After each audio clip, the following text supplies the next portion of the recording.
Hello, testing.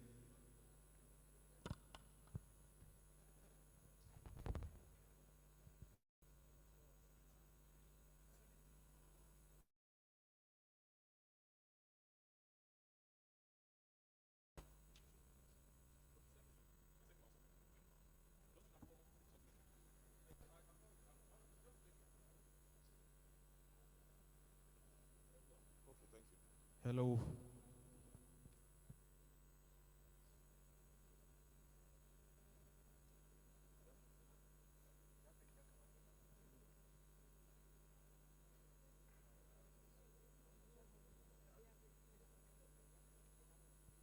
Hello. Hello. Hello, testing.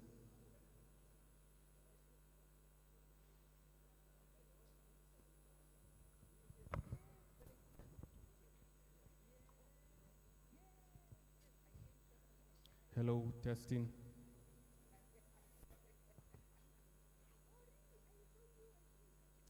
Hello.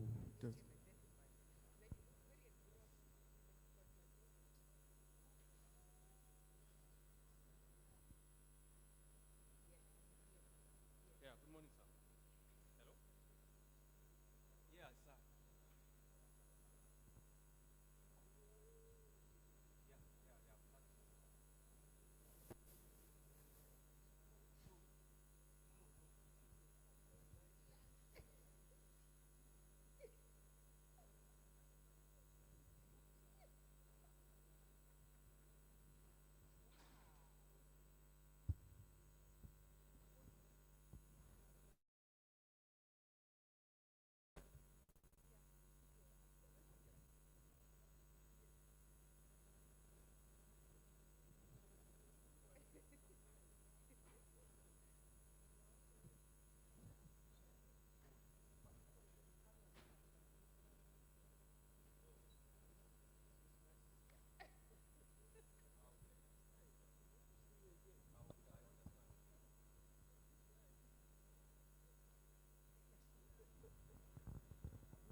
Hello.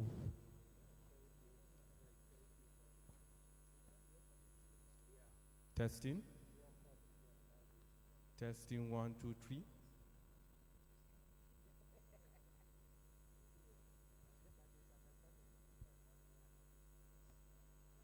Testing 1, 2, 3. Testing 1, 2, 3. Testing 1, 2, 3.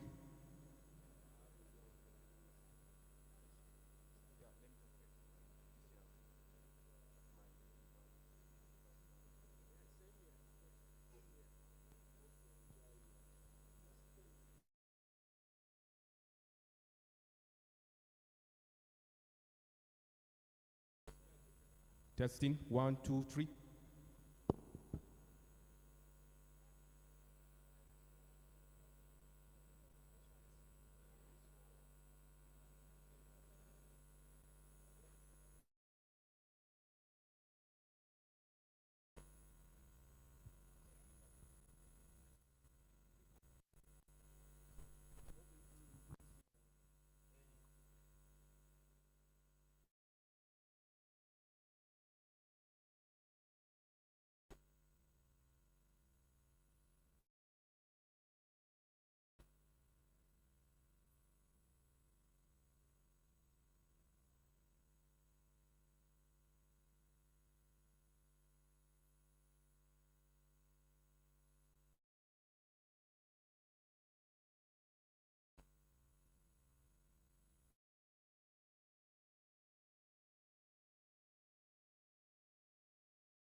administration system.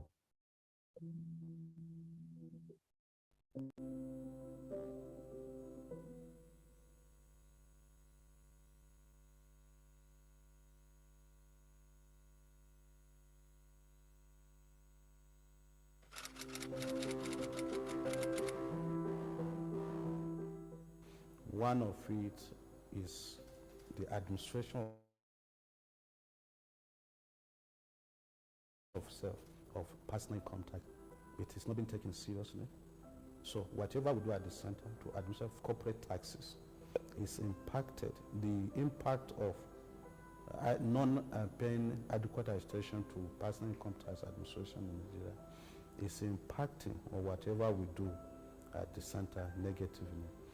And globally, when you are doing calculation of tax to GDP, there are so many tax types that are put into consideration. But the number one that is always put into consideration and which contributes higher than all other tax types is personal income tax. In our own country, it is nothing to write home about. I was reviewing our Joint Tax Board report only yesterday. I discovered that from January to June, our personal income tax is in the region of 250 billion from the 36 states, whereas our tax collection in a single month was over 1 trillion naira. So if you take what we are doing and comparing it to what the 36 internal revenue services are doing today on the issue of tax and the issue of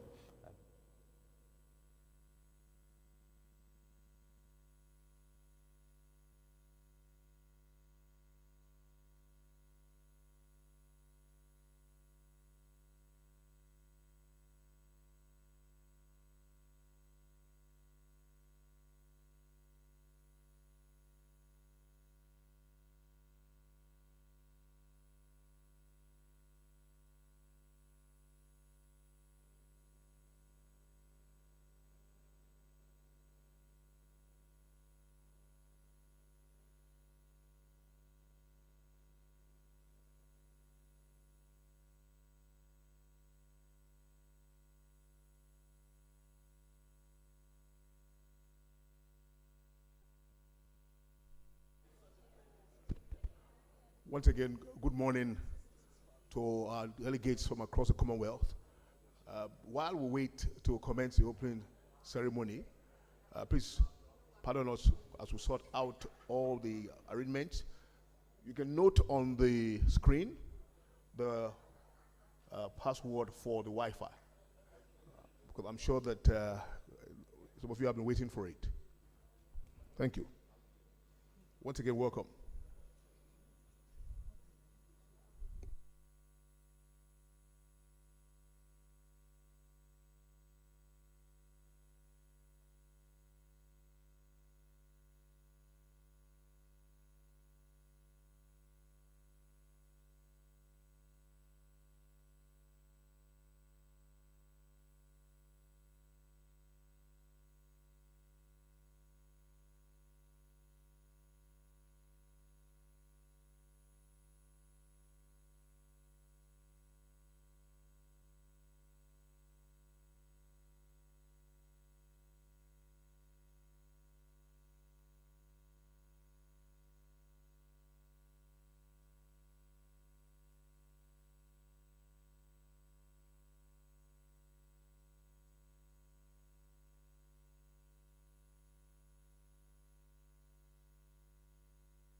One of it is the administration of self of personal income tax in Nigeria. It will administer corporate taxes. Is impacted. The impact of non-paying adequate administration to personal income tax administration in Nigeria is impacting on whatever we do at the center negatively. And globally, when you are doing calculation of tax to GDP, there are so many tax types that are put into consideration. But the number one that is always put into consideration and which contributes higher than all other tax types is personal income tax. In our own country, it is nothing to write home about. I was reviewing our joint tax board report only yesterday. I discovered that from January to June, our personal income tax is in the region of 250 billion from the 36 states, whereas our tax collection in a single month was over 1 trillion naira. So if you take what we are doing and comparing it to what the 36 internal revenue services are doing today on the issue of tax, in the issue of administering the personal income tax, you realize that we have not even started at all. If you go to countries, even the Niger Republic that is our neighbor, you go to Ghana, the number one tax type that contributes more is personal income tax.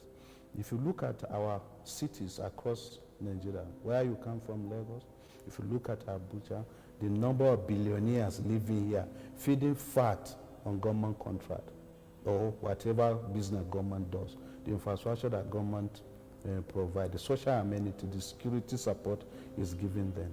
In return, nobody pays taxes.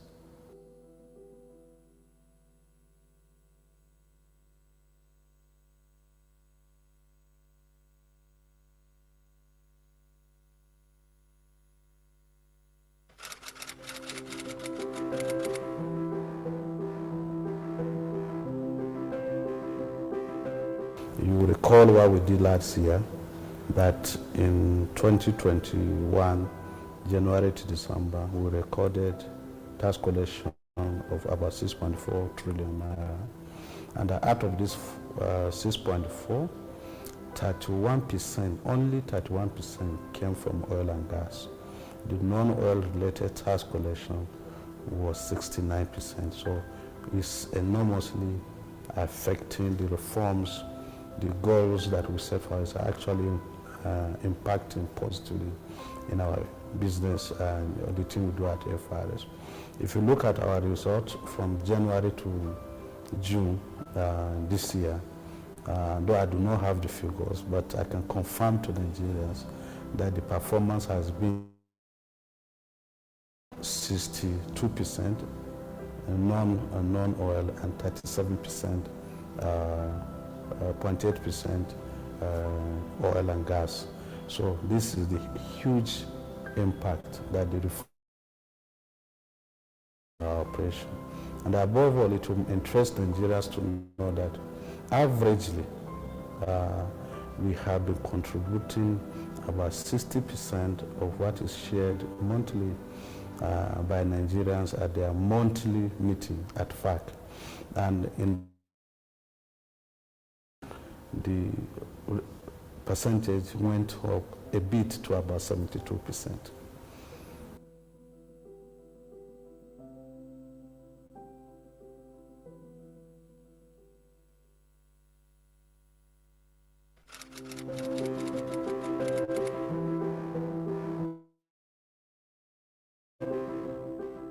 And the first is to make sure that we make FIRS an institution that is focused on serving customers very well, so that we help them in the course of our work to be able to file their returns seamlessly, get our attention as and when it is required. Is to make FIRS an institution with adequate data for tax administration. The data is not just there for FIRS alone, but we add even government for purpose of planning generally. Number three is to ensure that we make FIRS an institution that take relationship with other stakeholders seriously. Through that relationship, collaborate with agencies that are not within even the ministry that supervises us, for us to be able to serve our taxpayers better. And the most important, rebuild FIRS institution.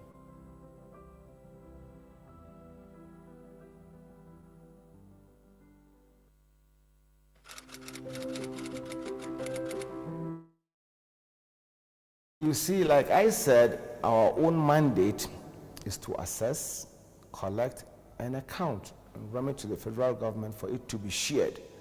But the taxes that we collect, which is the education tax, of which we do that on behalf of, the TED fund. If you go to our tertiary institutions across the country, you will visibly. That is one of the signs where you see it working there. And don't forget that at the Federal Accounts and Allocations Committee, FRS provides over 60% of the monies that have been shared there. And these monies are shared between the federal, of which is what the state governors use, in doing their own businesses, providing infrastructure, paying salaries, in addition to their own internally generated revenue. So taxpayers' monies are really working in the system, because that is the only source of income for the country. So all these monies that we collect on behalf of these taxpayers are kind of a social contract between the government, the taxpayers, the tax users, and people even handling the taxes, to the collection of the taxes. So collectively, so if taxpayers can be more professional in their tax dealings, come to voluntarily declare and pay, more revenues will accrue to government. And of course, that money will be used, of course, to tackle infrastructure and all that. Because there are some countries that solely depend on, on revenue, in fact, worldwide. So Nigeria is not an exception.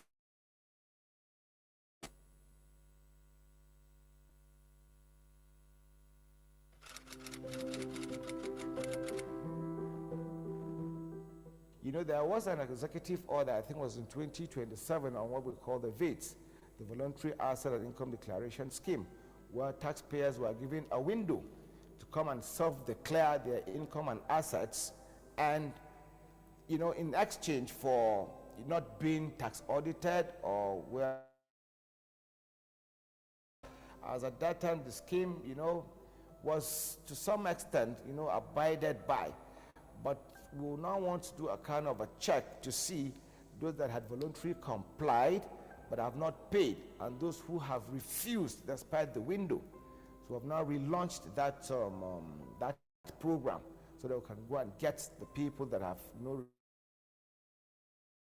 necessary, the necessary things, to them.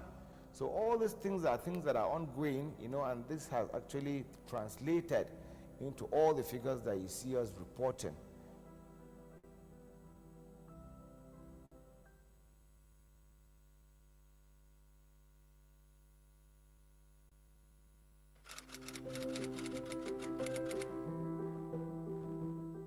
There are what we call the agents of collection. That is also backed by law. I'm talking about the state governments, ministries, departments, agencies. At the state level, they are mandated by the law to collect on behalf of the FRS, VAT and withholding taxes from contractors before making payments, and they are to render such, deductions to the FRS. And of course, for some, they don't, tend to comply, even though majority are now, coming on board to do the right thing. But we also have some part of the law, which is section 24, I think, of the FRS Establishment Act, where the Accountant General of the Federation, is mandated to deduct, ministries or agencies from their statutory allocations if they don't, deduct and, pay to the service. You see, all these things are being done to encourage taxpayers to, to pay. And we also have what we call our penalties, and penalties and how we sanction recalcitrant organizations. But we don't really want to go that route. We are a very customer-friendly organization. We always encourage voluntary compliance. We don't really want to invoke, sections of the law.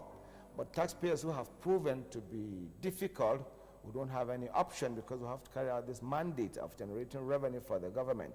So them, give them some palliatives, to make them come and do the right thing. If you could remember, just recently we even extended the filing periods for or June filing, extended it by 3 months, so that, to make it easy for them to come and file and pay in their returns.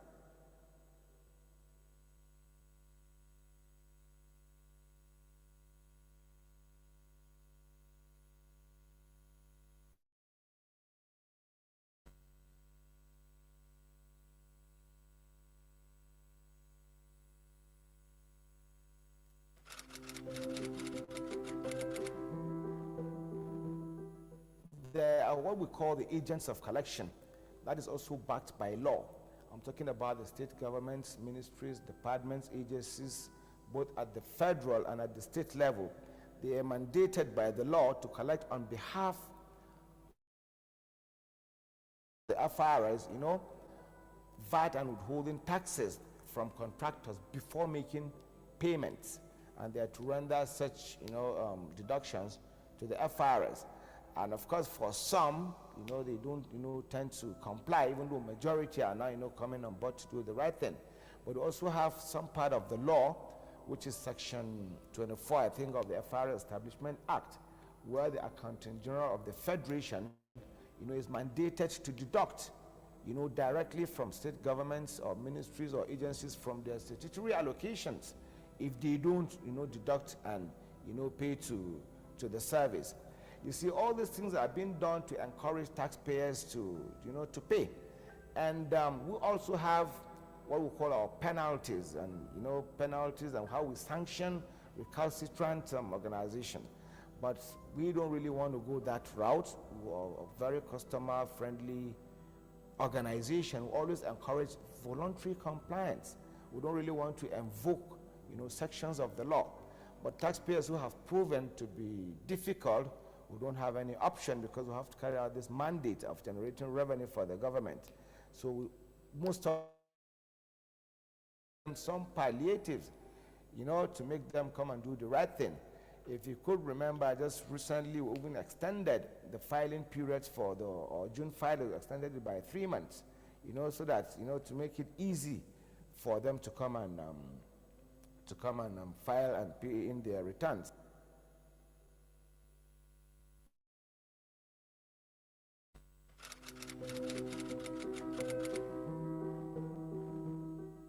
We now recognize our, because even in-house, to boost our staff morale, we have now done what to call the awards, for outstanding staff and officers. This has usually boosted their morals. Promotions have been gotten now as at when due. So this award ceremonies, assist the staff, and even the taxpayers, who have begun to now recognize most compliant taxpayers as we speak now. So they've been recognized on a yearly basis based on the quantum of compliance level and even time, timely filing, such tax returns and payment. So another area which is very important and critical, because prior to the coming of this administration, we have what I can refer to as quack, tax consultants, all sorts of accounts and submit to the tax office, So we have now begun to, come together with the professional bodies, the ICANN, the CITN, the ANAN, and all other professional bodies. So we're now working together so that we can, sieve out to ensure that only professionals, do accounts on behalf of the taxpayers. And we're even in the process of, registering them to kind of give them some kind of license so that it will be that what is for the professionals should be left for the professionals so that we don't get quacks into the system. So that is also, another area, because when you have a professional that is being screened and licensed, to submit accounts on behalf of a client, will have to do due diligence. Of course, you also perform the role of educating taxpayers, to do the right thing and submit the correct account so that the correct amounts of taxes, can be paid.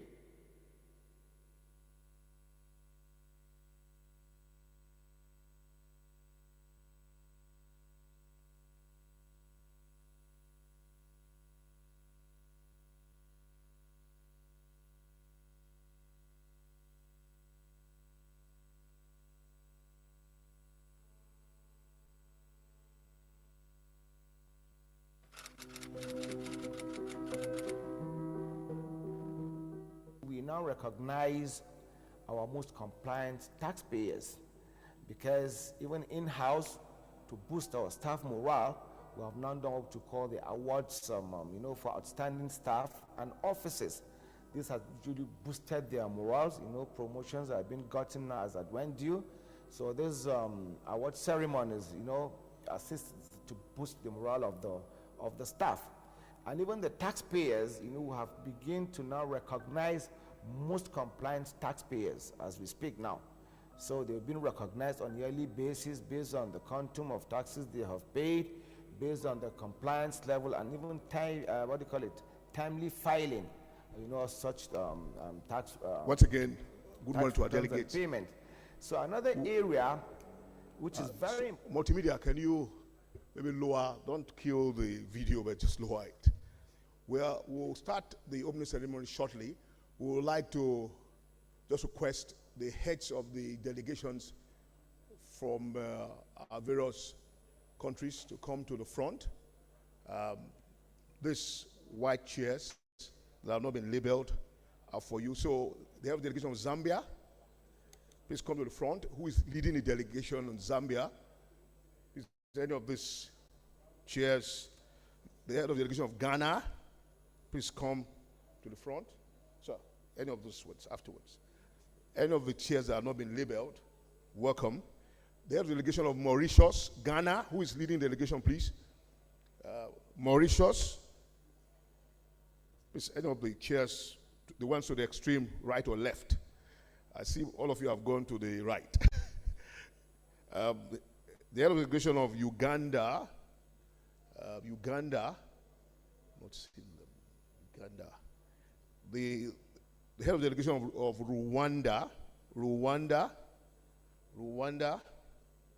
Okay, just when she comes, tell her to come to the front. Then Malta, I think, please come to the front. You can take any of those seats that have not been labeled here. Yes, please. Since you are the head of delegation, for the opening ceremony, we'll go back to our seats afterwards. The head of delegation for Ethiopia. So you can go to the extreme, my extreme left. Ethiopia. Kenya. Heads of delegation. Please come to the front. Malawi is leading delegation. Please, any of those seats here. Kenya, there's 2 seats. Malawi. FRS board members, you're sitting on that side, the left side. Malawi, please, any of them there. The Kingdom of Eswatini, please come to the front. Yes, any of those seats to the extreme left, sorry.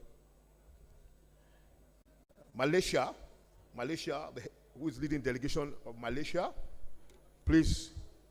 Any of the seats that have been labeled over there. Malaysia,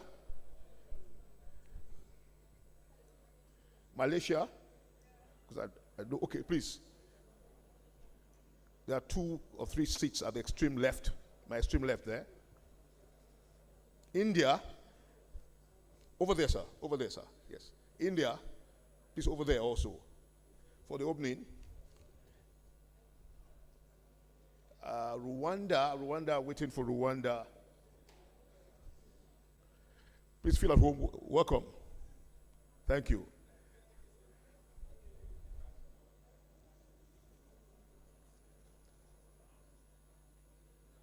Please pardon me if I have not called. Please beckon on me, because these are the countries I've been given a list by the Secretariat.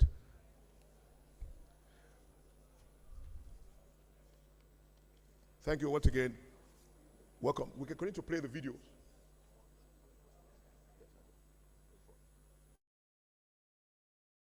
While we wait to open. We now recognize our most compliant taxpayers because morale, we have now done what to call the awards, for outstanding staff and officers. This has usually boosted their morals. Promotions have been gotten as at when due.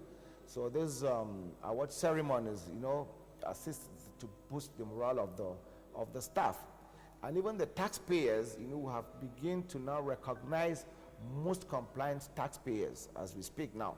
So they've been recognized on a yearly basis based on the quantum of taxes they have paid, based on the compliance level, and even timely filing, such tax returns and payment.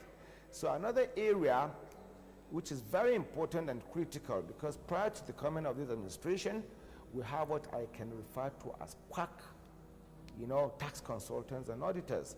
And they prepare all sorts of accounts and submit to the tax office, So we have now begun to, come together with the professional bodies, the ICANN, the CITN, the ANAN, and all other professional bodies, So we're now working together so that we can, sieve out to ensure that only professionals, do accounts on behalf of the taxpayers. And we're even in the process of, registering them to kind of give them some kind of license, so that it will be that what is for the professionals should be left for the professionals, so that we don't get quacks into the system. So that is also another area, because when you have a professional that is being screened and licensed to submit accounts on behalf of a client, will have to do due diligence. Of course, you also perform the role of educating taxpayers, to do the right thing and submit the correct account so that the correct amounts of taxes, can be paid.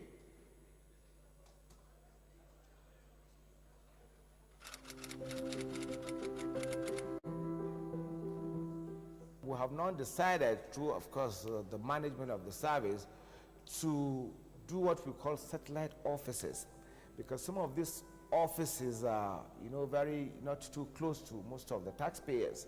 So we have now opened what we call satellite offices. They are about to be launched, of course, before the end of the year, and I think they're about 23 in number.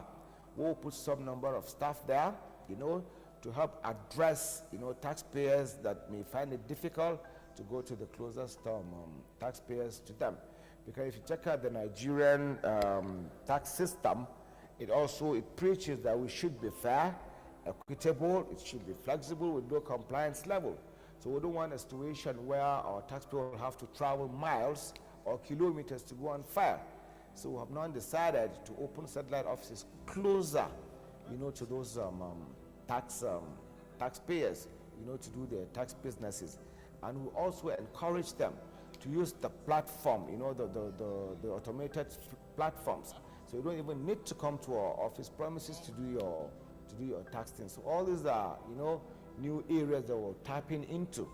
And of course, with the help of the annual, Finance Act reviews and the support of the Federal Ministry of Finance and the board of the FIRS, new things are coming, and this has, tremendously helps us in, generating more revenue for the country.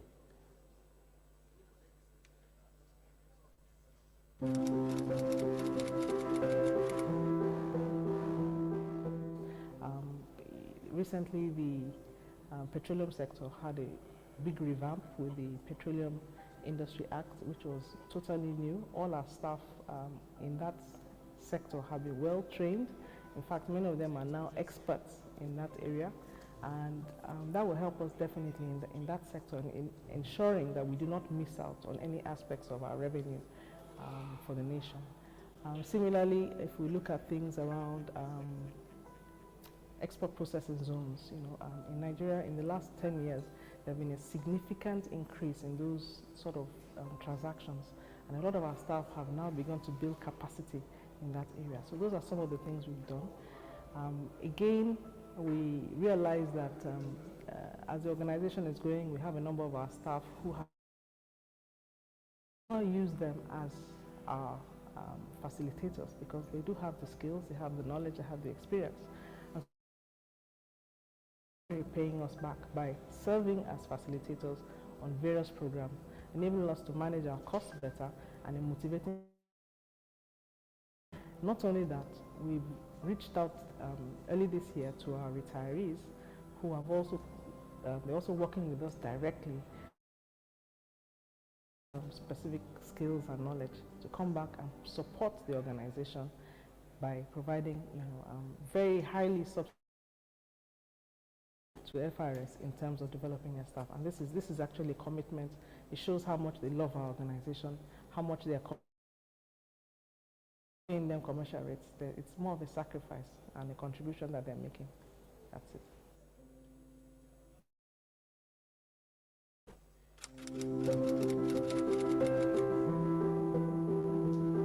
We also have significant economic presence in Nigeria. They are selling or buying services to they are doing heavy businesses. They don't have any office in Nigeria, and yet they are not paying taxes.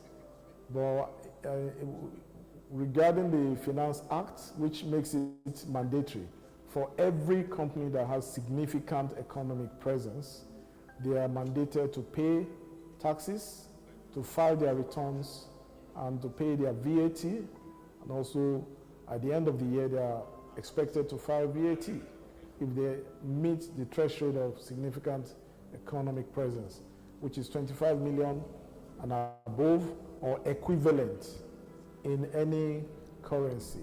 So that we have a non-resident taxpayer's office, and our analysis has been able to throw up a lot of His Excellency, taxpayers. the Secretary of the Government of Federation, Mr. Boss Mustafa.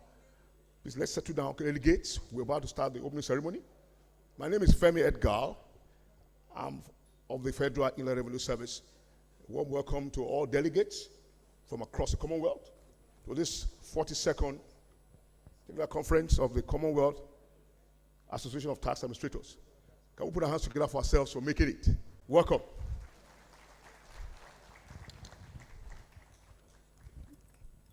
We're going to, at this point, hand over to the official masters of ceremony for this opening ceremony and the event. And I'm going to call, starting with our very own and very renowned and well-endowed brother, Mr. Ebere Young, who will be the master of ceremony. Please, let's put our hands together for Mr. Ebere Young. He will be assisted by our sister from Kenya, the Kenya Revenue Authority, at this opening ceremony. I would like to call Ms. Wagini Kimani Wamba. Let's put our hands together for them.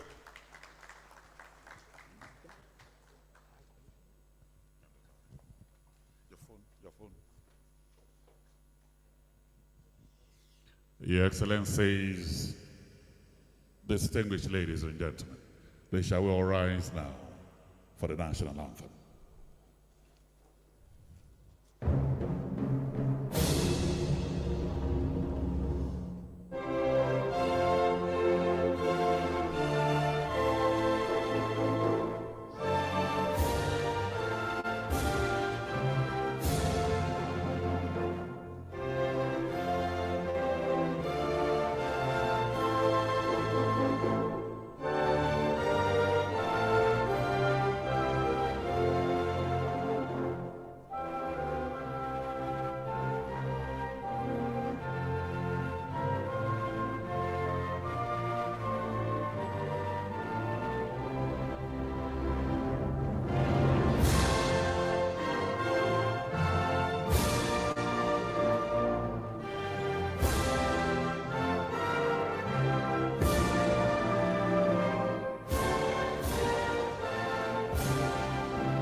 much. Let's be seated.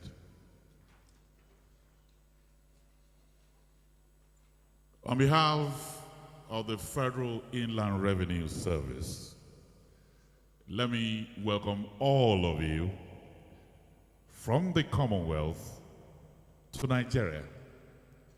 I welcome all of you. The last time we had several people put together under the umbrella of the Commonwealth was the Commonwealth Games in Birmingham. Those people there in Birmingham were wearing tracksuits. But the people here that were playing the game of tax are wearing business suits. So, Your Excellencies, welcome to the Tax Olympiad. Welcome to Nigeria.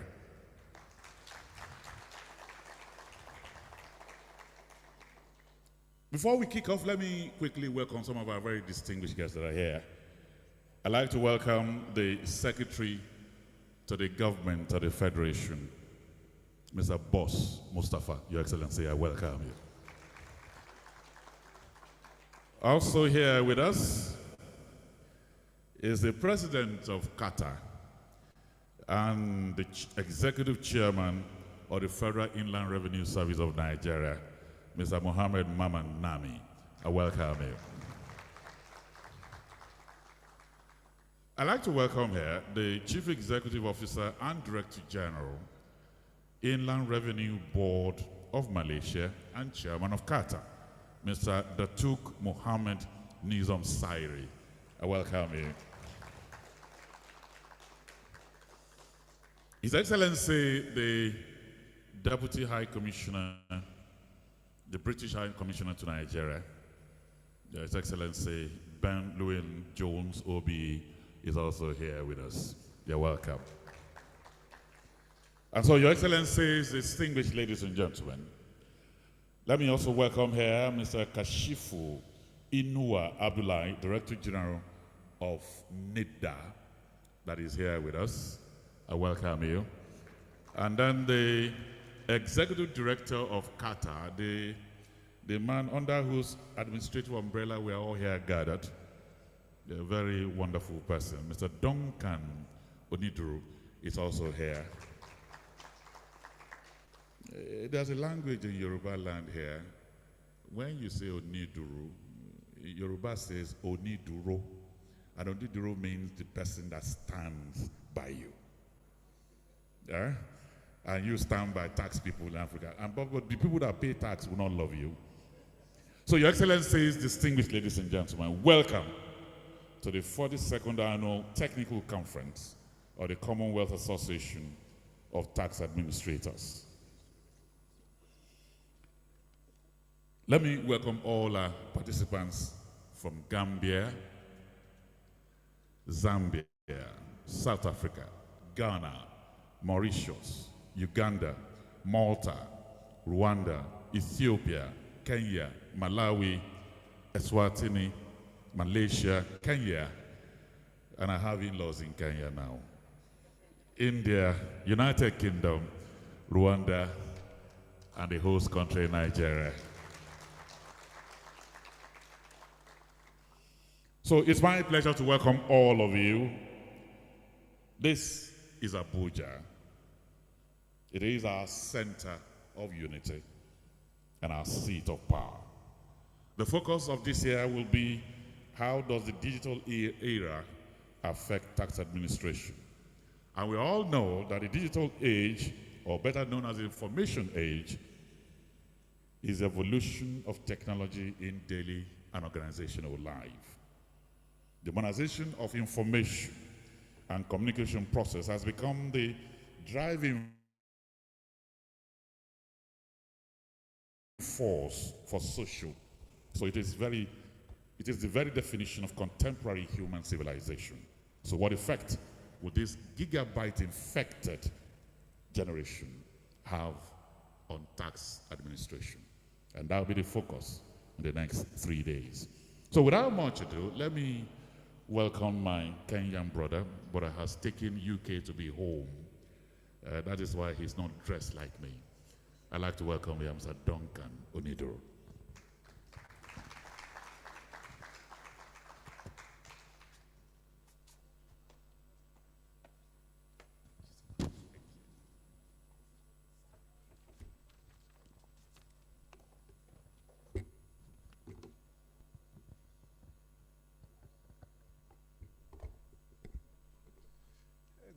morning, everyone, and thank you, the Master of Ceremony, for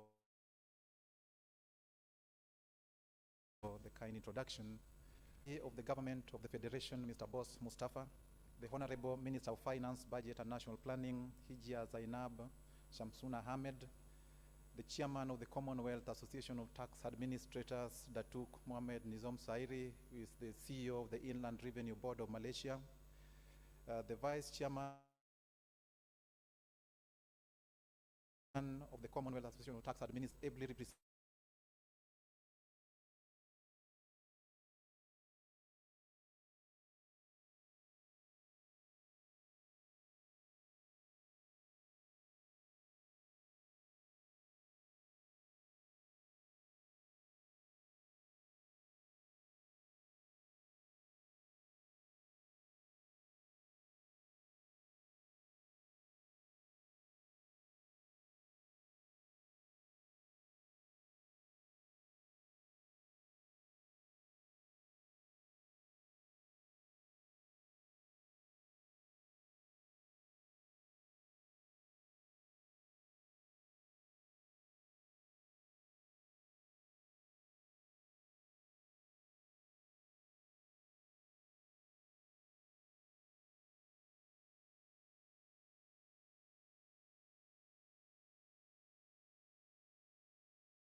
not a surprise. Nigeria is a founder member of the Commonwealth Association of Tax Administrators, having joined this organization in 1978. And over the years, Nigeria has actively participated in the affairs of the organization, including serving in the management committee of Cata for many years and currently holding the presidency of the organization. Thank you so much. Ladies and gentlemen, in the last decade, countries have embarked on a number of tax policy and administration reforms aimed at ensuring that they continue to mobilize tax revenue in an efficient and effective way. Part of the reform initiative have been to create semi-autonomous integrated revenue authorities, bringing clustered tax-related functions under one roof. But I must hasten to add that though numerous challenges remain, we are confident that revenue agencies will overcome them and afford both their government and their citizens a more efficient service and sustainable revenue flows. Ladies and gentlemen, this conference affords our tax official and their ministry colleagues an opportunity to learn from their other colleagues from other Commonwealth tax administrations. I'm aware that to a large extent, the Commonwealth countries have traditionally shared common values and ideals. Opportunities like these do not come very often, and I implore this gathering of experts in the field of taxation to openly discuss common issues so that our officers can learn extensively from your experiences. Over the years, ladies and gentlemen, Cata membership has afforded our countries various opportunities. These include training and development of our tax administrators, benchmarking our tax policies and practices against other more developed Commonwealth tax administration, and having access to unfettered expertise advice from other tax jurisdictions at reduced or no cost. On this note, ladies and gentlemen, I must single out for special mention and recognition member countries who have been at the forefront of providing capacity building resources for other member countries. The immense support from the UK, His Majesty Revenue and Custom, has played an invaluable part in enhancing our outreach programs. The government of Malaysia, through the Inland Revenue Board of Malaysia, has been very consistent in hosting our annual international tax workshop. The work being done by Australia Tax Office and the New Zealand Inland Revenue in support of Cata members in the Pacific region has been very impactful and result-oriented. India has often availed their campus in Nagpur for the Cata event, and our member country, Canada, has availed a very robust platform for sharing knowledge, the knowledge sharing platform. Now, we still need more members to contribute to such noble initiative and supplement the great contribution being made by the countries I've mentioned. Ladies and gentlemen, we also place great importance on the partnership with other continental tax organization because of the value that we see in creating sustainable solutions to common problems within our context. We value greatly the experience of our more developed sister countries. However, we also recognize that countries have unique issues that require tailored solutions. It is in this spirit, therefore, that Cata finds it fit to work closely with international organizations in the area of tax administration and tax policy, most of whom are represented here today.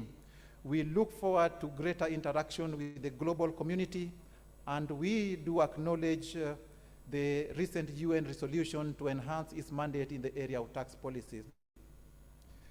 Ladies and gentlemen, I understand many of our delegates are high-level tax officials and practitioners. Tax is not an easy topic to comprehend, and I would be less than candid if I said that the meme doesn't send shivers down even the most hardened of people. Unfortunately, the tax landscape is not getting any smoother. One of the recurring recommendations has been for countries to simplify their tax system, that the average man on the street or the average woman in the street can understand the legislation. We must also accept that the way modern business is undertaken creates a challenge on the legislation to keep up with it. As a result, simplification of tax legislation is not currently as easy as we would have envisaged.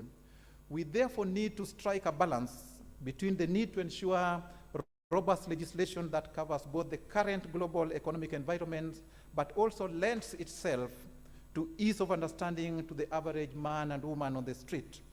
Conferences such as this one avails you tax practitioners an incredible opportunity to share with each other your varied and wide experiences in the field and develop new perspectives.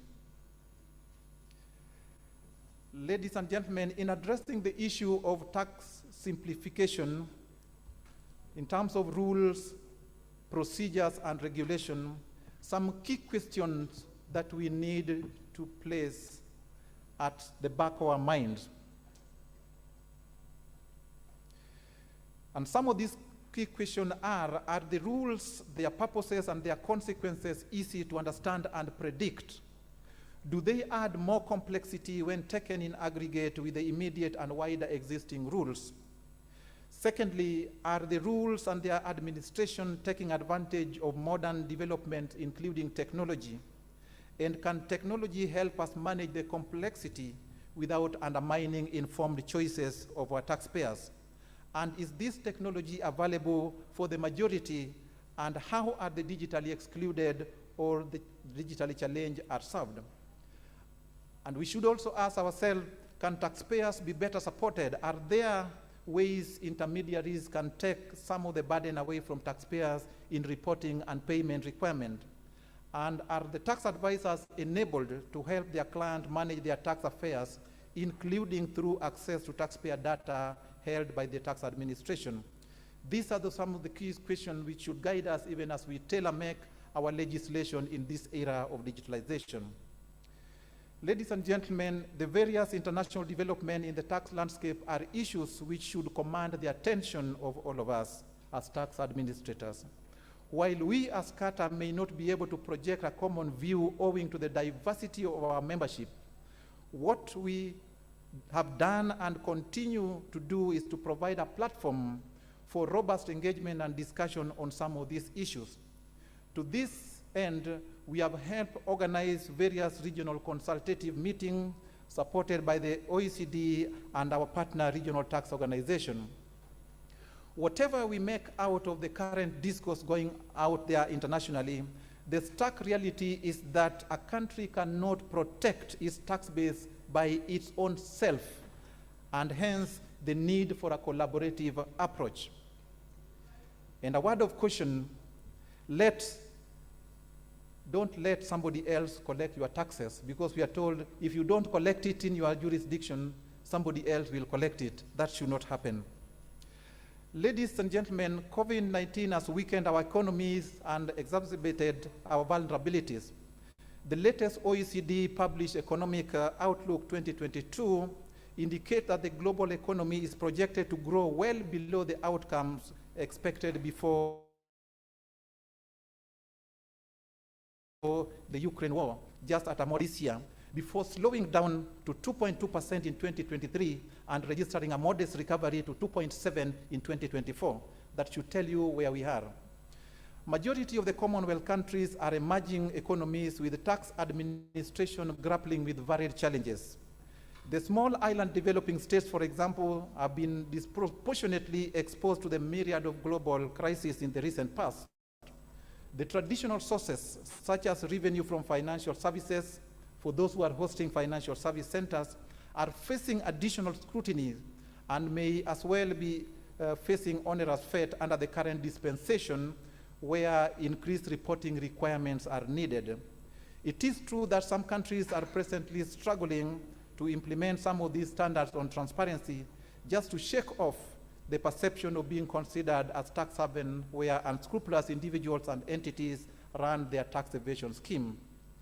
Besides, ladies and gentlemen, several countries have put in place various tax incentive regimes in order to enhance their competitiveness for the foreign direct investment.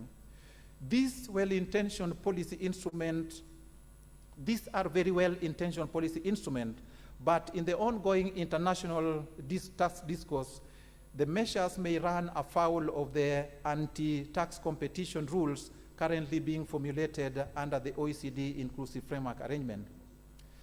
The ever-changing international tax landscape calls for sustainability and resilience in tax administration. This resilience has been aptly demonstrated during the COVID pandemic, where tax administration instituted far-reaching intervention that ensured that the adverse effects of the pandemic mitigated to the best extent possible. Although these measures were largely emergencies, some countries have extended them into the post-pandemic period, and perhaps some of the measures will remain permanent features in our tax legislation and processes in the years to come. But ladies and gentlemen, it is high time that countries review their COVID intervention tax measures and evaluate how effective they have been. Such reviews may provide valuable signposts of reference on lessons learned should we face a similar catastrophe in future. One key lesson is the convergence and similarity of issues faced by the tax administration. And evidence shows that countries which had a higher trust with their tax administration, with their taxpayers, fared well during the pandemic and made quick recoveries. Those suffering trust deficits are still struggling up to date to plug the revenue gap. So it's a wake-up call in terms of enhancing the trust that we have between us and our taxpayers. At this conference, ladies and gentlemen, we have assembled a range of experts who will be facilitating discussion on the two topics selected. Among these are seasoned tax administrators, tax practitioners, academicians, and industry experts. It is rare that such a rich mixture is brought under one roof in a single event, and I would encourage all of us to use this opportunity to engage fully in the deliberation taking place in the next 4 days. And as usual, your feedback would be of great importance to us. I thank you all.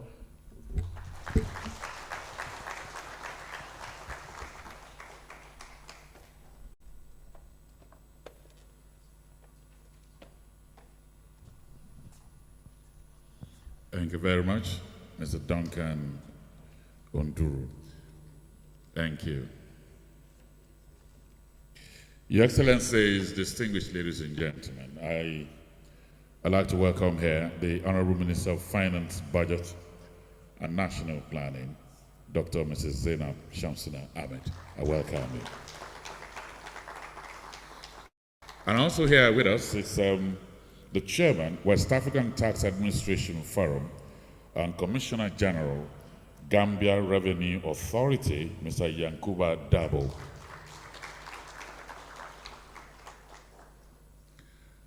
Our next speaker here is a very experienced diplomat.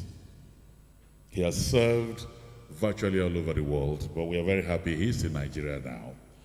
And because he's virtually all over the world and understands the tax administration in most of the countries, he understands that taxation is the price which civilized societies pay for the opportunity to remain civilized. And so it's my pleasure to welcome here the Deputy High Commissioner, the British Deputy High Commissioner to Nigeria, His Excellency Ben Llewellyn-Jones, OBE. Your Excellency, I welcome you to the microphone.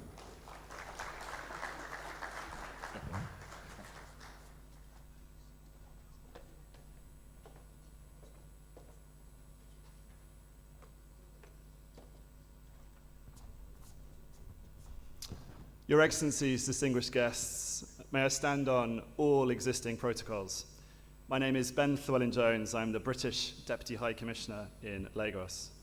Unlike so many people in this room, I am not a tax expert, but I pay tax. Thank you. I'm also a loyal subject of the Crown, so I pay my tax to Her Majesty's or His Majesty's Revenue and Customs. And to show you how loyal our tax paying is, a small anecdote. My father-in-law, who is a very, very loyal taxpayer, received a tax rebate from His Majesty's Revenue and Customs. So he rang the helpline to say, I'm not sure you should be paying me this. So they checked and rang him back and said, you're right, you owe us money. So he checked and he rang them back and said, are you sure? They said, it's twice as much now. He said, do you have any advice for me? They said, you should probably stop calling. And I'm sure all of us are as loyal. And I'm very, very, very pleased to express, on behalf of the United Kingdom's delegation, our gratitude to our Nigerian hosts for generously agreeing to hold SATA's 42nd technical conference in Abuja. And I wish to convey personal apologies from John Swerdlow, SATA Vice Chairman, but who will join us virtually from London. The theme of this conference, tax administration in the digital era, is very, very relevant. We all recognize the opportunities and challenges that digitalization brings to our countries, our governments, to businesses, and to us as individuals. The pace of change has been further accelerated by the COVID-19 pandemic, including not only a shift to working change in the perceptions of how we do business and interact with each other. There is an increasing expectation that government and business services operate seamlessly online, across borders, and are available at any time.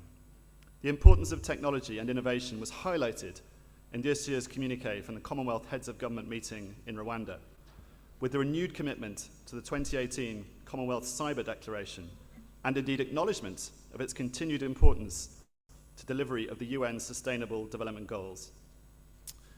Digitalization can make a powerful contribution to the economic, social, cultural, and indeed political life of the Commonwealth.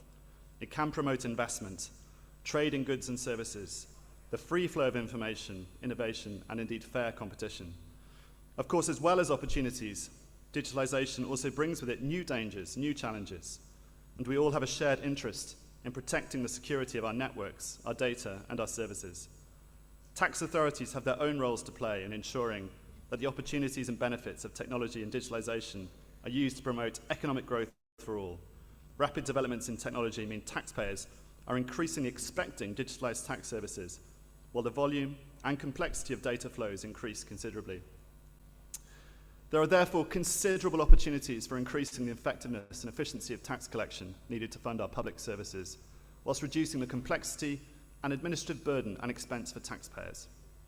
This includes considering how digitalization can help us address common challenges such as compliance in the informal sector.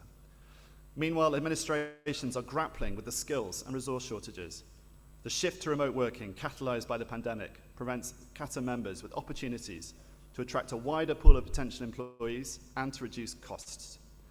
On the other hand, adapting to rapid technological changes is costly and risks being outpaced by new developments, and cybersecurity is an increasingly important consideration. This conference is therefore a valuable forum for sharing experiences, insights, best practice, and current challenges across a range of issues related to digitalization. We can look forward to sessions from experts within our tax departments, NGOs, academics, and private sector practitioners, as well as the unique chance to discuss what we are hearing with our colleagues from across the Commonwealth. And above all, we shall encourage people to pay tax, not least my father-in-law. Thank you very much.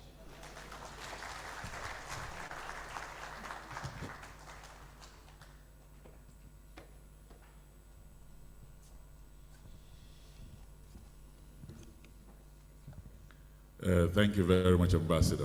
I hope the taxes these professionals collect will have been as short as your speech. All of us will have been happy. Let's put our hands together for him, ladies and gentlemen. Thank you. Let me quickly inform you that this event is live on Nigeria's premium television station, NTA. It is streamed live on all social media platforms. And we have all our delegates from 47 countries of Cata that are also joined via Zoom. So it is global, what we are doing right here in Abuja. Your Excellencies, distinguished ladies and gentlemen, for those romantics, the poets, and those that love to live in the world of the ideal, they will tell you that the best things in life are free. But tax people will now come in and say sooner or later, those things will be taxed. Our next speaker knows that nothing is free if you need to run a government. He is the Chief Executive Officer and Director General, Inland Revenue Board of Malaysia, and Chairman of Cata, Mr. Dr. Mohammed Nizam Sairi is here with us. Welcome.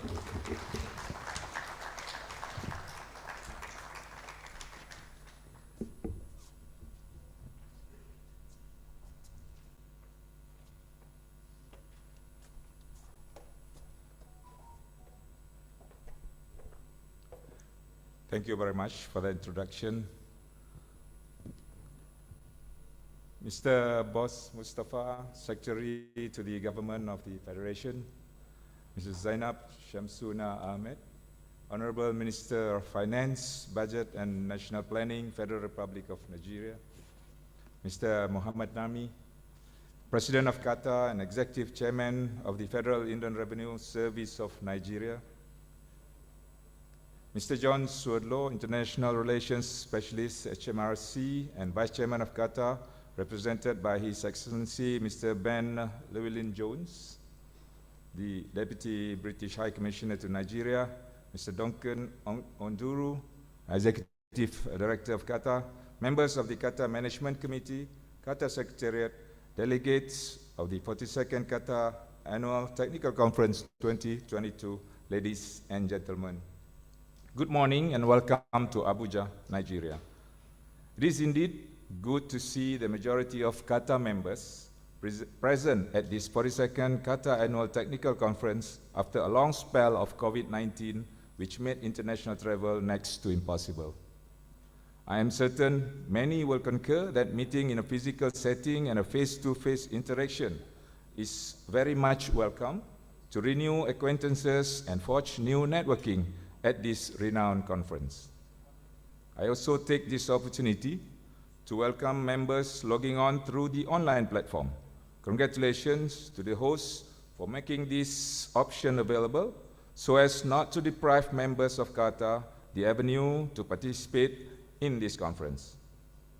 As this is our first technical conference in almost 3 years, the last being in Malaysia in 2019, I would like to convey in person my gratitude and appreciation to the Cata Management Committee for appointing Malaysia as the Chairman of Cata for the 2021-2024 term during the MCM meeting on 12 November of 2021. I look forward to your continued support in making Cata stand tall among tax administrations as we work collectively to build this organization. Ladies and gentlemen, the 42nd Technical Conference is a long-standing tradition of Cata in uniting member countries from across the globe as we share our knowledge, ideas, and best practices for the mutual benefit of member countries. I believe that it is through this sharing and learning that we are able to expedite tax administration reforms in our country, as we already have role models to which we can benchmark on. For this opportunity to once again meet and deliberate as a united family, I must express my heartiest appreciation to Mr. Muhammad Nami Executive Chairman of the Federal Inland Revenue Service of Nigeria, and the Government of Nigeria for graciously accepting to host this year's conference in their beautiful country. Having just finished hosting Cata in October last month in Kuala Lumpur, and also the last Cata Technical Conference in Malaysia 2019, I am fully aware of the time, planning, effort, and energy that is required to coordinate and execute a conference of such scale. Please join me, ladies and gentlemen, in giving a big round of applause to our host, Nigeria, and the Cata Secretariat for dedication and commitment that has made this conference materialize today. In spite of our ongoing battle from the after effects of the pandemic, it is therefore no small feat for each and every one of us for being here in Abuja in ensuring the success of the 42nd edition of the conference, collectively as the voice of Cata. Ladies and gentlemen, the theme for this year's conference, Tax Administration in the Digital Era, is a timely reminder for us to re-engineer our tax processes to fit the digitalization era. The health crisis, which took the world off guard in the late 2019 and early 2020, is a stark reminder that in order to remain relevant as tax authorities, we must relook at the way we do our business. With limited interactions during the onset of COVID-19, the pandemic pushed us to revisit the way we interacted with our clients, the taxpayers. As agencies entrusted to safeguard the coffers of our respective nations, it was never an option for us to close shop. Therefore, we had to innovate and to innovate fast. We could no longer deny the importance of technology. Online services had to be streamlined, help centers had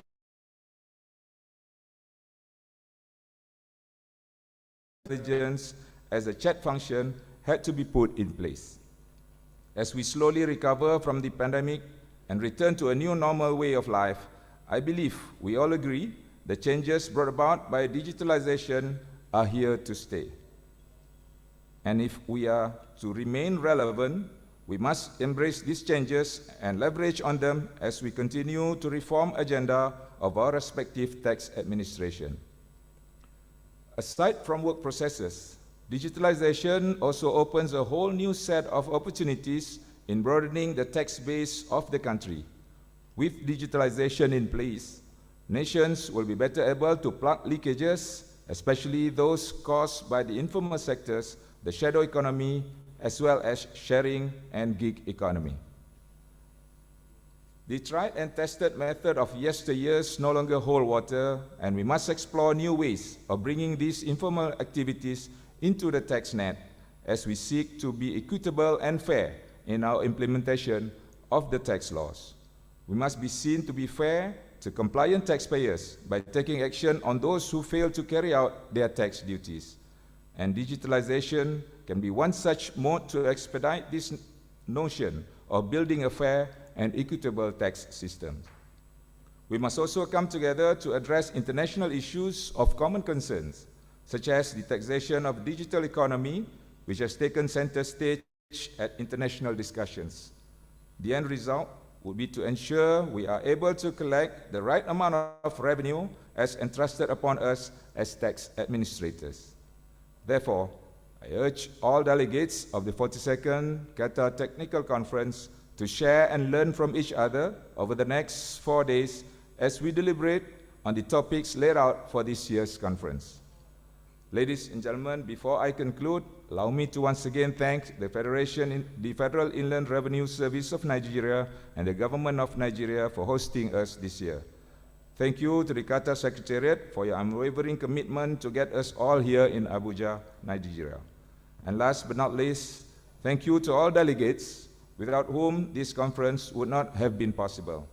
To everyone, have a pleasant stay in Nigeria, and I wish you a fruitful and enriching experience throughout the 42nd Cata Annual Technical Conference. Thank you.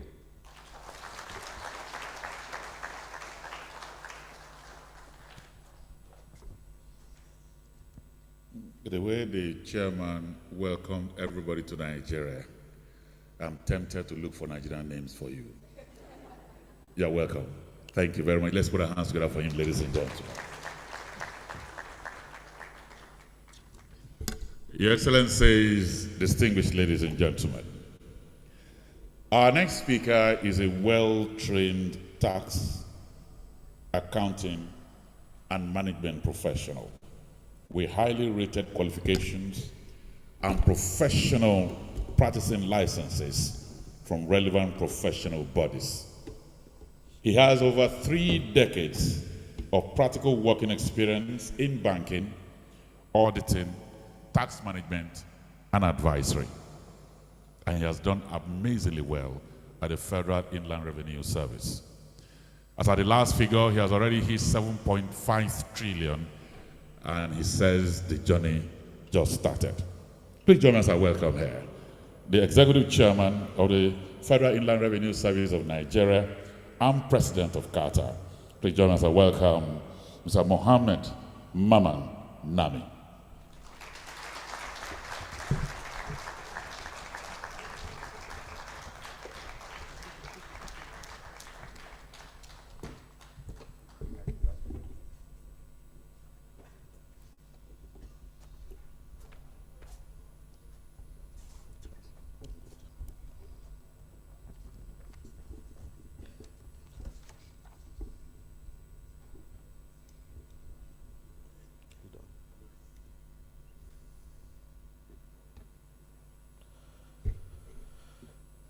The Secretary to the Government of the Federation, Mr. Boss Mustafa,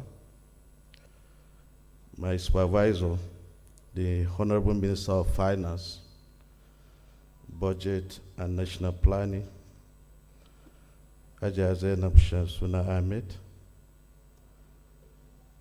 the Chairman of Commonwealth Association of Tax Administrators, my namesake, Datuk Muhammad, who is also the CEO and Director General of the Malaysian Land Revenue Board.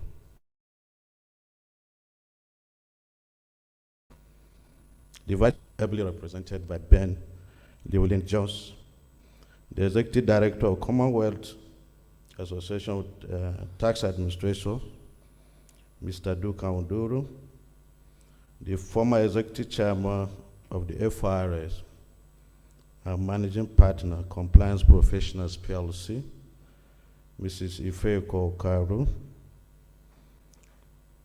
the Director General of NITDA, the board members of the Federal Inland Revenue Service, members of the Tax Advisory Committee, and members of the Joint Tax Boards, chairpersons, Director Generals, and Commissioner Generals of tax authorities across Commonwealth countries here present and those that have joined us virtually, heads of delegations, invited guests, members of the press, distinguished ladies and gentlemen. It is my pleasure and honor to welcome you all to the 42nd Technical Conference of the Commonwealth Association of Tax Administrators, Cata. The conference brings together tax administrators, practitioners, and the whole of global tax fraternity to provide solutions to contemporary tax issues. Today, I'm welcoming you in a dual capacity. First, as your host, and second, as your president.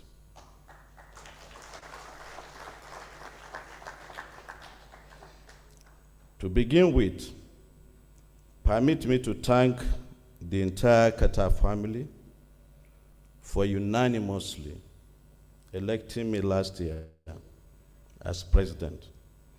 My election is more than personal honor to me.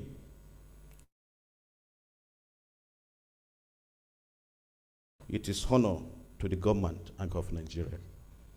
In recent times, there has been an upsurge of disruptive technology innovations in the business environment.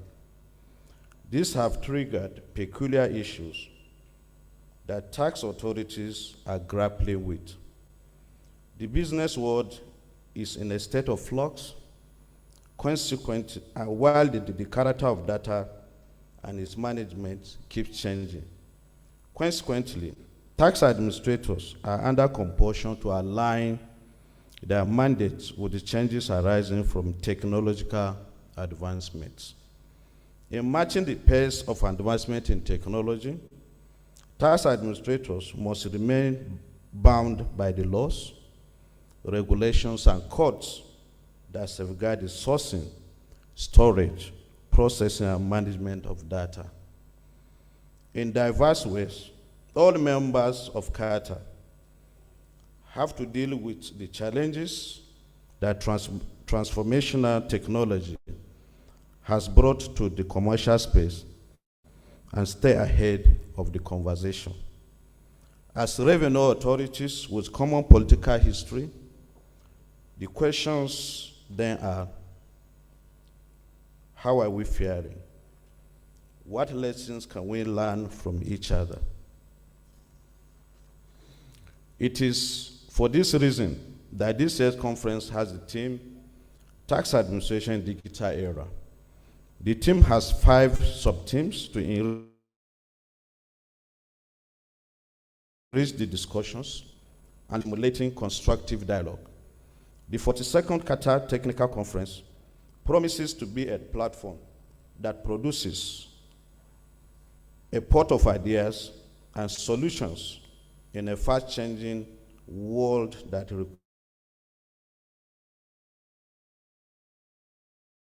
requires sophisticated strategies. Several innovative solutions to address these issues are emerging. Many of the jurisdictions already have several innovative solutions to address them. The conference is the right platform to crossbreed ideas and share experiences we can all learn from. Furthermore, harmonization of tax system is on the front burner of the fiscal conversation in many jurisdictions. It is a reform that must happen for government to plug leakages and show up revenue. Some jurisdictions have achieved this, and they testify to its advantage over the fragmented tax system. Others need to learn and what jurisdictions. You may recall that in my inaugural message upon election as the president of Cata, I stressed the importance of strategic partnership between Cata and other tax organizations, share experiences and exchange notes and practices, and that our individual development rests on us working collectively to achieve the short and long-term goals of the association. While the COVID-19 pandemic imposed several limitations of the association's ability to deliver on its objectives in 2020 and 2021, significant progress was made in 2022 on a number of fronts. At the secretariat level, the strategic plan for 2022 and 2025 was developed and approved, and a work plan was also developed. At the center is the core objective of forging stronger and more beneficial partnership with critical stakeholders across the globe. At the political level, the Commonwealth Heads of Government meeting was held in Rwanda, during which Togo and Gabon were admitted as the new members of Commonwealth. Consequently, the President will be sending invitations to the tax administrations of those countries to also join Cata, which means that new members are to be admitted soon. I believe that the strength of our association will be further reinforced with the addition of these 2 countries. On international partnership, Cata, having realized that we have come this far through partnership, collaboration, and engagement, and in line with one of the major objectives I set out for my tenure, which is to expand the scope of our collaboration for improved tax administration. I'm glad to inform you that has been admitted as a partner to the African Tax Transparency Initiative and the Asia Pacific Tax Transparency Initiative.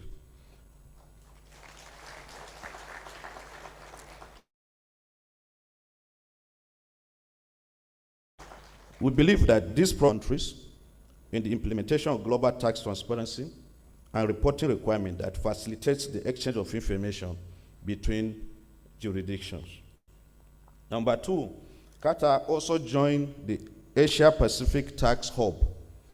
This hub, supported by the Asia Development Bank, has been crucial in strengthening domestic revenue mobilization and international tax cooperation for its members. With this membership, we believe that we would experience more capacity development for countries of that region and ultimately improve revenue mobilization for those countries. Three, the African Tax Administration Forum, ATAF, has been a friend of Cata. Over the years, the two organizations have worked together on some basis. In order to forge a stronger and more strategic partnership, Cata and ATAF will sign a memorandum of understanding at the margins of this conference. The MOU will seek to provide more opportunities for capacity building programs for Cata members of African continent, ongoing base erosion and profit shifting reforms. In order to assist members in engaging actively in the ongoing discourse around digital economy taxation, Cata partnered with a number of regional tax organizations to organize consultative meetings, workshops facilitated by OECD. Such meetings were held in collaboration with the Pacific Island Tax Administration Association, Inter-European Association of Tax Administrations, Association of Tax Administrations in Islamic countries, Caribbean Organization of Tax Administrators, and the Study Group of Asia Tax and Research Tax Body. Other partnership initiatives were undertaken with ETAF, WATAF, and CIAD under the umbrella of network of tax organizations. We must understand that the road ahead is still long, steep, and daunting. Our challenges only get tougher as we forge ahead because technology is transforming daily, and the trends are novel and uncharted. As tax administrators of Commonwealth heritage, it is fair to assume that our challenges in this regard will have similar identities and similar solutions. It is imperative that we take advantage of the occasion of this conference to share and discuss with one another the challenges we face and the solutions we are providing. This conference will be an avenue to improve our individual capacities as tax authorities, as well as our collective strength as a body. Finally, I invite you to look forward to an exciting time of learning, experience sharing, and networking while enjoying the hospitality of the Federal Republic of Nigeria. Abuja is one of the Africa's most beautiful cities. It is boisterous and sophisticated. It is host to magnificent edifices, a hub of diverse cultures that originated from different parts of the country and beyond. You will find the people very friendly and hospitable. So I enjoin you to make the most of this week, just to soak it all in. Welcome home. For home is what Abuja is to all of us. Thank you very much.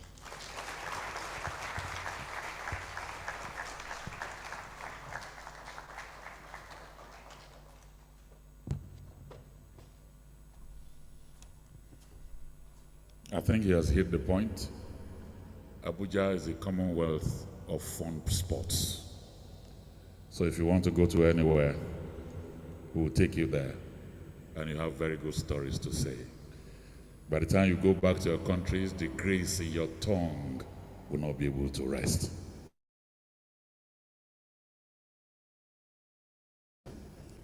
Your Excellency, our next speaker believes that taxes are the lifeblood of government, and the only way government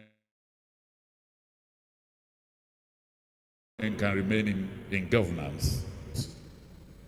She is the Honorable Minister of Finance, Budget and National Planning. It's my pleasure to welcome here Dr. Mrs. Zainab Shamsuna Ahmed.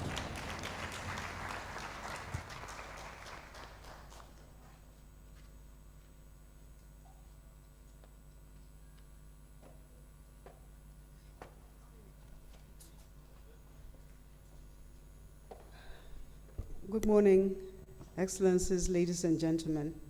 While the MC is still thinking of a name to give to the chairman of Cata, the chairman of the FRS and the president of Cata, to welcome you all to your second home, the beautiful city of Abuja.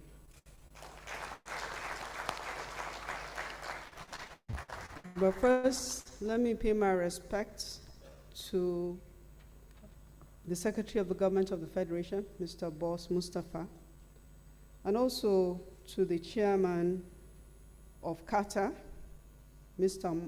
Dakut Mohammed, and all of the council members of Cata, the President of Cata, and the Chairman of FRS, Mr. Mohammed Nami, board members of the FRS, members of the Joint Tax Board, professional tax practitioners, members of the Diplomatic Corps, all participants in the conference, in the 42nd Cata Conference, members of the press, distinguished guests, ladies and gentlemen. It is an honor and a privilege for me to be here in your midst today and to again welcome you to the 42nd Technical Conference of the Commonwealth Association of Tax Administrators, Cata. Nigeria is glad that this year's train of Cata has come to Abuja, the second time that Cata Conference is coming to Abuja. The first one was in 2010, when the same conference was hosted in the beautiful city of Abuja. It is important to note that this conference is coming on the heels of the very successful 7th General Assembly of the African Tax Administration Forum, ATAF, which was recently held in Lagos. The choice of Nigeria as a destination for this important international tax events is not by accident. Nigeria has remained in the forefront of the global efforts at finding equitable and lasting solutions to international tax issues. And let me just mention a few. First of all, the long-standing issues of imbalance in the allocation of taxing rights between source and resident jurisdictions, I beg your pardon. Secondly, the information asymmetry between multinational countries. Third, the issue of base erosion and profit shifting. And fourth, the tax challenges of the digital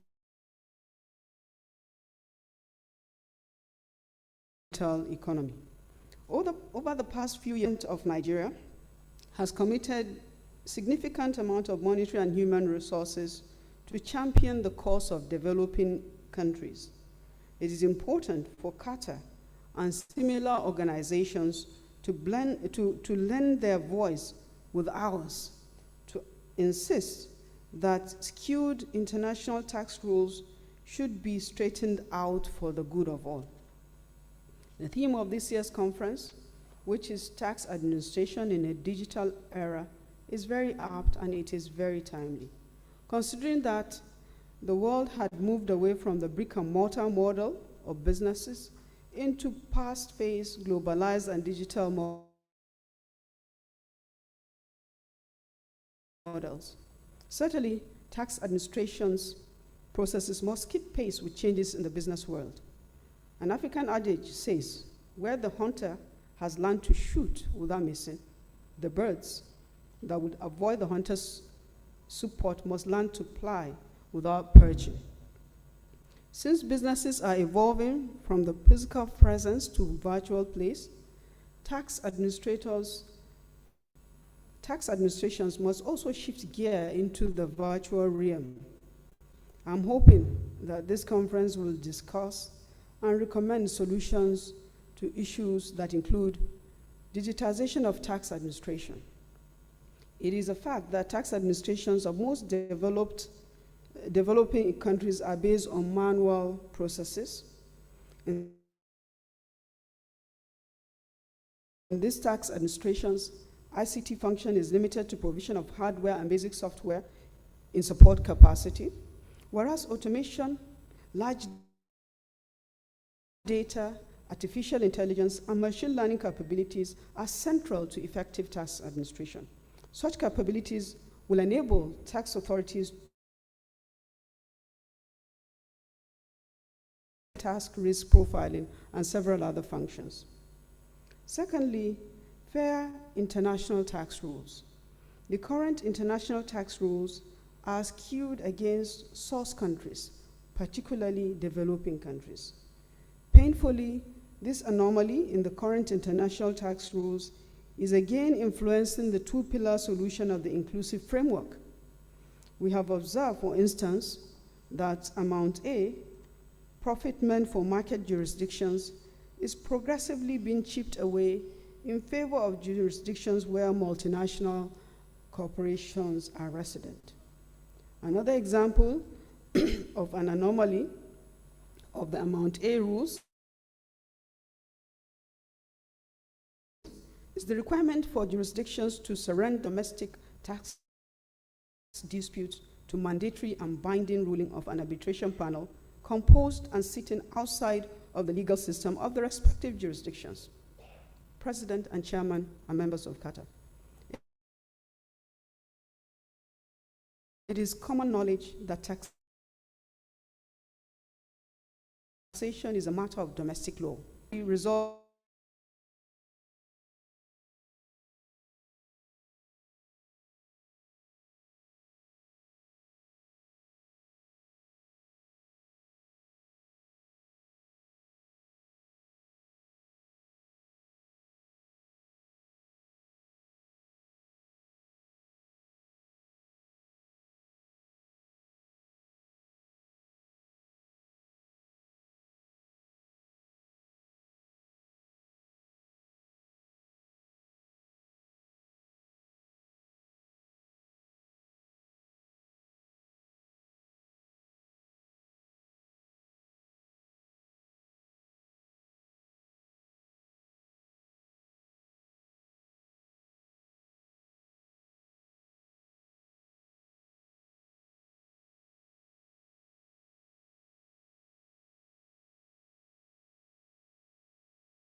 so an individual resident in one country working remotely for an entity in another country. Remote working was given vent by the lockdowns of the COVID-19 pandemic. This is raising many questions such as tax residency, employment tax, tax nexus for the company, and possibility of local taxes.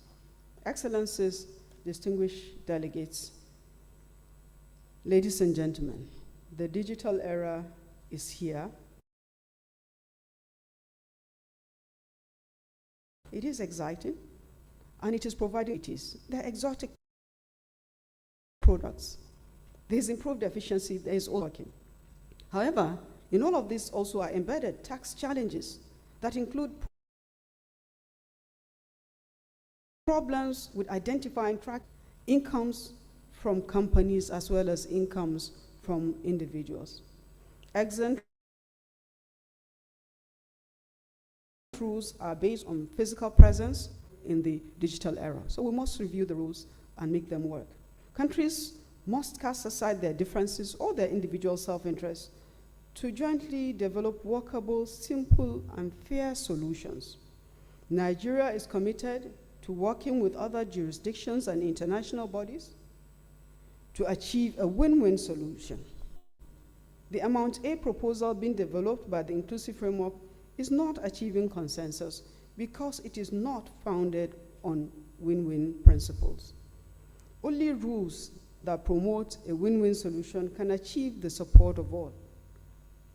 President and Chairman, as well as members of Cata, let me also conclude by urging delegates and experts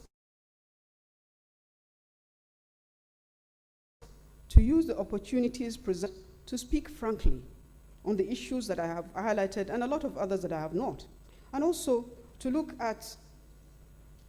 pay special attention to the issue of harmonization of fragmented taxes systems.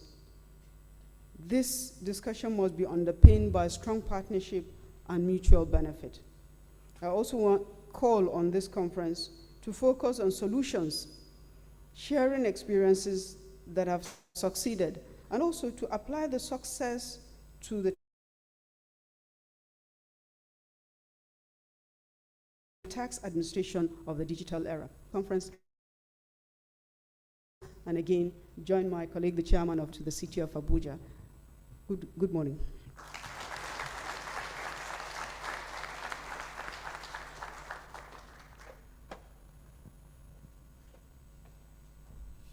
Thank you very much, Honorable Minister of Finance, Budget, and National Planning. Your Excellencies, distinguished ladies and gentlemen, let me also inform you that apart from the NTA, we're also live on TVC News. So TVC, we thank you very much.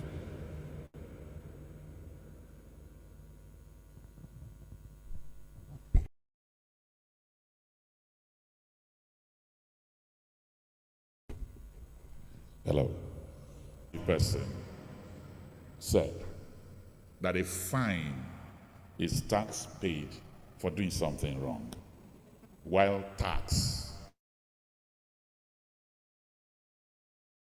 is a fine paid, right? And so, Your Excellencies, I welcome you. Our next speaker, who will be officially declaring open this conference, is a lawyer, politician, management consultant, boardroom guru of considerable repute, and a world-class public servant. Of the Federation of Nigeria, please join us. I welcome Mr. Boss Mustafa.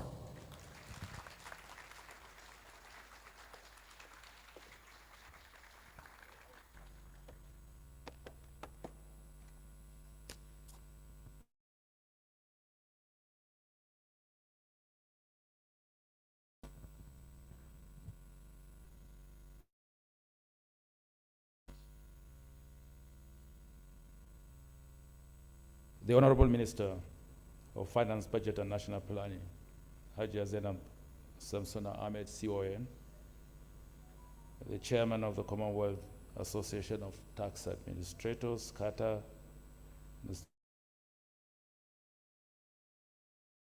Datu Muhammad Nizam Sari, who is also the Chief Executive Officer, Director General of the Inland Revenue Board of Malaysia, and other members of the Cata Association, the President of Cata, and also the Executive Chairman of the Federal Inland Revenue Services of Nigeria, Mr. Muhammad Nami, the Vice Chairman of the Commonwealth Association of Tax Administrators, Cata, ably represented by the Deputy British High Commissioner, the Executive Director of the Commonwealth Association of Tax Administrators, Mr. Duncan Onduru, the DG of NIDA. NIDA is the primary agency in Nigeria responsible for our digitalization efforts and certification. The former chairman of Federal Inland Revenue Service and managing Partner Compliance Professionals PLC, Mrs. Feku Wakaro, chairpersons, director generals, and commissioners of tax authorities across the Commonwealth here present, and those joining virtually, heads of delegation, invited guests, distinguished ladies and gentlemen, gentlemen of the press.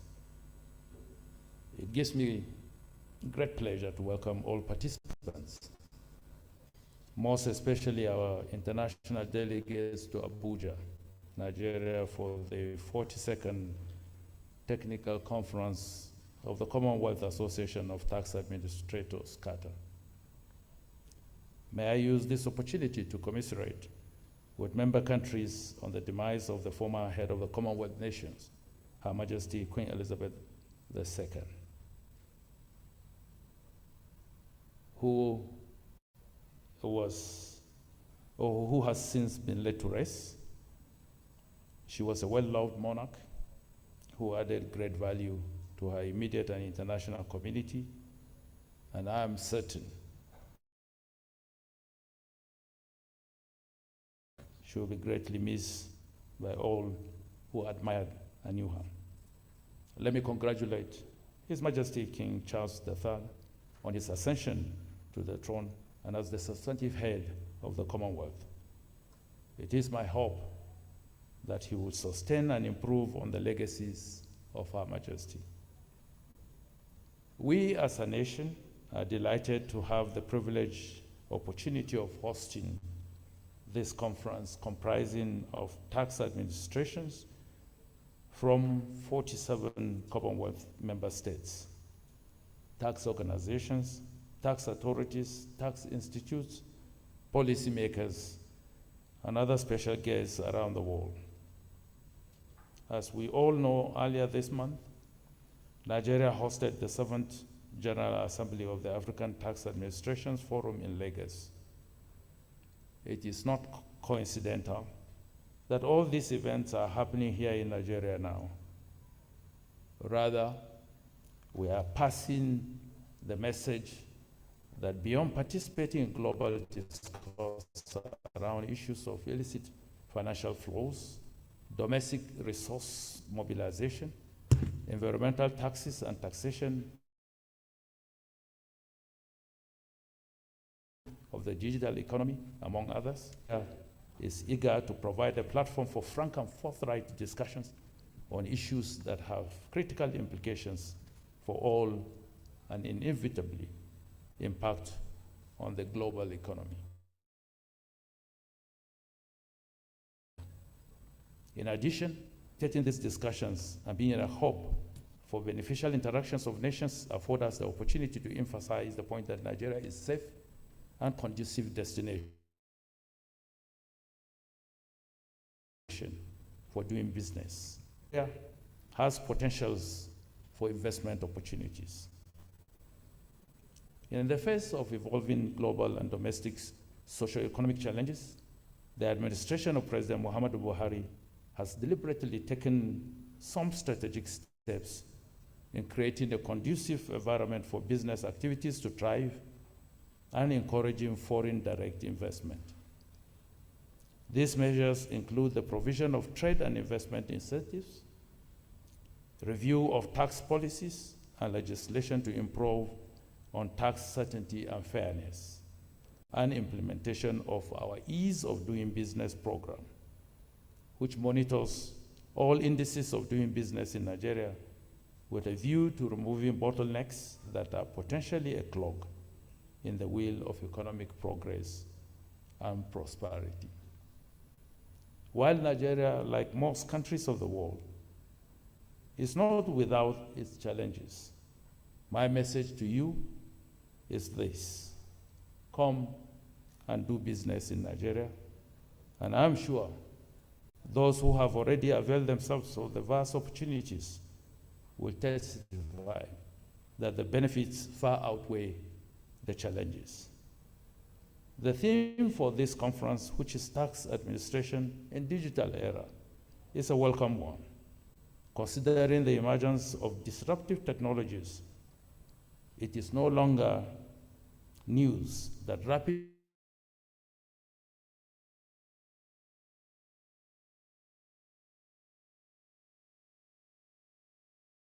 existing barriers to trade to a bare minimum. These innovations are tearing down the restraints of traditional trading methods and processes, thereby making the spectre of a world market a real thriving proposition. Permit me to mention that the digitalization of businesses coupled with increased purchasing power has meant that the provision of remote access to goods and services has grown in leaps and bounds and will only continue to grow exponentially. The challenge is for tax authorities to seize the moment and ensure that the opportunities presented by technology do not serve as a basis for loss of revenue due to our inability to keep up with the times. The question, therefore, is what should be the focus of tax administrations in this digitalized era to inventory tax compliance? I expect that you all will be answering these questions and much more. Ladies and gentlemen, as much as I would want to resist the temptation of delving into the technical session, as my role here today is to welcome you, let me mention that even now, after the worst is presumed to be over, many economies, especially those of developing nations, continue to grapple with the effects of the global economic downturn occasioned by COVID-19, amongst others. This conference presents an opportunity to exchange ideas on sustainable financing for government programs and development initiatives without undue reliance on borrowing and debt financing. Therefore, I trust that you will have a robust conversation and that will come up with useful recommendations that can be used in this regard. Finally, it is gratifying to see that participants could attend this technical conference despite challenges, including travel restrictions. We hope and pray that you will have a hitch-free transit even when you prepare to go back home. Distinguished participants, special guests, ladies and gentlemen, it is now my pleasure to officially declare this 42nd Technical Conference of the Commonwealth Association of Tax Administrators open.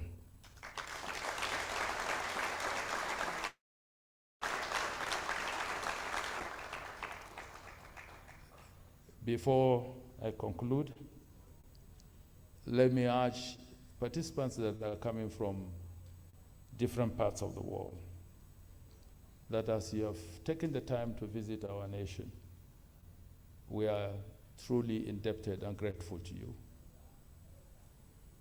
And there is a lot to enjoy in Abuja. It's a beautiful city. Our people are warm. Our people are loud. Our people are boisterous. Take the warmth and the hospitality and the sunshine of our country when you return. Leave the loudness with us. You can't fit in your country.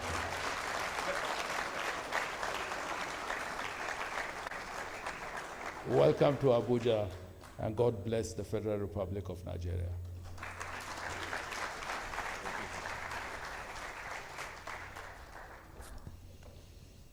Thank you, Secretary to the Government of the Federation, Mr. Boss Mustafa.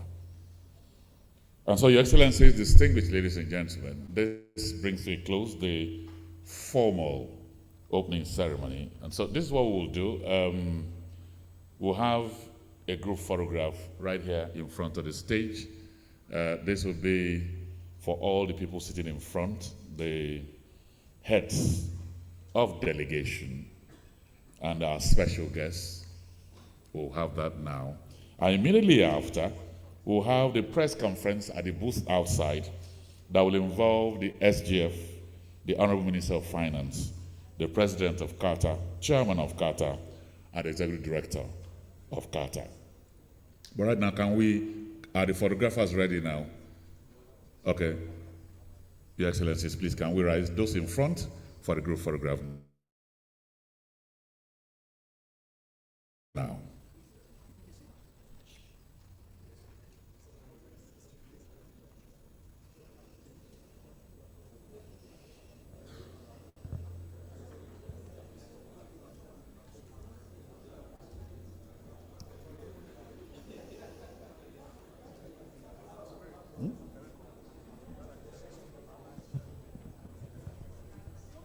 While the photographs are going on, we'll also have a general photograph outside before the tea break.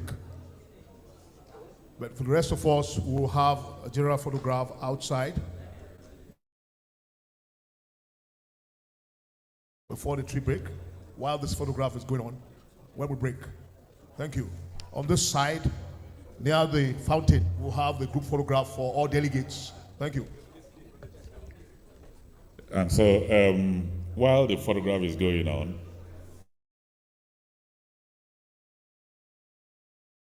immediately after the national anthem ceremony,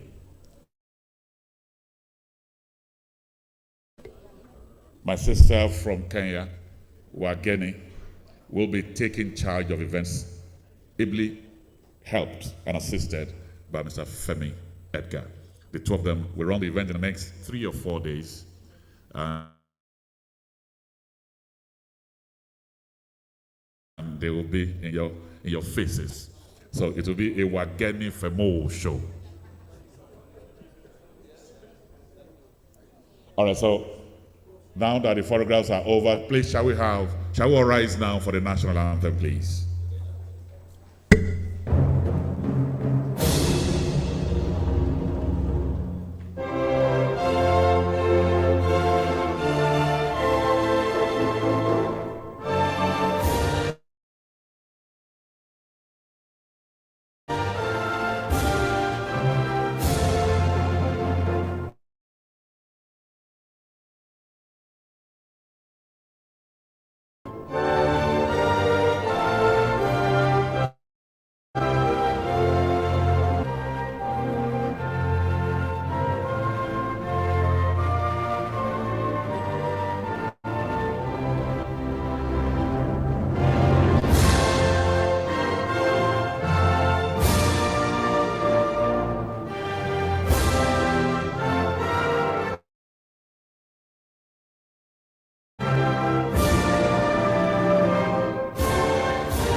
For the other photograph, Mr. Femi Edgar will be in charge. You direct them where to go to, and then tea break, and they'll be back here. We'll start the aircraft. Thank you very much. Please permit our special guests to exit the hall from the right.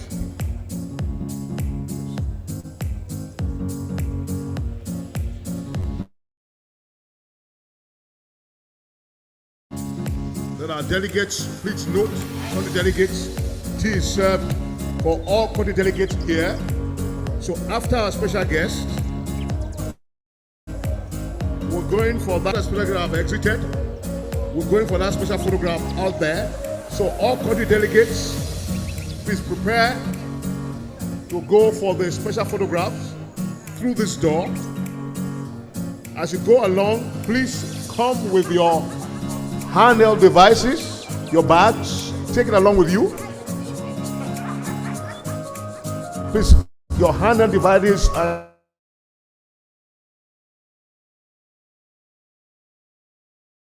after that we take tea.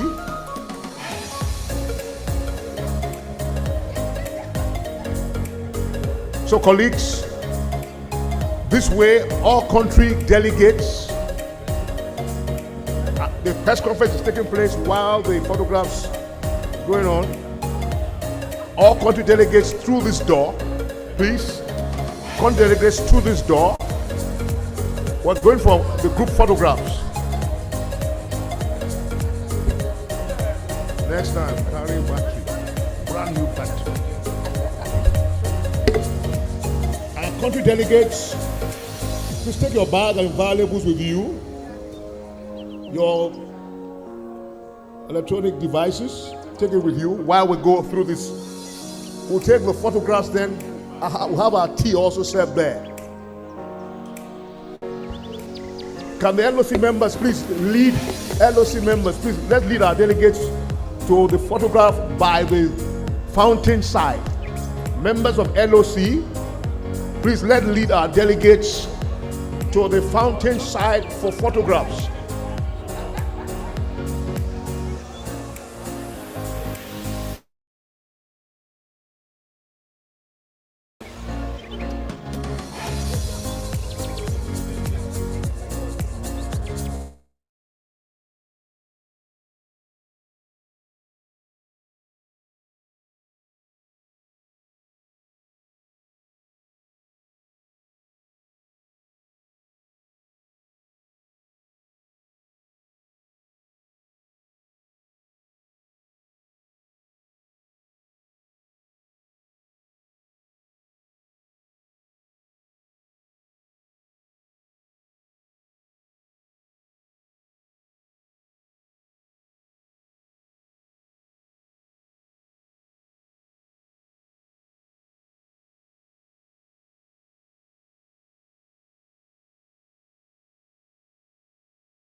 You have to remain for today's session.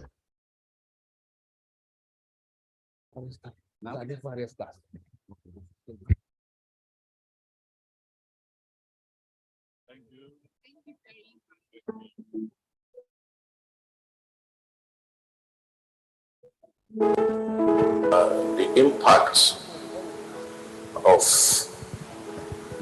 the education tax that we have of federal government at 2.5%, and which hit at was 2%, cannot Time for tea and for photo.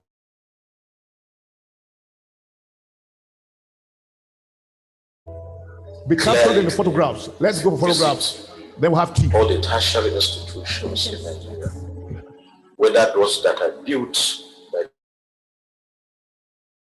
or those that were established by the federal government itself and being funded by the state, you will discover that from the classrooms, the lecture theaters, the laboratories, the research centers built by the states, built in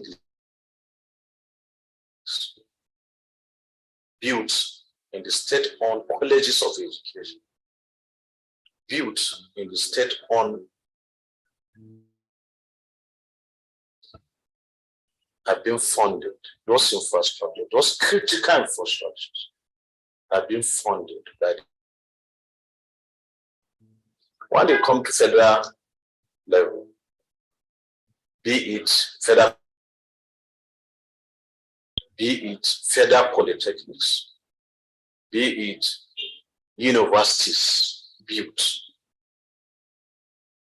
funded at level, the critical infrastructures which I mentioned earlier, from the classrooms to the theater, to the lecture halls, to the research centers, are funded with the funds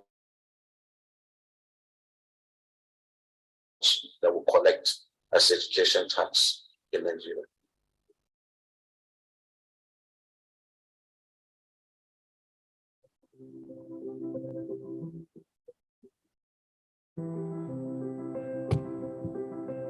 You recall what we did last year, that in 2021, January to December, we recorded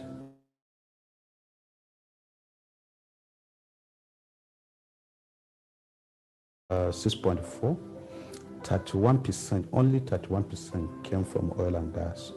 The non-oil related tax collection was 69%. So it's enormously affecting the reforms, the goals that we set for us, actual business and the thing we do at FRS. If you look at our results from January to June this year, though I do not have the figures, but I can confirm to the Nigerians that the performance has been in the region of 62% non-oil and 37%, 0.8% oil and gas. So this is the huge impact that the reforms is having on our operation. And above all, it will interest Nigerians to know that averagely, we have been contributing about 60% of what is shared monthly by Nigerians at their monthly meeting at FAC. And in the last month, that is the month of June, the percentage went up a bit to about 72%.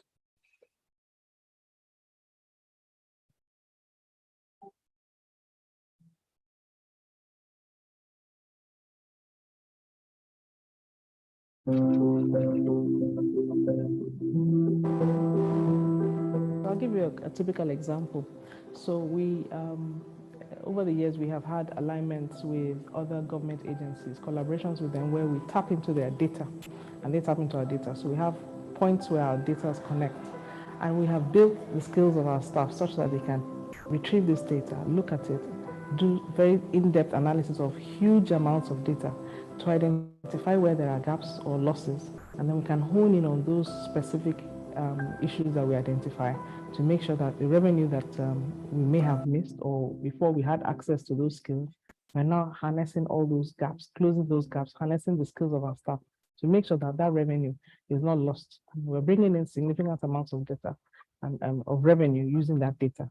And those are skills that have recently been, harnessed in the service. So that's one specific example. I could also look at things in terms of understanding new technologies and new sectors. So for example, everywhere you go now, everybody's talking about things like cryptocurrency, blockchain, and artificial intelligence. So we recognize that you can't tax what you don't understand. And so we've put in a lot of time and money to ensure that our staff have a good understanding of these new technologies, new laws, new issues, and sectors, so that they can actually understand the transaction flows in those areas and can harness and focus on how we want to collect our funds and our revenues in those areas.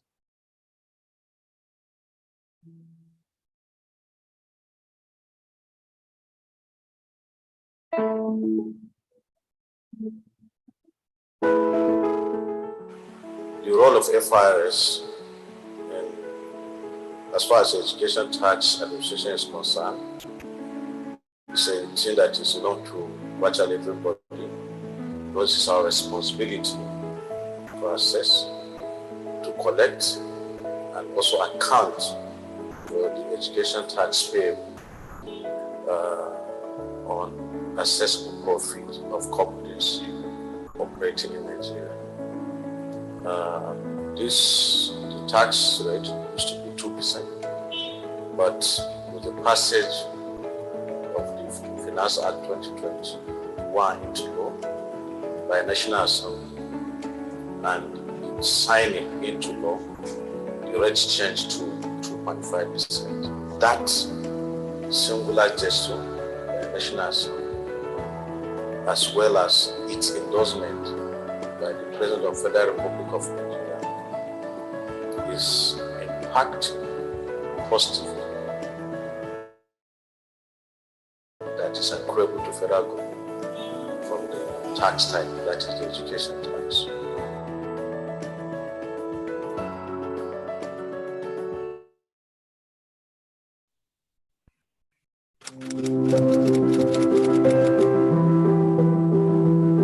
We also have with significant economic presence in Nigeria. They are selling or buying services they're selling services to Nigerians. They are doing heavy business in Nigeria, and yet they are not paying taxes. But regarding the Finance Act, for every company that has significant economic presence, they are mandated to pay taxes, to file their return, and also at the end of the year, they are expected to file VAT if they meet the threshold of significant economic presence, which is 25 million and above in any currency. So that we have a non-resident taxpayer's office, and our analysis has been able to taxpayers who are not resident in Nigeria. They've done they have huge transactions. Our non-resident taxpayers office. We also have a lot of taxpayers in other sectors, hidden sectors. They claim to be,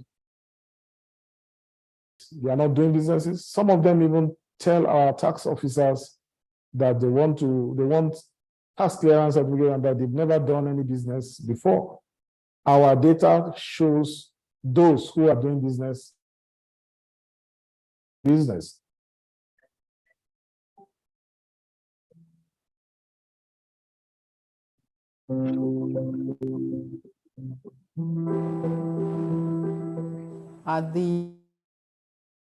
scheme is one of the innovations of this government in order to encourage investment in critical infrastructure, which again, as I said, is a public good. We can't all just go out. There's one route that connects Lagos to Kano, for example. So that has to be provided by government. But government can obviously use various methods of financing it. And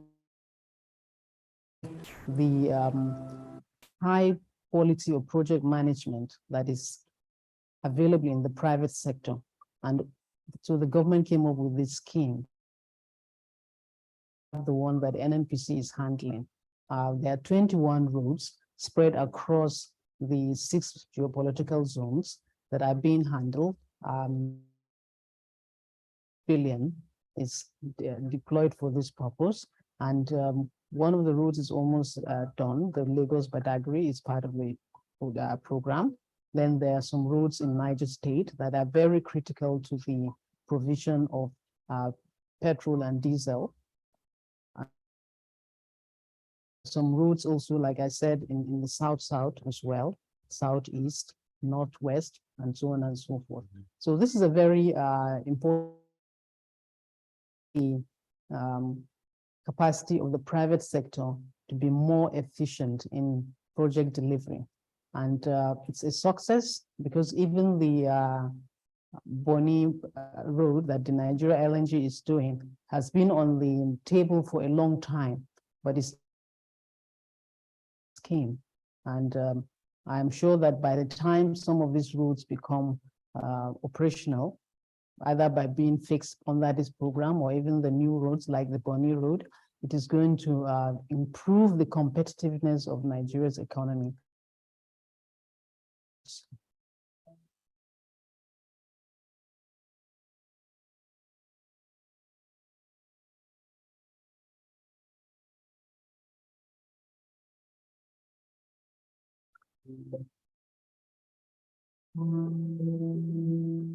When this current administration came on, Muhammadu Nemi, Afaras was in some kind of disarray, so to say. But he came up with 4 cardinal objectives that he wanted to achieve. And thus far, he has achieved those objectives. One of them, of course, is rebuilding the institutional framework of the service. What this means is that hitherto, we didn't even have a board in the FRS. Upon coming of this current administration, we now have board, of the service. All the functions were clearly defined. Offices, we have threshold for our offices. We categorized them into what we call the large taxpayers offices, the medium tax offices, micro and small. That is to say, any company whose turnover is above 2 billion naira is categorized under the large tax, taxpayers office category, while those with a turnover of 500 million to 2 billion naira are now categorized under the medium tax office, while 500 million naira and below are what we call the micro and small tax offices. So these taxpayers were categorized based on this, turnover segmentations, and this has actually on our major players, in terms of tax payment. Even amongst the large tax offices, we have further gone to segregate, because we have the LTO and aviation and construction industry. So all the financial institutions also categorize them into one and now open what they call the large tax, payers office in the. Likewise, telecommunications, they also have their own category. So in that manner, we now clearly define where our taxpayers belong to. That is one of the reforms that this current administration has brought, to fore.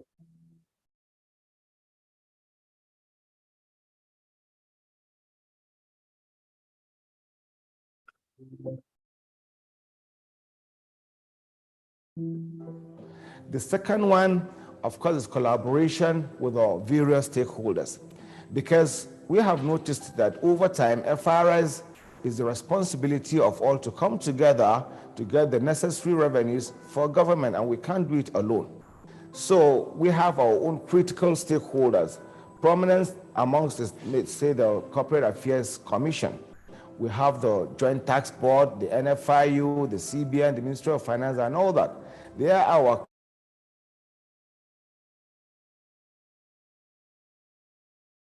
the service. That also, done so much to come together. So the third cardinal principle or objective of the EC, of the executive chairman, is to make FRS, a customer-centric organization.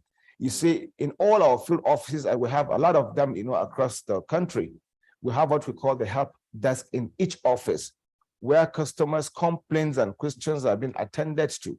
So there's a help desk, at every point in the office, and we have our helplines where you can place a call and your issues will be addressed. We also went further to create what we call the contact center, where taxpayers from the comfort of their homes and offices can place a call in different languages. We have it in Hausa, Yoruba, Igbo, French, English, and still counting, where their issues can be addressed. So all these measures in the last 2 years have actually made FRS a customer-centric organization, and customers are not happy to voluntarily come forward to, to declare their income and pay the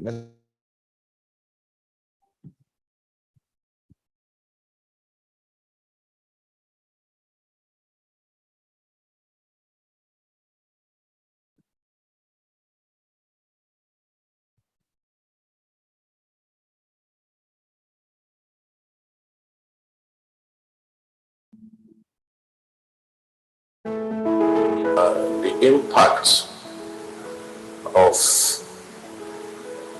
the education tax that we collect for federal government at 2.5%, and which hitherto was 2%, cannot be overemphasized.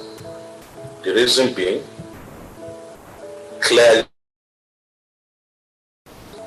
all the tertiary institutions in Nigeria, whether those that are built by the state or those that are established by the federal government itself and being funded by the state and federal government respectively, you will discover that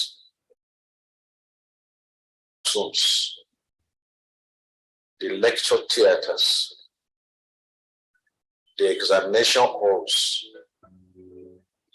the laboratories, the research centers built by the states, state-owned polytechnics, built in the state-owned colleges of education, built in the state-owned universities, have been funded. Those infrastructure, those critical infrastructures are being funded by the education tax that we collect. When they come to federal level, be it Federal College of Education, be it federal polytechnics, be it universities, and being funded at level, the critical infrastructures, which I mentioned earlier, from the classrooms to the theater, to the lecture halls, to the research centers, are funded with the funds that we collect as education tax.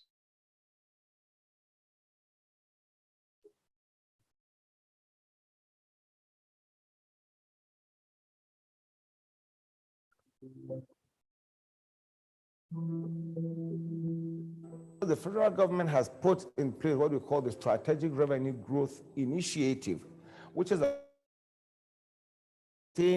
revenues coming into the country. So our role is very critical. We have been sustaining and providing, the funds to the government, to do its businesses. And you can see even from the records for this year, I contributed over 60% of the monies that have been shared at the Federal Accounts and Allocations Committee. And this is still counting compared to what our collections were very insignificant, because we have not changed the narratives in the sense that we were a dependent oil nation in the past. But as I speak to you now, FRS depends, the government depends more on the non-oil revenues. Last year, 2021, FRS collected 6.4 trillion naira, which was unprecedented. And the interesting thing is that amongst this monies, 75% of it is coming from the non-oil of the taxes we collected last year. And even our score this year, half year, we collected over 4 trillion naira. And of course, substantial part of that amount is from the non-oil revenue, over 60% of it.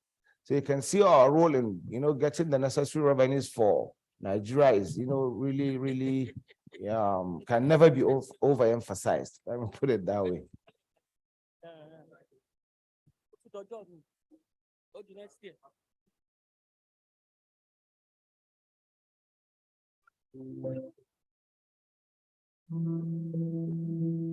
We have not decided through, of course, the management of the service to do what we call satellite offices, because some of these offices are, very not too close to most of the taxpayers.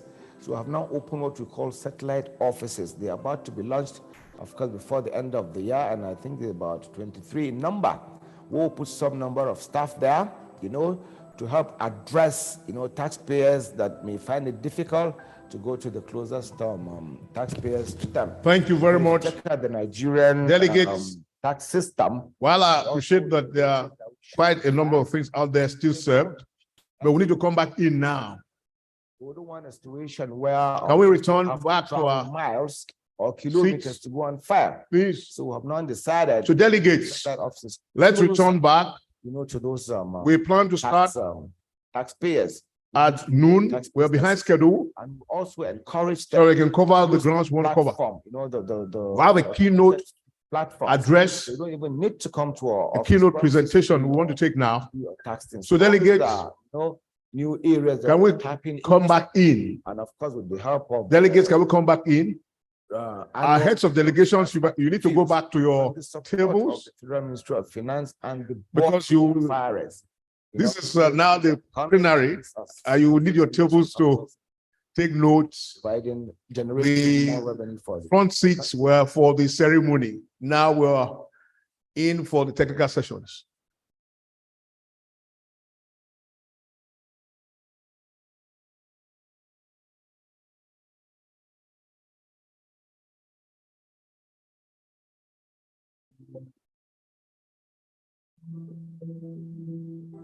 The federal government, through the budget office, gives us a budget every year, and for 2021, we're given a target of 5.9 trillion naira to collect, on behalf of the federal government.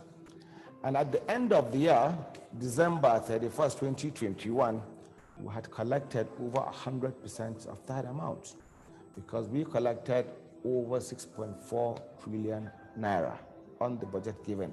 FRS has never achieved 100% of its targets. But we did it last year, of course, under the able leadership of our chairman and all the reform that he has brought on board. And the interesting thing is that amongst the 6.4 trillion naira that was collected last year, over 70% of it is from, collected, from the non-oil sector, which was not the story a few years ago, because Nigeria used to be an oil-dependent nation.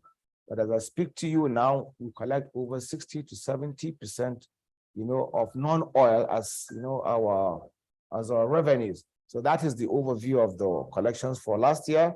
And these are categorized under, tax type. And I'll give you an example with one tax type, which is what we call the value-added tax, which is a consumption tax that has been shared amongst the 3 tiers of government, the federal, the states, and the local government, because the federal government only takes even 15% of that amount. But we were able to collect over 2 trillion naira on VAT alone last year.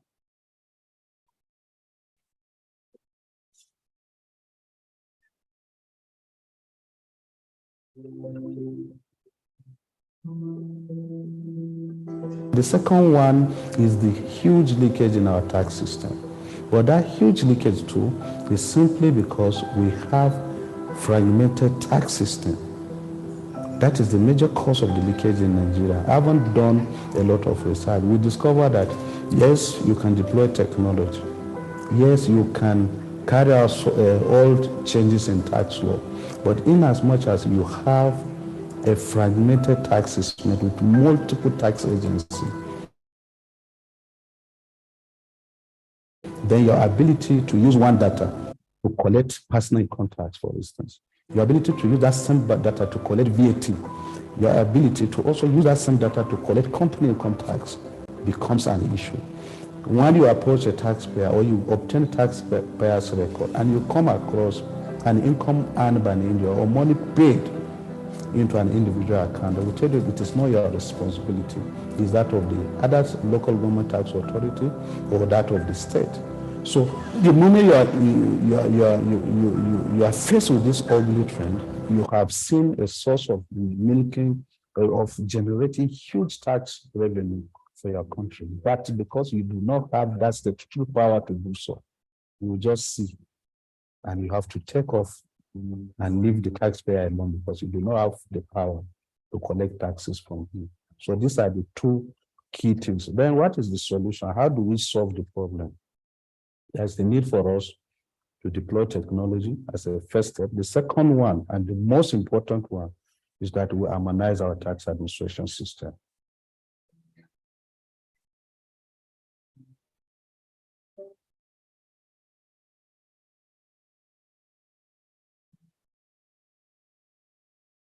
One of it is the administration of personal income tax in Nigeria. It is not being taken seriously. So whatever we do at the center to administer corporate taxes is impacted. The impact of non-paying adequate administration to personal income tax administration in Nigeria is impacting on whatever we do at the center negatively. And globally, when you are doing calculation of tax to GDP, there are so many tax types that are put into consideration. But the number one that is always put into consideration and which contributes. Please, let's come back inside. Is personal income tax. In our own country, it is nothing to write home about. I was reviewing our joint tax board report only yesterday. I discovered that from January to June, our FRS staff, please remain in the sessions. Directors, FRS staff, remain in the sessions. From the 36 delegates, whereas our tax collection. Delegates, let's return inside. Month was over. While Mr. Taiwo, delay, please. If you take what we are doing, hope is nearby. What the 36 internal revenue services are doing. We'll call you up on the issue of tax the issue of administering the personal income tax, you will realize Please, that delegates, have not even started at all. please, can we settle down behind our country tags? Our neighbor, you go to Ghana, the #1 tax type that contributes. Welcome to the plenary sessions If you look at our of the 42nd annual Cata Technical Conference team, Tax Administration in a Digital Era. If you look into your program, sure you have the program was in your bags. Please refer to it. It guides you. The program brochure, it guides you. Well, I'll shortly hand over to Ms. Wagini Wamba of the Kenya Revenue Authority to order this session. Please, you see that we have a presentation now. While we settle down,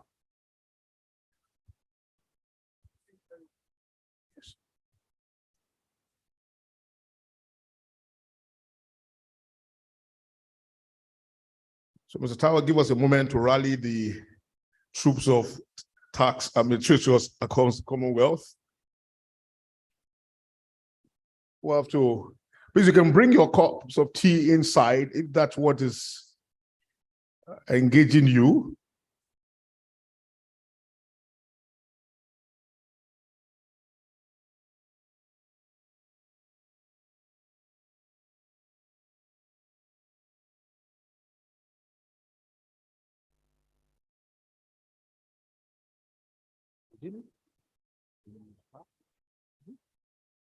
You're going to call Taiwo up. Yes, maybe when they hear you, they're all right, run inside.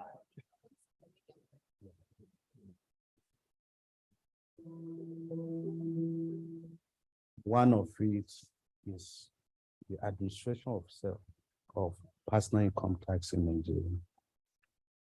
It is not being taken seriously.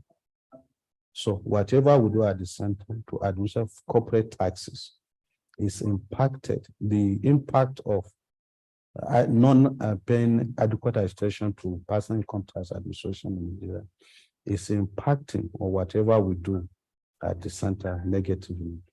And globally, while you are doing calculation of tax to GDP, there are so many tax types that are put into consideration. But the #1 that is always put into consideration and which contributes higher than all other tax types is personal income tax. In our own country, it is nothing to write home about. I was reviewing our Joint Tax Board report only yesterday. I discovered that from January to June, our personal income tax is in the region of 250 billion from the 36 states, whereas our tax collection in a single month was over 1 trillion naira.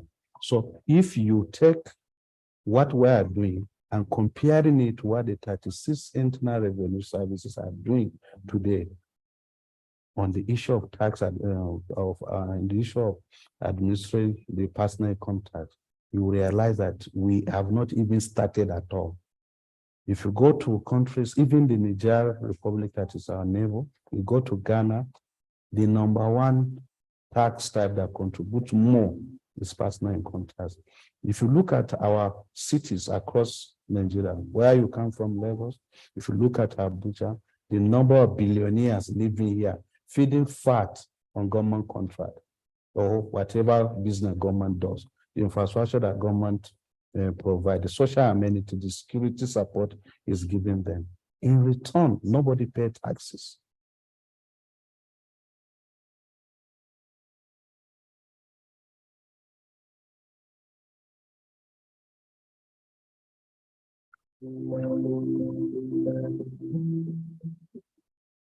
You see, like I said, our own mandate is to assess, collect, and account and remit to the federal government for it to be shared. But let me just give you an example of one of the taxes that we collect, which is the education tax, of which we do that on behalf of, the TED Fund. If you go to our tertiary institutions across the country, you will visibly see where taxpayers' money is working. That is one of the signs where you see it working there. And don't forget that at the Federal Accounts and Allocations Committee, FRS provides over 60% of the monies that have been shared there. And these monies are shared between the federal, the states, and the local governments, of which is what the state governors use, in doing their own businesses, providing infrastructure, paying salaries, in addition to their own internally generated revenue. So taxpayers' monies are really working in the system because that is the only, source of income for the country. So all these monies that we collect on behalf of these taxpayers are kind of a social contract between the government, the taxpayers, the tax users, and people even handling the taxes, to the collection of the taxes. So collectively, you can all see this thing visibly. So if taxpayers can be more, once again, technical, thank you. Professional. Thank you very much. In the tax deal. Thank you very much. Ladies and gentlemen, once again, you're welcome. And a warm welcome to Mrs. Iveko Mogwokaru. Thank you, ma, for coming. Our former chairman of the FRS. Welcome, ma. Let us settle down. We're going to take the keynote presentation now. So I'm going to call on Ms. Wakini Wamba of the Kenya Revenue Authority to come up. But before she does, we will take a very brief security advisory session to tell you where a few things are, if you need them.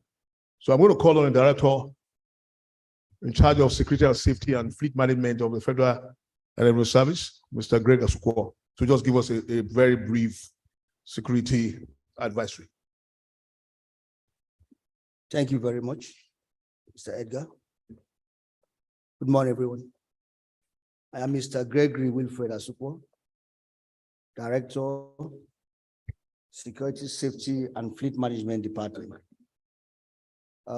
Listening to the first session and the assurances given by the different people, I begin to want to let you know that we have done so much in order for us to receive you. And we're so happy that you feel very comfortable being in Nigeria and in Abuja, the federal capital of the country. I believe that what we sent to you during our security logistic notes, what you're going to see right from the airport, those of us that came to the airport, is exactly what you saw. And that is a further reassurance to the fact that we're prepared and we're waiting. And we're happy to be our guest here in Nigeria. At the airport, we did tell you that when you arrive, you're going to see our men with a jacket like this. We believe you saw them. Good. That is an assurance that you are in safe hands. And I believe you enjoyed the hospitality and the comfort and the security that we provided right from your entry point. Likewise, in this hall, you're going to still see us in this jacket as you saw during your arrivals. And we can call on us at any point in time you require an assistance or you want to make inquiries. That is the security team, at the same time, the protocol team, and you will be happy to give you whatever assistance you require. We will want also to let you understand that we're going to pay so much emphasis on our tags. This tag that we have is going to be one of the criteria we're going to be looking out for in order for us to admit anybody to be allowed to come into the hall here. Our security team will be looking out for it, so please don't misplace your tag. If you misplace your tag, quickly, kindly report to us so that we should be able to know what to do about it. And in the hall here, we have safety measures have been taken into consideration. The hall has a good ambience. We have accesses into the halls, but for purposes of access control, we're going to restrict the access. But in the event that there is any situation, which I assure you there will be none because we have taken all precautions, we're going to open up the doors and we're going to evacuate. And we're going to get at the muster point, and I'll be the incident commander to be able to guide. But I want to reassure you again that during the course of our planning, we made sure that there will be no eventualities as regards this event. The Transcorp Hall, the Transcorp Hilton is a controlled environment, as you see. We have levels of checks and screening which we have put in place to be able to reassure you that you are safe here with us. And the levels of check also continues right here in the halls. And that's the reason why we're introducing the tags. And the tags have pictures, which is to make it non-transferable. And at the hotels where you're staying, we equally made sure we replicated the same level of security and safety procedures that we have here at Transcorp at the hotels. We have resident security officers at the hotels, which their numbers are going to be displayed in case you have any inquiries you want to make. They are resident there with you. And equally, we have both plain and uniform security personnel that will be available at your, in case you need them. Right here in the hall, you can see that we have CCTV cameras, we have smoke detectors, and the evacuation signs are there. We have conveniences, enough conveniences for all of us. In a gathering like this, we will expect, just as the moderator did say the other time, there is a need for you to take personal care of your items, personal devices. As you stand up from your seat, we advise that you pick them up and go with them.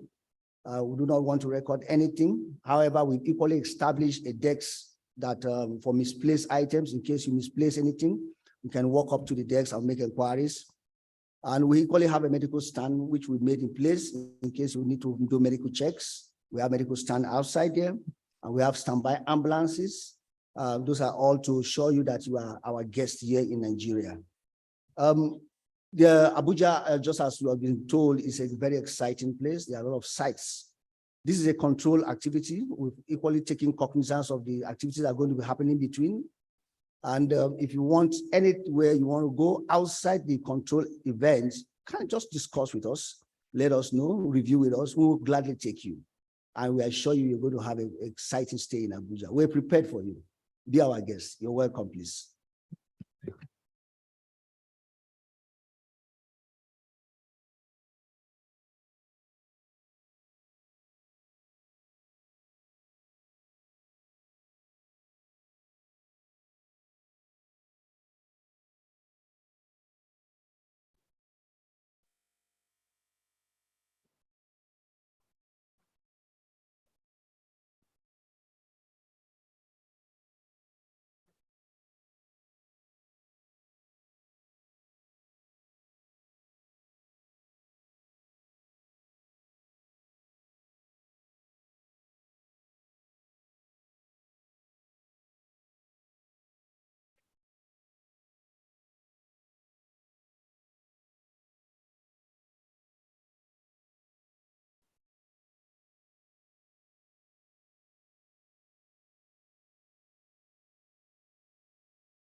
to these thematic areas and give you some thoughts for further deliberations in the next 2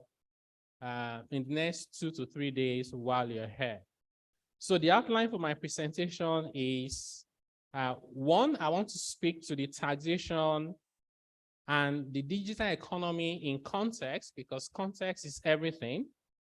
Then I will talk about tax digitalization as a force for good. It is good for tax authorities to look at digitalization as a means of enhancing tax compliance. And what is even better is to look at the whole system of digitalization and tax administration as a force for good.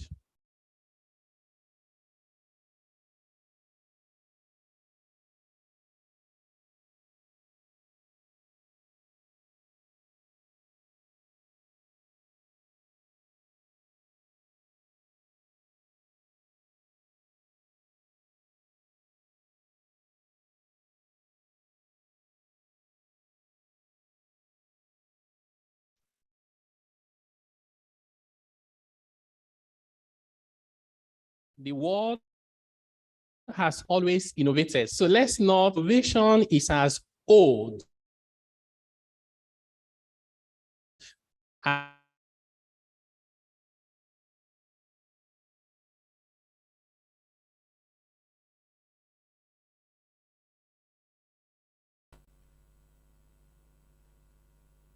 okay.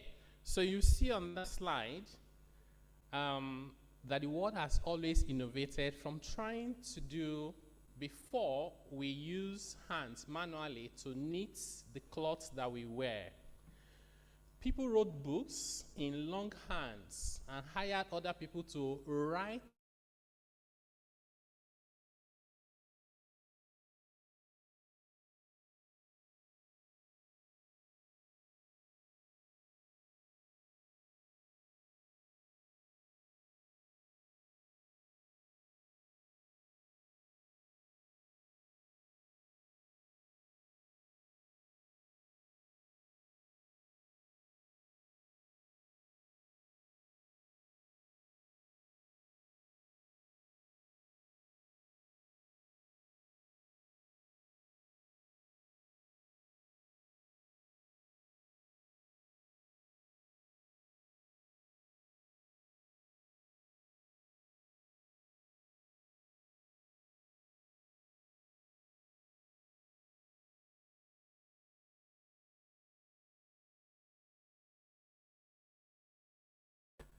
in 1989, Tim Berners-Lee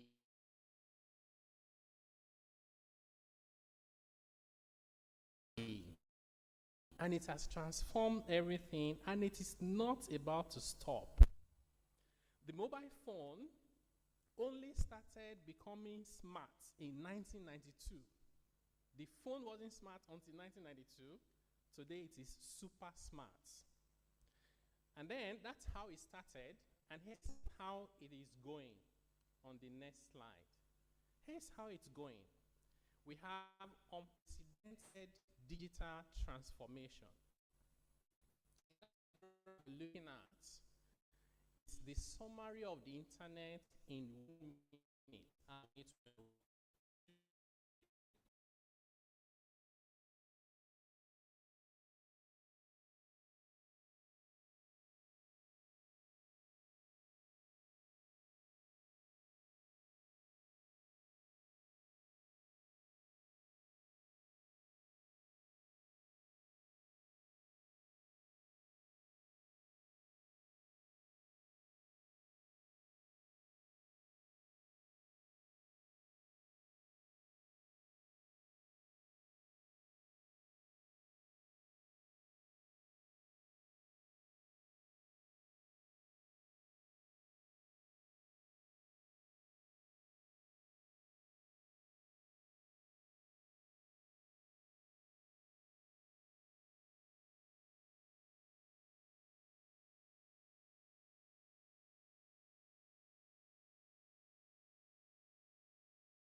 in developing countries like Africa and even developed countries, there's a lot of money to be made from the informal sector.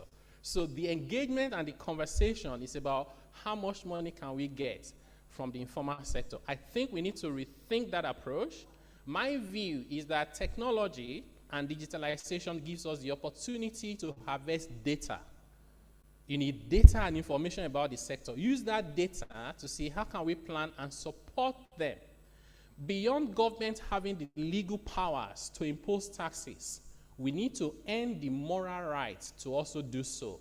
You only earn that when you support the informal economy, and when they thrive, you can now talk about taxation. We need to provide insight to policymakers to design intervention and support, remove impediment to formalization, design measures to improve compliance. For example, in countries where they allow you to claim input VAT on setup capital, right? Startup capital. Little things you buy here and there to start your business, the government says you can claim the input credit. You know what happens? Everybody rushes to go and register because they want to get the credit back, right? What you do is make a little investment that brings them into the tax net. In some countries where that is not allowed, like Nigeria, for example, the startup person is wondering, why should I be in a hurry to go and register with the taxman, right? And then you need the strategy for the black economy. I do think that digitalization gives us the opportunity to reduce the size of what we would normally call informal economy, such that whatever is left of that economy, actually, we can easily call it the black economy, which is very different from informal sector. The second one is taxpayer information security and confidentiality. For this to work, think about the legal framework for information security and management. How do you comply with existing rules? GDPR in Nigeria, we have NDPR, and you have it all over. You need to enhance your processes for the life cycle management of confidential information. You know, those of us in business, we say we have B2B, business to business, business to customers. We also have G2G, government to government. How is a tax authority relating with financial intelligence? How are they relating with Ministry of Finance? In countries where they have customs separately, like Nigeria, which I don't understand, by the way, how are you interacting? In some countries, you have subnationals. How are you interacting with the central banks? We have government to citizens. We have government to businesses, and we have government to taxpayers. You need to define how those protocols should work.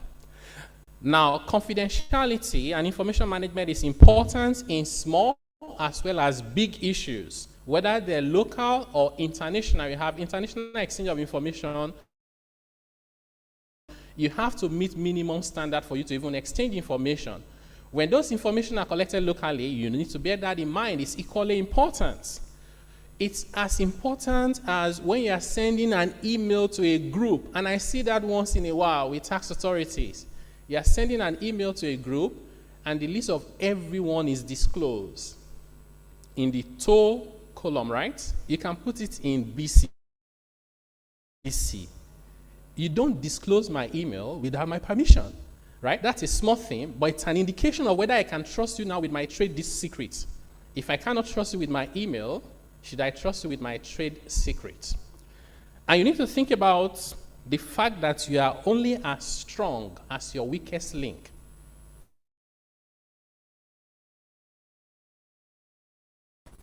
Tax administrators hire a lot more. They need that capacity to do the wrong thing, and you put not only the reputation of the tax authority at stake, but also the trust with your taxpayers and other stakeholders. You want to set a target for your weakest link to be stronger than the minimum standard. That's where you want to get to. And I think it's possible. The next one is on change management process in a digitalized tax administration. And my messages here are that, one, digitalized tax administration requires a clear vision of what you want, robust planning, and clinical execution. It's very unlikely that you hear anything at this conference that you haven't heard before. the difference of where we're going, or are we just following the path? You may learn from others, but tailor to your own needs and environment. Users' involvement from the very beginning is very important, but also all the way. Don't impose it on your people. Get your people to be involved. Get the taxpayers to be involved. Get the tax agents to be involved. Get the business community to be involved. Train to empower and set KPIs to drive adoption. So when you do implement any technology solution, set the key performance indicators, measure them so that people are encouraged to adopt, and there will be consequences when they do not do so. I want to encourage you to measure outcome and impact and not just efforts. I see this too many times. We have implemented this. We have social media accounts. We have an interactive website. Those are efforts, and they're okay. But beyond that, what is the outcome? As a result of this, our taxpayers we have reduced the compliance time by 70%. Instead of 70 hours, it is now something else, right? That is now outcome and impact. So that way we know whether we are investing in the right technology solution. The next one is digitalization and the challenges of the digitalized economy. Number one point I have there is the metaverse. As I was preparing for this session, I have an 11-year-old girl, and she came to me and said, "Daddy, why are you working on a weekend? You work too much." I said, "Well, I have a conference where I need to speak."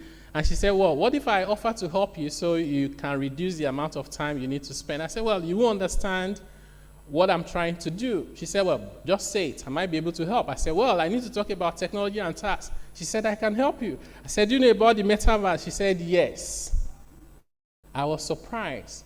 And my daughter said to me that she's been asking me to give her money to buy Robux. In fact, I learned from her that there is Roblox and there's Robux. Roblox is the metaverse where they play games.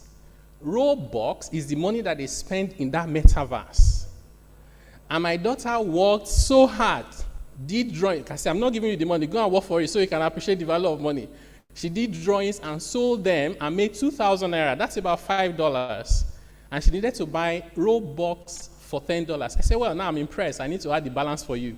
My daughter came back with a research about technology and tax. I was amazed at what she wrote, 11-year-old. And her knowledge of the metaverse, I've learned a lot from her. I learned that in the metaverse, you know, you use real money to buy money in Roblox. Roblox is the place, Robux is the money you buy. And then they buy costumes. They buy real estate. In fact, I learned that a Gucci bag was sold for more than $4,000 in the metaverse. So I kept saying to myself, if I'm buying the money in the metaverse, how would I treat the tax? Because I don't know what they're going to use the money to buy, right? Should I just ignore the fact that they're using the money to buy costume, real estate, bags, and just impose a tax? Or should my tax reflect what will happen in real life? I haven't figured it out myself, but I do think that the tax authorities must start thinking about it now, not in 5 years' time. How about cloud computing, blockchain, digital currencies? They initially told us they didn't want government regulation. Now, everybody wants government regulation. How about social media?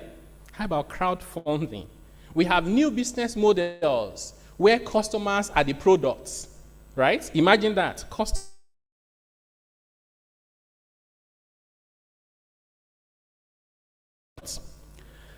We have platform where customers are the product. We have software. The economy needs to be stratified, focused. When I talk about digital economy, for example, and I say, well, you have people in your country who are selling goods online, who are providing services online. Your focus for that will be very different from international suppliers who are selling services into your country. In fact, the strategy will be different from those international suppliers sending goods to your country, because goods are still physical. They come through your border. Services won't. Party will not. If you then dissipate energy on people who are doing digital transactions within your country, you are losing focus in terms of priorities, because in any case, they're already in your country, right? So, change management, digitalization in the digital economy, and we need big data for risk-based tax audit. I do think that we live in a world now where the taxman should know where to audit. The system should tell you, because it's connecting so many things together to tell you, the taxpayer, that you need to be worried about. And then how about digital statelessness? You know, as a young professional, where is it possible that a human being can be without a state and a company can be without a state? Now, whatever that was, the scale has just increased, because I can operate a business conveniently without living in any country, and I'll make money. How do we address that? The next one is, how do you address digitalization and the harmonization of the system? I think for me, you need to start with the administrative agencies and structure, but it needs to go beyond that. How do you harmonize data and intelligence within the entire ecosystem, not only in your country, but as well internationally? How do you ensure there's a handshake between the tax administration and the fiscal authorities? And you have to start with what you can control. It's very easy to complain and blame everyone. But if you think about it, and that's what I've called now the distinction between the micro and the macro. As a tax authority, tax administrators, you have powers over administrative policies within the setting of the tax authority, right? You have control over that, deal with that. While we're looking for how do we fix the macro, which is for the politicians most times to decide on. Start with what you can control, harmonize ecosystem with taxpayers, tax agents, other economic actors, and implement automated validation. You should not be working too hard. We just need to work smarter. Let the system self-control itself. I say, for example, when you do VAT, my output is someone else's input, right? So I'll let the system tell me whether someone is understating something somewhere. And finally, I decided to include this myself, and I call it the other key considerations, in addition to the 5 thematic areas you have identified. Number 1, how can we use digitalization to enhance the taxpayer experience? It should not be easier for me or for you to buy a pizza or tax. The reality is, we had an example in Nigeria recently. MTN is one of our largest telecommunication, in fact, the largest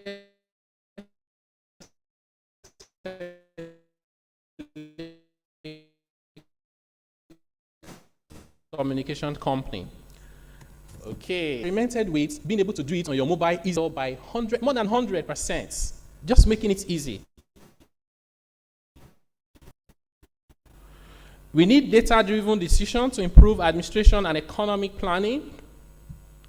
Like when we had COVID, we needed to find out the poor people have a very sound digitalized tax administration. It was the easiest thing, because the information you gave me over time, I can use that to tell whether you're poor or not. If you were dishonest with your tax returns, completely your problem.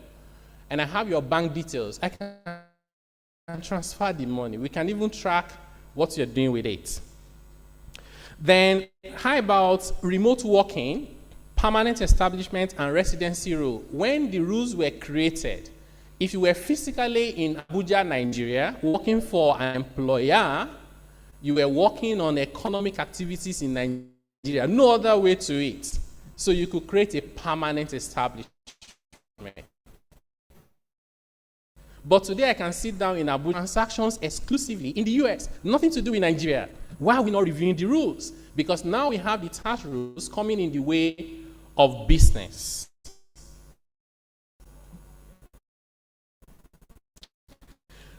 We also need to think about resourcing for the internet. Poverty cannot breed digital prosperity. So your employees, as a tax administrator, cannot be internet poor, and you tell us you are digitalizing tax administration. And there's a definition of what makes you internet poor. the quantity that you get of data, the quality and the speed of that data, and the affordability. And finally, we need to think about the tax burden and neutrality of digital tax versus traditional business models. There are countries where they will say, well, we are imposing digital tax services so that Google can pay tax, so that Amazon can pay tax. When you say that to your population, they may not figure it out. Maybe not all of them. But the reality is, who pays those DSTs? They're your people paying them, right? So let's be honest and sincere with their people. When you need those suppliers to pay the tax, design it appropriately. When you need your people to pay it, let it not be a discrimination between when you do traditional business model versus online. Online should not have any advantage, so also they should not have any disadvantages. So as I close, because of my time, how do we then redesign the tax system for a digital world? First, I thought to start with this picture. Unfortunately, they didn't put the PowerPoint version, so it's not coming out one by one. But at the center there is a digital economy, Bob.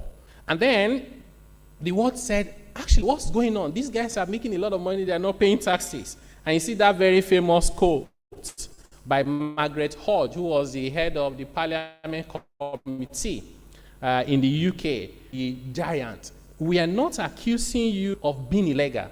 We are accusing you of being immoral. Because they said, we've not evaded any taxes. We've done businesses in line with the rules.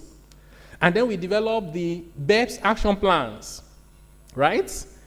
And the question is the BEPS action plan going to rescue us? By the way, Pillar 1, Pillar 2, which is arising from action number 1, is addressing less than 2% of global tax revenue. The other 98% are just as important.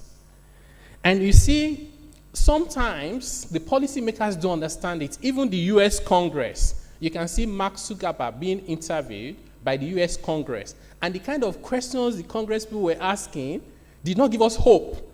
Let me give you 2 examples of the questions they asked. Mr. Mark, this thing that you do, Facebook, is it the same thing as Twitter? That was a question from a congressperson. Another question that was quite interesting was, if I send an email via WhatsApp,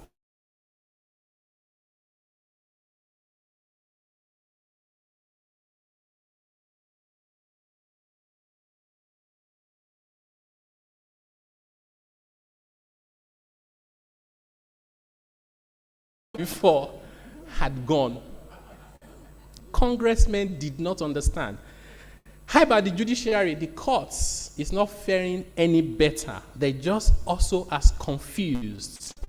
When I heard this conversation about whether Uber is the employer of drivers, I don't understand why it's even a debate. Why is there a debate in the first place about their minimum wage, about their pension? It shows you that the world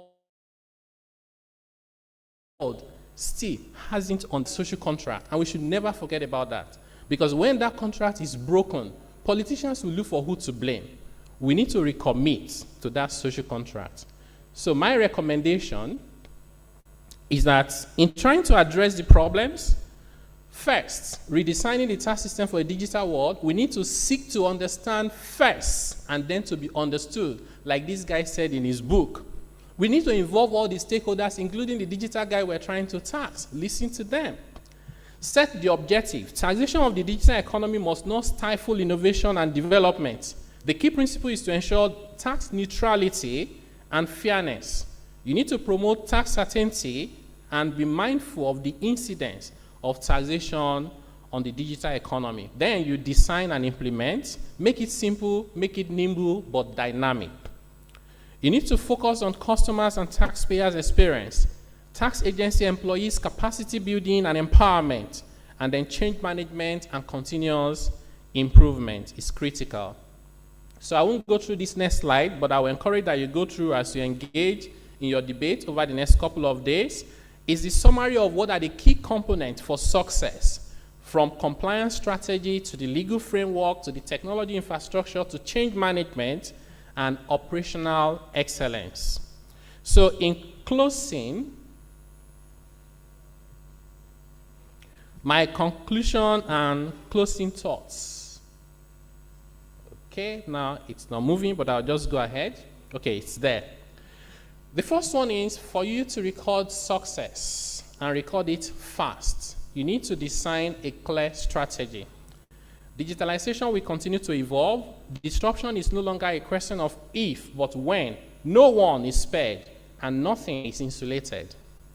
Then make sure everything you are designing is taxpayer-centric in terms of ease of compliance from end to end, including registration compliance, filing compliance, and payment compliance. Engagement and communication is key.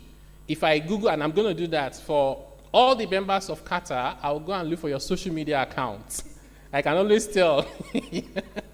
I'll look for your social media account. If it's not impressive, I'll find you and send you a mail. So feedback for improvement is also important. Then connected stakeholders. You know, that's where the intelligence comes from. We have loads of data, but most time we don't process them to information, into insight, into intelligence. So connect everyone together. Taxpayer, tax agents, economic actors, institutions, local and international. Then your intelligence should be inbuilt with some controls for self-validation, so you don't have a lot of manual intervention. And then please do make data-driven decisions. Automated processes and resource allocation to the areas of highest efficiency, impact, and outcome. You must be prepared to do more with less. And then I say, we live in a digitalized world.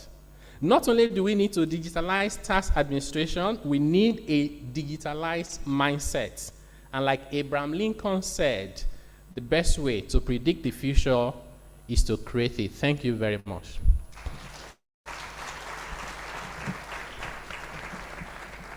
Sorry.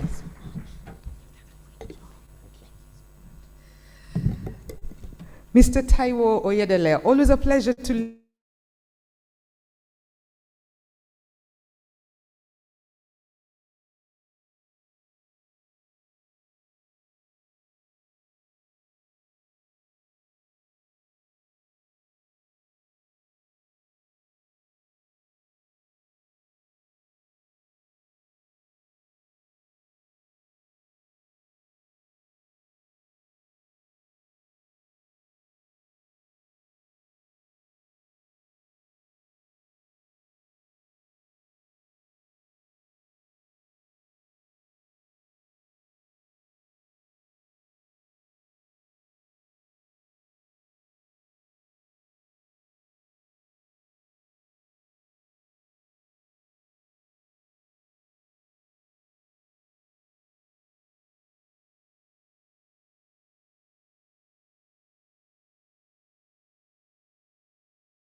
of discussants, and we shall have Professor Jeffrey Owen, who will be joining us virtually, and then her discussants, she will introduce them to give us a country-by-country experience on digitalization and the informal economy. Madame Efueko, the stage is all yours.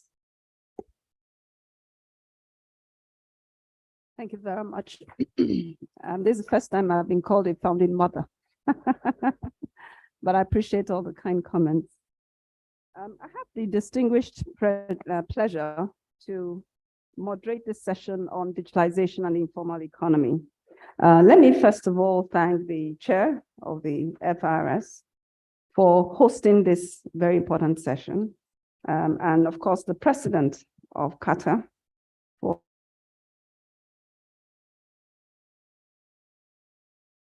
I believe same for native. So welcome to Nigeria. Now on this panel discussion, I was told I would start at 12:50. I think we're going to start about 1 p.m. And so we're 1 hour behind. So I'm going to try as much as possible. We had 1.5 hours before now 10 minutes. And if we can still do less, we'll try and do that. First of all, we have an excellent presenter, Professor Jeffrey Owens of the Vienna University. is someone that is highly respected and comes with very, very cogent ideas on a number of different issues. The digital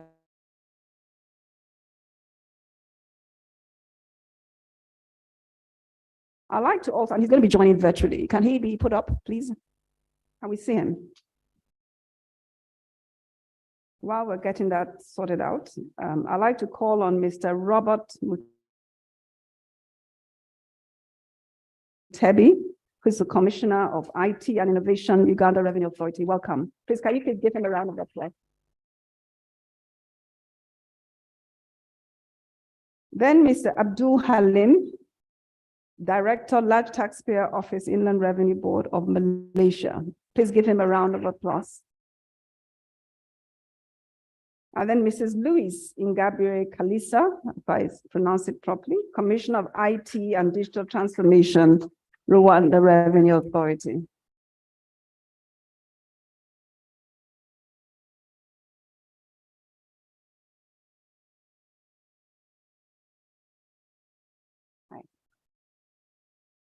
Thank you very much. Now, let me congratulate Taiwo. And he's really set the right context for this conference in the next 2-3 days. On my notes, particularly on the area of the informal economy, he raised certain issues. One, what is the informal economy? And do we equate it to the Black economy? Has it been redefined in the digital world? How do we put priority on data and information? And there's a need to give insights to policymakers for the design. He also talked about removing impediments to formality, designing measures to improve compliance, and coming up with a strategy for the Black economy. Now, as he did that, he set a context of where we are and the fact that innovation is a constant. And whatever we discuss here, this world is going to go ahead in spite of us. And so whatever we discuss should be to recognize that. So it's not just to look at where we are, it's to look at what we must do as we think about what's happening all around us. The other thing that is important to understand from what he said is the importance of design. And one thing I have learned from my experience is there are certain words, while important, but actually easier said than done. It's something that not many people have. Thinking through the system, stepping back and designing. There's a tendency for us to just rush to execute or rush to just copy what another revenue. How do we address those issues? He also talked about strategy. I don't know about you, but my other hat is as a strategy and change management consultant. And I find that, again, strategy and change management are very rare skills. People really don't even understand how well to strategize. And the good thing of this panel is that we're going to listen to the experiences from the perspective of Professor Jeffrey Owens, experiences from Uganda, experience from Malaysia, and experience from Rwanda. And hopefully, as they present within 5 minutes, please bear that in mind, we'll listen to how it has worked for them, where they are,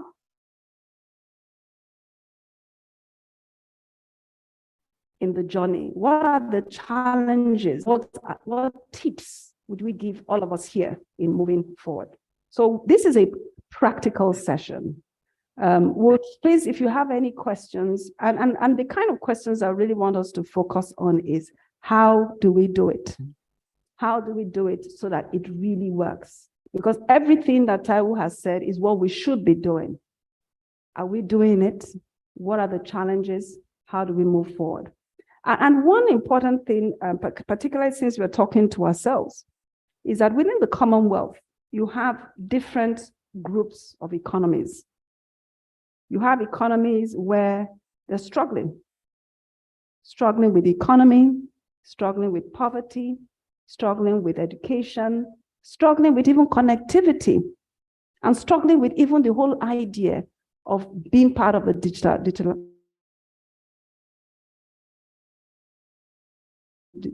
world. And I have experience. So it is hoped that as we discuss,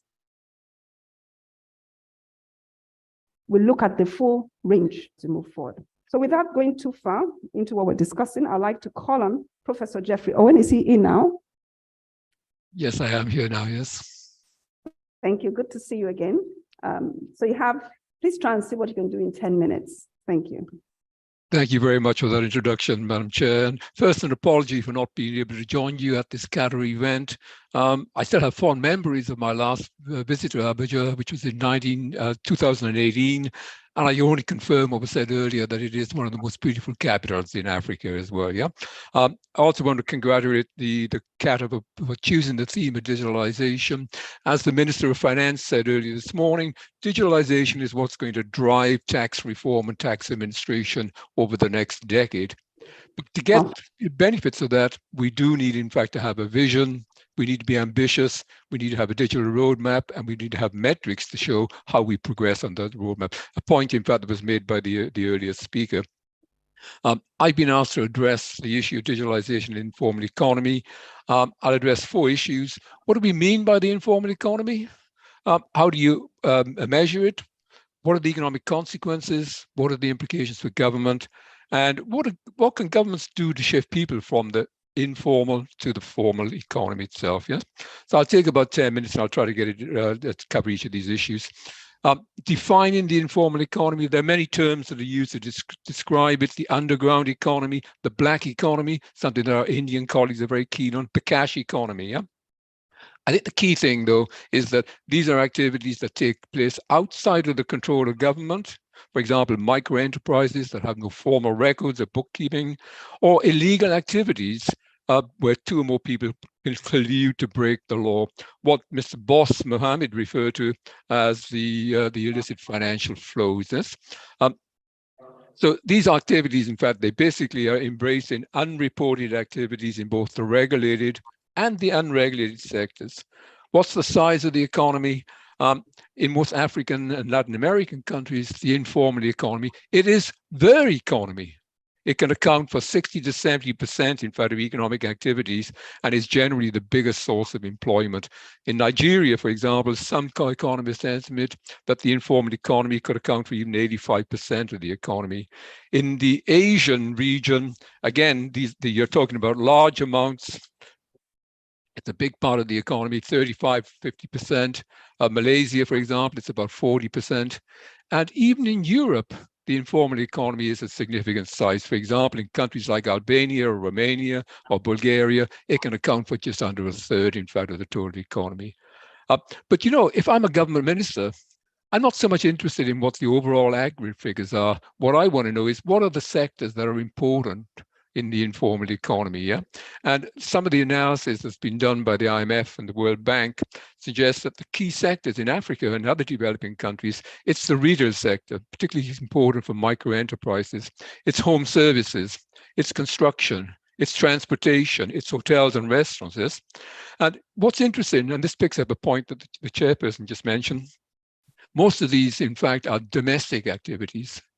Yes, it's the 98% of the tax base. It's not the 2%, which is the international side. Yeah, and yet a lot of the current debate focuses on the international aspects. But what's interesting is that if you look at the way that digital nomads are developing, whether they're Nigerian, Kenyan, or Senegalese, these digital nomads, in fact, are increasingly going global. Yes.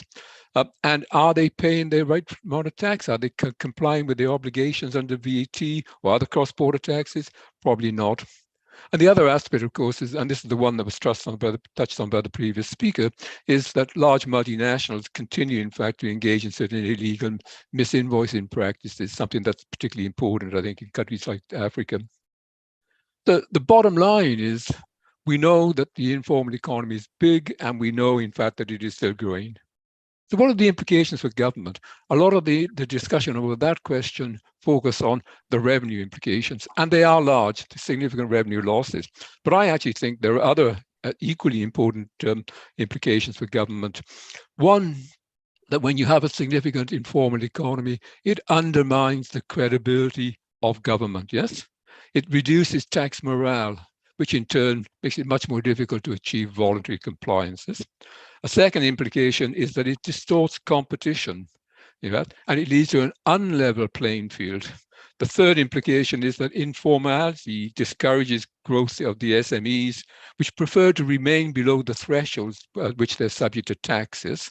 And a fourth implication is that it can lead to a breakup of supply chains, so entities are able to maximize the non-payment of taxes. Yes?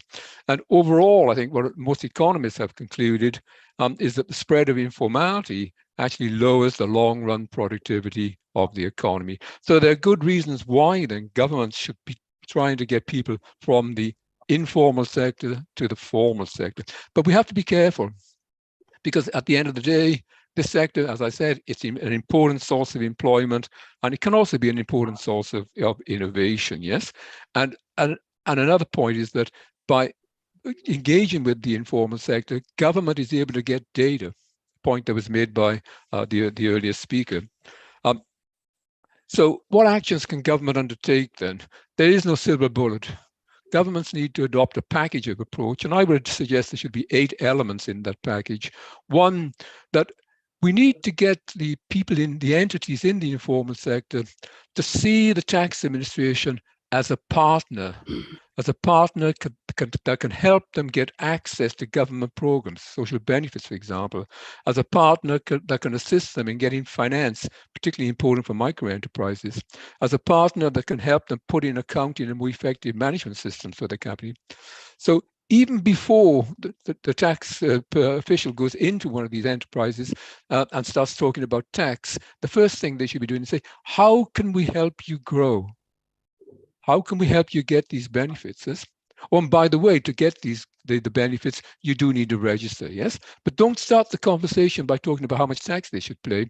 Rather, start the conversation by talking about how we, tax officials, can help you to grow your enterprise. Yes?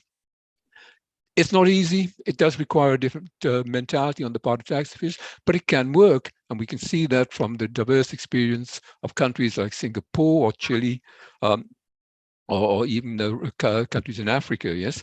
So what then can government do to actually promote this type of change? One thing I think is to try to simplify the system. That's always a very, very difficult challenge, but I think it can be done. You can put in place, in fact, fees and annual fees instead of VAT and other transaction taxes. You can look at the issue of tax thresholds, although I think one has to be very cautious with tax thresholds, because enterprises will try to remain below the tax threshold, whereas your government would want them to grow, yes? But more generally, I think is the whole question is, you need education programs. And this picks up a point that was made this morning by a number of speakers that explains why these enterprises, why these micro enterprises should be paying taxes. Because as somebody said this morning, a free good is a good good, but in practice, for government expenditure, the price that you pay is the taxes that you pay, and that must be making that link between the taxes. In fact, government expenditure is particularly important in developing countries. Yes, and then you can use incentive programs like those that are used by a variety of countries, where you can benefit from lotteries which are based upon the VAT invoice numbers. Yes. Tougher penalties and interest rates, that's another mechanism the government can put in place. And then I think the question of the digital technologies, that's a key issue. I think, in fact, that digital technologies could transform the way. Sorry? I'm just finishing. So technologies can actually... credibility of government, if not addressed. Talked about distorting competition. Talked about having no level playing field, and also leading to a break in the supply chain, and basically emphasizing that this sector definitely needs to be addressed. We'll go very quickly to Mr. Robert Mutebi to talk about the Uganda revenue experience, and I'll just talk about some of the questions we hope as it talks about his experience. It may not necessarily address all questions, but these are some of the questions we hope the panelists will, in one way or the other, address. How big is the informal sector of the economy in your country? What are the tax challenges of the informal sector? In what ways has digitization and deployment of technology helped tax administrations in the taxation of the informal economy? The informal sector, especially in the developing country, is mostly populated by people struggling to survive. And how do you balance the need to raise revenue and the need to support the businesses of these people to grow? Let me also add that when we say the informal sector, there's a tendency to think about people that are actually not registered. Do we have an informal economy for registered organizations? Okay, to be nice to hear from the various revenue authorities about their experience. So Mr. Robert Mutebi, 5 minutes.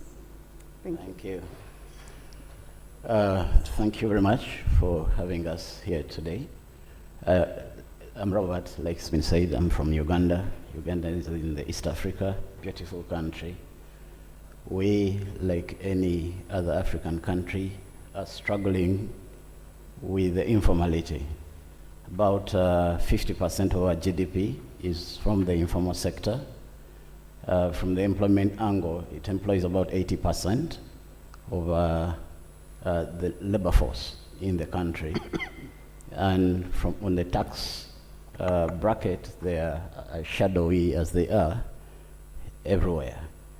Our challenge is to bring them to the tax bracket, because we're also struggling to raise our GDP to tax revenue to GDP ratios, which are still low by the standards that you should be operating on, somewhere around 13%. To be able to deal with this challenge, there are 5 key success critical areas that we've defined for ourselves in trying to digitalize the environment. Number 1 is to automate. And this we're doing for 2 reasons: that to be able to get into this space of informality, you need to use the same tactics being used by the big tech companies we're seeing succeeding, like the telecoms, like the banks. They do quite a good job being able to penetrate that space. But how they do it is largely automation, and secondly, agency models. So we can't put boots on the ground everywhere because we have limited resources. And so we need to be able to use technology and agency models to be there. So automation is one of those areas, and that has made the tax body a technology house, and therefore IT a very critical success factor in the way we do things. Number 2 of the success criteria, we've decided to be mobile device optimal. If you look at most of the informal sector, they run their businesses on mobile phones, and many of them have gotten comfortable with operating a mobile phone. So in terms of our channels, we are driving traffic far away from the stations and service centers of the tax administrations, further away from the web portals that have been used to the mobile phone. And so our design of technologies is largely to optimize on the mobile phone. I will not give you the statistics, but we have mobile phone numbers in the country that are higher than the population. Number 3 is what founding mother mentioned here, human-centered design, that we have to center on the customer and deliver tools that they are familiar with to be able to comply. So in this sense, we are segmenting quite a bit and developing solutions that can be met. I think I can give you an example quickly of, we have a tax on border borders. We call them border borders in our country. I think in this country they're called okadas. There are so many mobile motorbikes for transport. Initially, there was a tax introduced to them because they make income. And this tax required that there are compliance and enforcement officers out there. These are friends who don't understand web portals. They don't like service centers. We speak too much English. but then they need to pay. So we've taken a strategy, for example, to design a return that is based not even on a TIN number, but it's based on the number plate, to be able to pay their income tax, which is a fixed tax. For so many years, it was underperforming. But while we do this, we begin to see compliance growing in that space. The fourth success criteria we've taken on is ecosystem thinking. In terms of market penetration, it's really working through agents and educating them, make sure that they can help them file, help them give the advisory that's necessary, do the registrations, do the work that ideally happens in the stations, using tools that we have developed from the technology side. But also from an analytics point of view, and I'll speak a little more about that quickly, that we look at our data through the value chain. And so if I'm following up, for example, the distribution of soap, which goes into the informal sector as well, I'll start at the manufacturer, go to the distributor, go through the stockist, all the way. And we are able to do this because of the fiscalization and invoicing that we've done that can give us that picture of where the goods and the services are through the supply chain. And the other perspective perhaps is because many of us are doing telco audits, telecoms, big telecom audits to make sure they are filing and returning their fair share of tax. But we're also picking on that data, for example, mobile money, to look through who is transacting the most and are they on our tax register. And so you find most of these small SMEs do collections by the mobile phone. But if you don't look deeply into that data, you may not be able to pick them up and know that there's actually someone with a turnover that should be on the tax register, and they're not. So that's one of the other areas. So ecosystem thinking in terms of analytics, ecosystem in terms of the market reach. Lastly, our house has also become a data analytics house. And while we're doing this, we're looking at all forms of data and trying to map a story. I think what is very critical here is that when you look at most of the way we've been doing tax and trying to drive enforcement and compliance, it's always been human intelligence, people telling you about people who are not doing something. And we've decided to build artificial intelligence as a strategy, and that means big data analytics in every way. So we're quite keen to grow that capacity within as we automate. Maybe last, Lord, I didn't tell you about one exciting thing in terms of registration of these small players in the marketplace. We've also decided that getting a TIN number should be an instant experience and put that on the mobile phone. By just benchmarking and aggregating bio data from the registration bureaus for businesses and individuals for national identification, when you come to our portal, you should be able to get a TIN instantly. Put in your name, we'll validate that by the National ID of Business Registrations, and we'll be able to issue you a TIN instantly. And it's giving a lot of news, especially for marketing people who go out there in the spaces, markets, the roadsides, because they can register business, they can get them to pay their first tax and tell them about the good that comes out of this experience. Thank you. Thank you very much. Just a question before we move on to the Malaysia experience. And I'd just like to connect the topic we're discussing on the informal economy to some of the other topics others will be discussing. To what extent has harmonization of your databases helped in achieving the things you've talked about in terms of automation? Was it critical?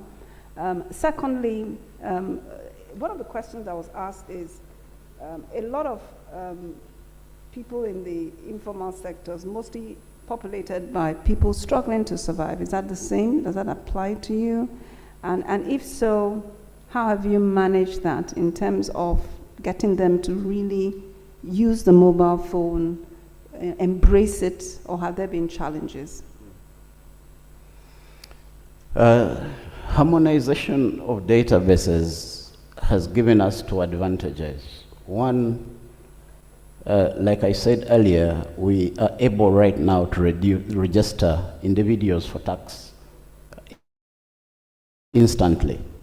And that has come because we have harmonized our database with the National Register and are doing the same with business registrations across local governments and city councils. Once we do this, then the ask that we have of the customer to get on this register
other question is really, how has these people who are bareless trying to survive, how are we helping them?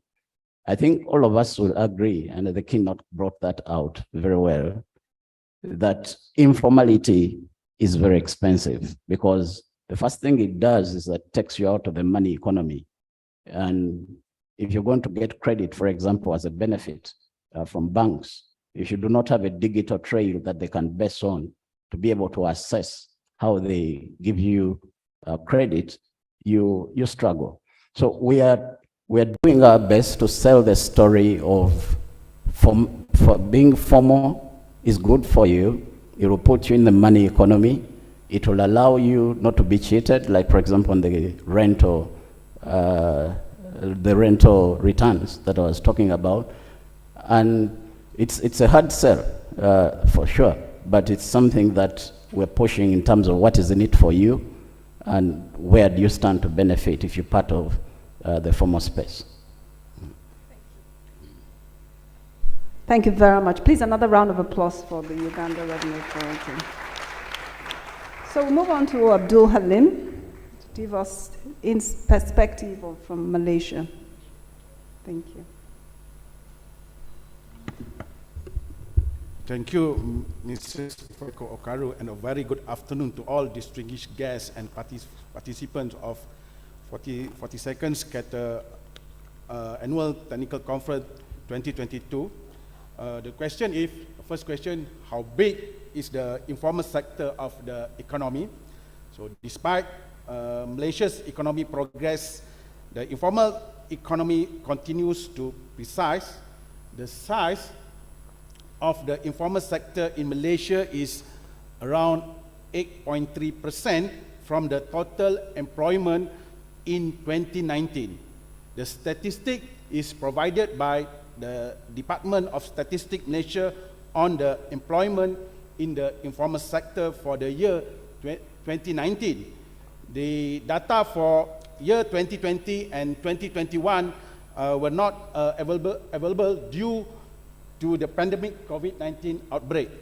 Malaysia has yet to have an official estimate of the informal sector contribution to GDP, although the Department of Statistics has measured the size of the informal sector workforce in its informal sector workforce survey reports. Okay, the second question, Madam, what are the tax challenges of the informal sector and how big are these challenges. Okay. The tax challenges of the informal sectors are, first, these activities are not registered with any authorities in Malaysia. We do not have any record for their existing in Malaysia market. Second, there are also no physical transaction record such as invoice, proof of payments, and extras. And the third, most of the transactions are in cash. To estimate how big these challenges are a question of fact because it depends on the type of business activities that relate to informal economy, such as to tap informal economy involved in money laundering is more challenging than to tap an informal economy which relates to gig economy. The COVID-19 pandemic and sustained climate change have significant effects on employment across the globe, especially those working in or forced into the informal sector. They have been particularly hard hit by the economic and policy impact of COVID-19 due to at least two factors. First, lockdown and other policies responses particularly affected sectors employing many informal workers such as bar, restaurant, arts, entertainment, and other leisure providers. Second, informal workers are often unable to receive governmental financial support due to their lack of employment record. The accelerated rise in home working, with remote base operation likely to remain over coming years, which will potentially alter the balance between formal and informal employment. With even more people are combining formal and informal work, protecting the working condition and benefit of those working informally and bringing them into formal labor market will be important. Therefore, ongoing efforts that have been suggested so as how to emphasize more indirect benefits of informatization in relation to economic growth, tax compliance, and governance.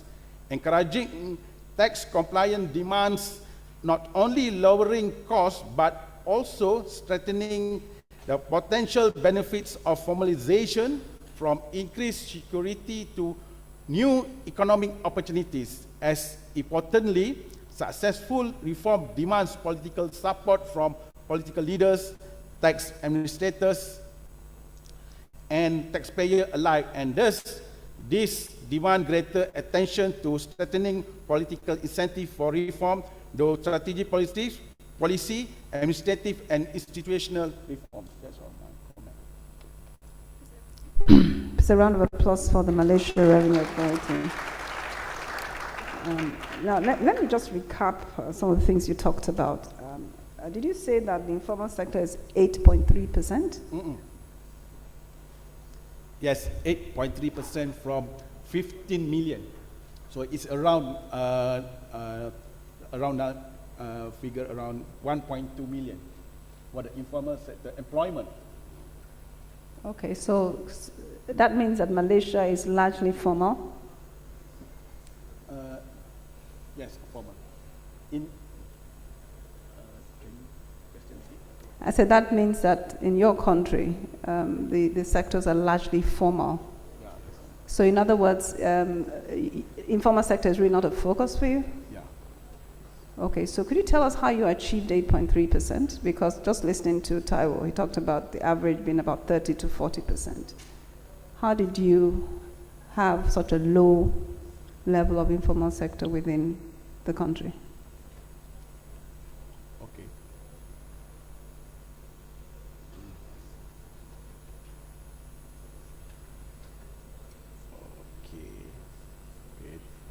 Okay.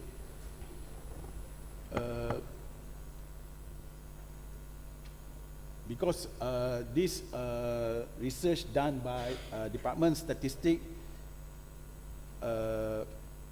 they not include the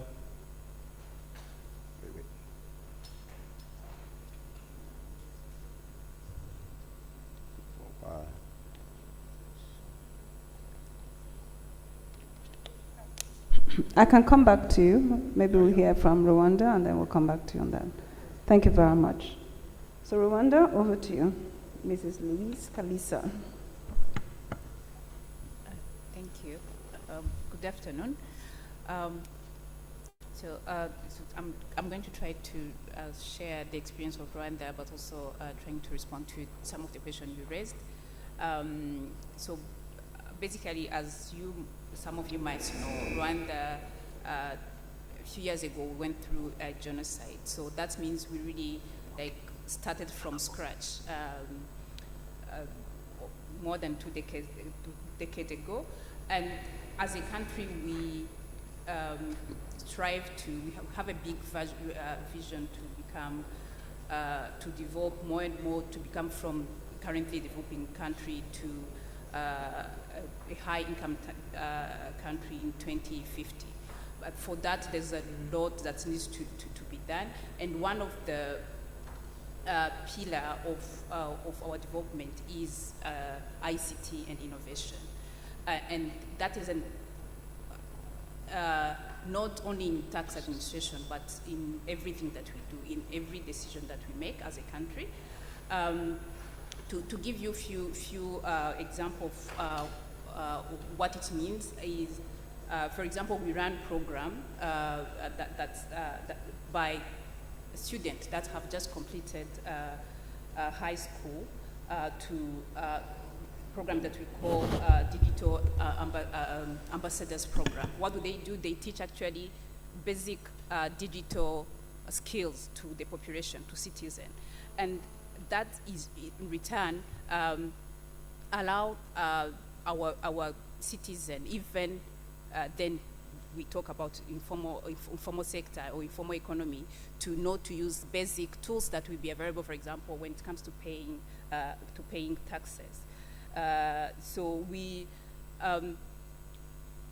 for the last couple of years, we have been digitizing all government services, including obviously tax administration, and to, for example, share a couple of services that were digitalized since 2011. We digitalized the filing and payment, and that means from the tax perspective, all the taxpayers are able to do e-filing and payment, actually using different payment channels, including banks, including mobile wallets through telecoms, mobile money in our case. Some of the other initiatives that we did that we feel like they're helping the informal sector is, for example, the availability of a very simple tool that businesses across the country can use to do their filing via a mobile application, USSD. So any phone, you don't even need to have a mobile phone that's really sophisticated, but you're able to contribute when it comes to taxes. Another important success is from partnering with private sector. That includes, for example, when we started using one tool that we mostly know of, what we call the electronic billing system.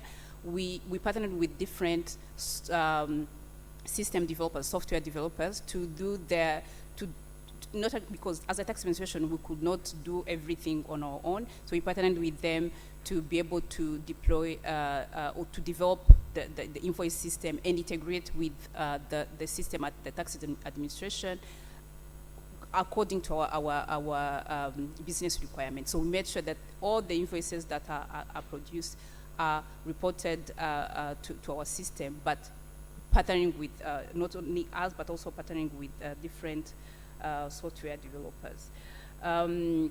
Again, in tackling informal sector and with different partners in private sector, there are service providers that do provide system like employees management to informal sector like construction. Like you have a big construction site, as even the owner of that site, you want to know who is working there on a daily basis so that you know who are you paying. And with those systems, we are able also to have a visibility on the tax that owes, even collect some other benefits like social security benefits. Lastly, we continuously and intentionally digitalize our services, and to make sure that all the services that we have are available to everyone online. I think that's it for now. Thank you very much. Now, one thing comes across in your presentation, and that is the fact that everything you've done, and I think you said it at the very initial start, wasn't just about tax. You talked about a whole country movement. You talked about collaboration. You talked about partnerships. Partnerships within government, partnerships across government with private sector, partnerships with software developers. But basically, my sense, I think, is that what Rwanda is doing is looking at this as a large ecosystem where tax is just one of the benefits, or increased revenue generation is one of the benefits of a larger digitalized ecosystem. And if we link what you've said to what was said by Uganda, where he talked about they couldn't do this if everything wasn't harmonized. The question I have for you is, assume a situation in the Rwanda Revenue Authority where this did not exist. Everyone was working in silos. You have the Revenue Authority thinking tax, but just thinking it amongst themselves. Tax and customs being separate, so customs thinking about themselves. The educational system, because you talked about building digital skills. So education was not linked, so education is on their own, it's not linked. You talked about software development, they're on their own, not linked. How will that environment in Rwanda work?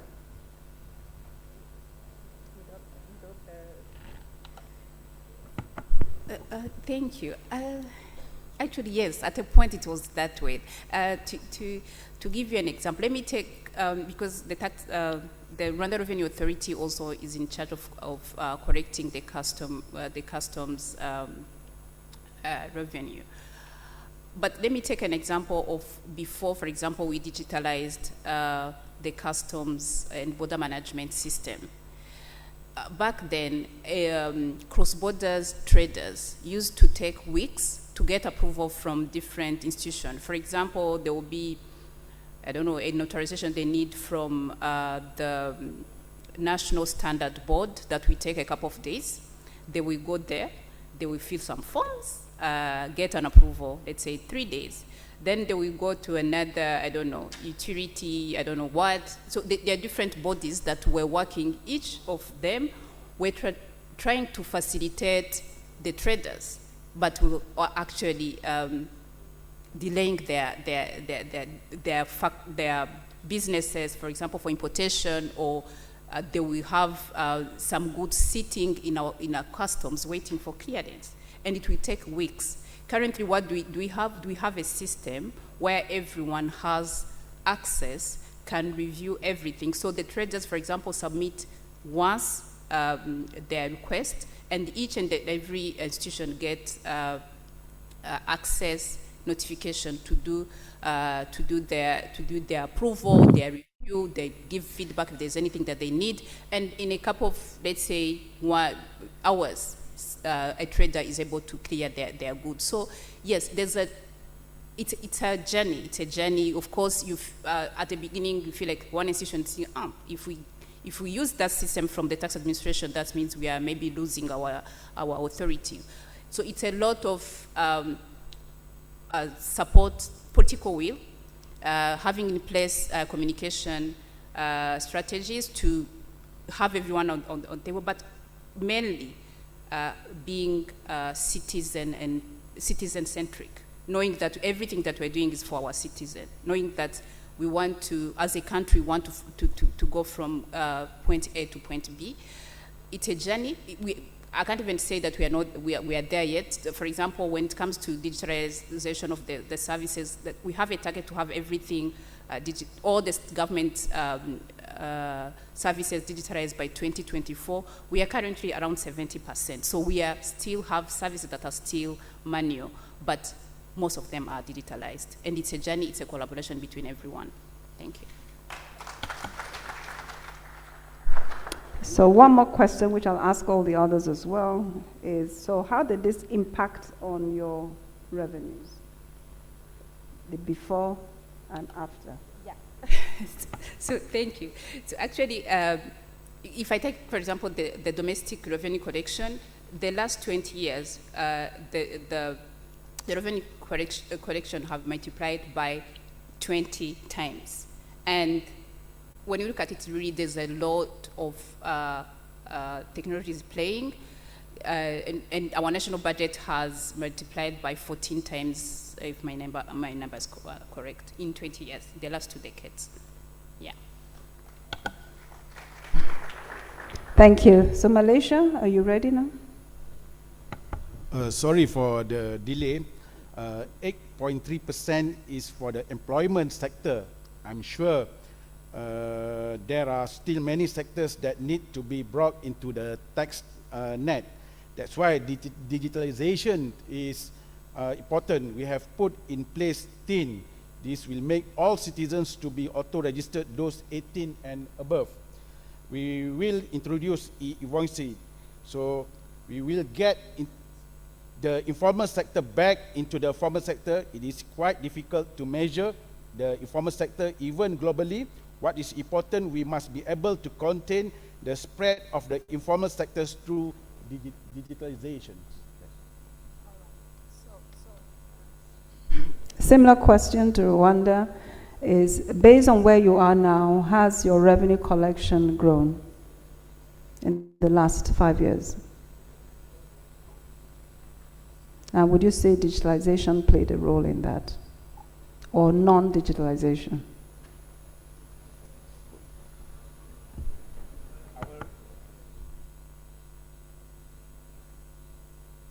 Our revenue collection has also been increasing over the years in line with GDP growth. Yes, digitalization helped us. Thank you.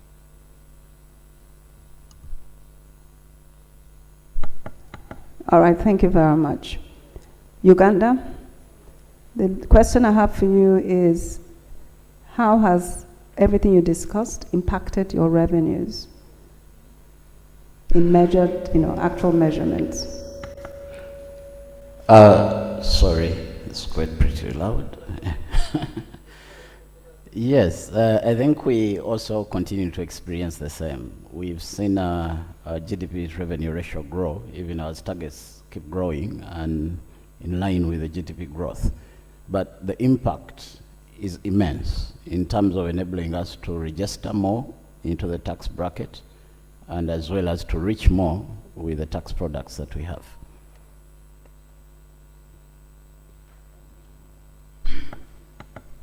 All right, thank you very much. So let me just round up based on what we've had. I believe we've had a very interesting session on the role of digitalization on the informal economy.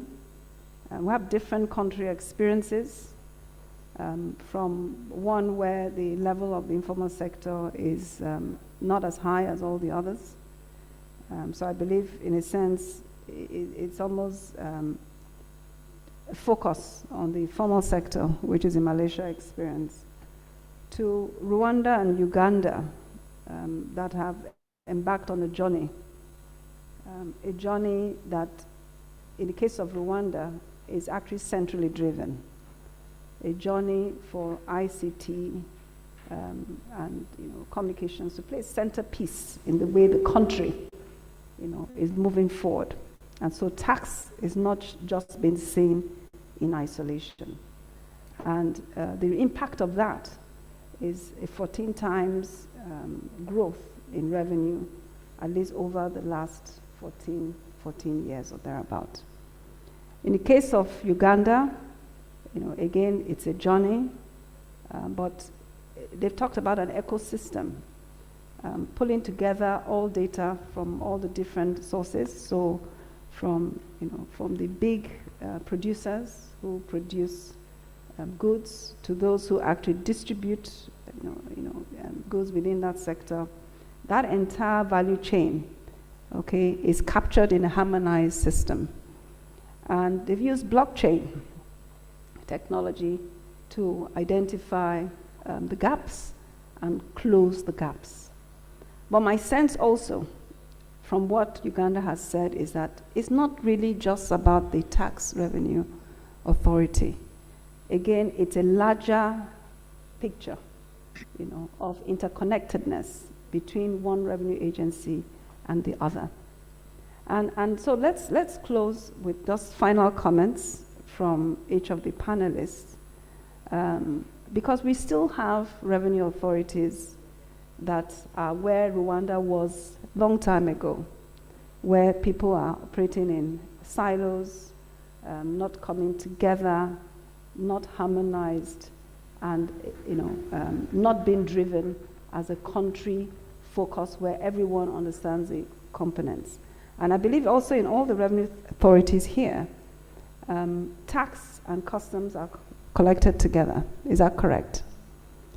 I also believe that the individual taxpayer and the corporate taxpayer is also operating within one revenue authority to make the harmonized system work better.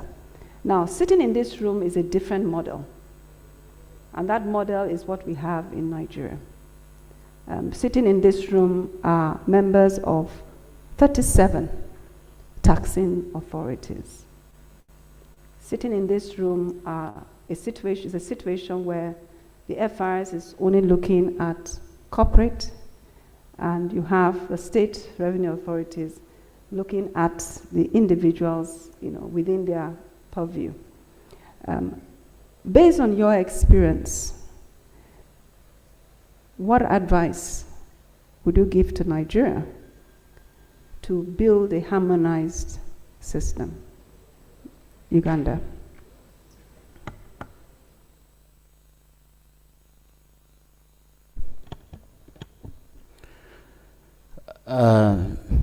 The story of exponential growth is a story of data.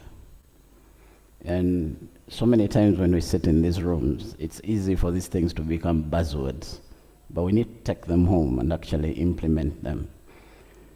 If you're going to use data effectively, you need to be clear about the story that you want to capture out of it, whether it's a risk score, whether it's a compliance rating, whether it's whatever you want to get out. Once you know those stories, then you should be able to move on and ask yourself, where does the data come from? And so you identify where the data sources are and the features that you need to pick out of that data. Once you have that, then you can build the machine learning models and the algorithms that you need to use to assess this data, analyze it. Then you get the dashboards that give you a picture of what's going on. Now, why I'm painting that picture is because if you're fighting for mandates in the space where you have to create a collective story, then you shoot yourself in the foot. And so separation has that disadvantage that you always put the mandates before what needs to be done. And so you find data is not standardized, and you find it's not being shared effectively, or it's taking too long to be shared. And those become impediments to the success of data analytics and the modeling that we need to be able to fix the problems that we have.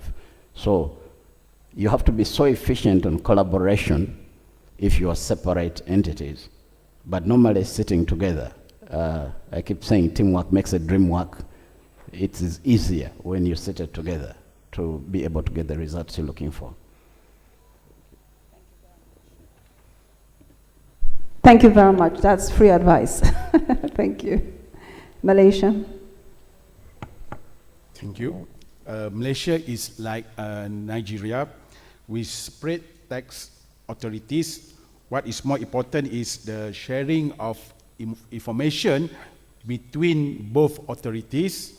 Must work together for taxpayer education, awareness, and do cooperative compliance. What is most important is building mutual trust in the tax system. That's all my comment. Thank you. Rwanda. Mine is not really different from what my colleague have just said. It's a matter of collaboration, also having, at the end of the day, we are working for our people. We want to develop them, we want them to have access to the services that is effective and efficient. So to be able to be efficient, we need to collaborate, sharing data, being based on data, as my colleague Robert said, but also sitting at the same table and say, how can we improve the services that we're providing to our people? That's it. Thank you.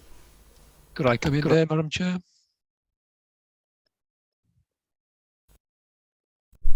Prof, yes, please. Yeah, just three comments. I mean, since, and answering your question of what should Nigeria do, one, I think, is look at what the legal and regulatory barriers that exist that prevent cooperation between these different agencies. Second suggestion would be develop a common technical platform, yes? In most countries, including Nigeria, the technical platforms are not compatible, and that limits cooperation. And the third thing is you need to change the culture. You need to move away from a culture of competition between agencies to a culture of cooperation between agencies. And when we talk about agencies, Madam Chair, it's not enough to talk about just tax or customs. You have to bring in the financial intelligence units. You have to bring in the central banks, the exchange, particularly when you're trying to counter illicit financial flows. So in a sense, that's my message is let's move from competition to cooperation in terms of the way that governments actually try to address the informal economy. Thank you very much. And Prof, I really appreciate that your technology is working. We had every single thing. So thank you very much. I don't know whether there's anything you want to say, because we didn't give you that time because the technology was going, just to round off on your speech. Yeah, I think the key messages that I want to come over, in fact, is that one, we have to be very careful in recognizing that informality does bring actually some benefits to the economy. Yeah. So the key thing I think is for governments is how do you maintain those benefits, but at the same time bring these people in the informal sector into the formal economy. Yeah. And that just does require a change in the attitude of tax administrations. It requires looking at the technology that we can use, some of the points that have been raised in this debate as well. Yeah. So it's a challenge. It's a balance that one has to get, but I think one can achieve that in practice. Thank you very much. So distinguished ladies and gentlemen, we've been discussing with Professor Jeffrey Owens, giving us a presentation from Vienna University, who's joined us virtually. We have learned from the experiences of Mr. Robert Mutebi of the Uganda Revenue Authority, Mr. Abdul Halim of the Revenue Board of Malaysia, and Mrs. Louise Kalisa of the Rwanda Revenue Authority. One central message is that regardless of the model you're using, it's important that you collaborate and sit around the table. Mm-hmm. It's important that you look at data together, because if we don't pull that data together, it ultimately affects your ability to analyze the data, use it to identify gaps, and then take on all those areas that we need to do to drive revenue going forward. We've also discussed the importance of digitalization and how in certain countries it's really helped grow revenue over time. And so if revenue is something that, and I'm sure it's what we all are interested in to drive, then it needs to become a very core element of your vision and your strategy. It's important that all revenue authorities have very clear vision, very clear strategic plan, and very clear performance indicators that would drive execution on an ongoing basis. It's also important to step back from thinking about ourselves only as a revenue authority to recognize that we're part of a larger ecosystem and work with all other partners. And for me, I've always said that the president of any country is actually the chief revenue officer.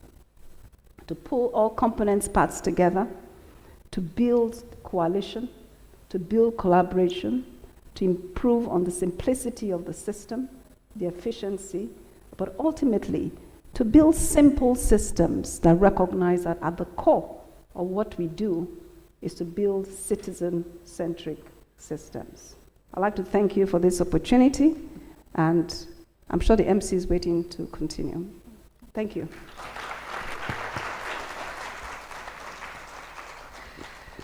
Madam Ifueke, at the beginning of today's session, our Cata president, Mr. Nami, said that this is the port of ideas. This is where we are cross-breeding ideas. And then Taiwo came and told us, how do we redesign our tax systems to align to the digital era? And then, Madam, as you began your conversation today, you said, we need to have design thinking. So as we finish up this session, I'm wondering, is there a comment or two from the floor following our discussion today, and then we can wrap it up and move to our next session? I have a comment from India. Do I have another comment? I can take one comment or question. If not, and I have a comment from Nigeria. Nigeria? All right, we'll take India first. Can I have his microphone on, please? India. Press the button. Should be green.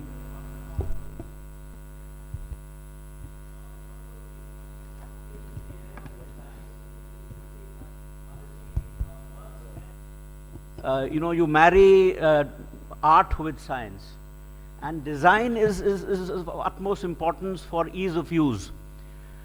That's one aspect of design when you look at technology, even for tax purposes. And the second is, of course, customization.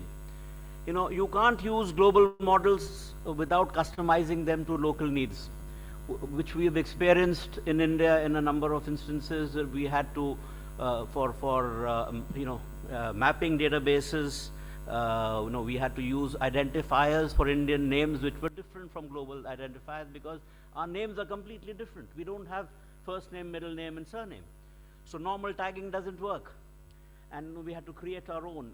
Similarly, in terms of other areas, so the two issues of design, one being, customization, and the second is the GUI, the ease of use, and a lot of art. So when I made the e-filing website, website for e-filing, there were 3 or 4 senior lady officers whom I said that you look at the aesthetics, you look at the ease of use, you're not digitally, they were the ones who were not digitally very enabled, very senior people. And once their ease of use was established, and the site worked for everybody else. So I guess, Apple works better because of design. Similarly, the art in the design is something we need to be involved with, and customization. I thought these 2 comments, just to add to what was discussed. Thank you very much. That's very, yes, let's give him a round of applause. Thank you very much. Nigeria, please. Thank you very much. First, let me say a big thank you to the moderator, because some of the things actually, mine is not really a comment, but it's just more like, if you want to say a question, particularly to Rwanda, the moderator made us understand about the level of the development in the various countries within the Commonwealth. And then when you look at the experience of Uganda, I mean, one of the fastest growing economy in the world right now, if it's not the fastest. And you have to look at the journey, and that is the moderator said, we want to know how did you do it?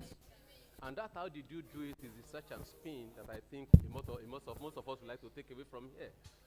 When you look at Uganda, the level of transformation in the digitization, and you think back about the legacy issues in the country, because it's not just sufficient to say you were training people at the various schools.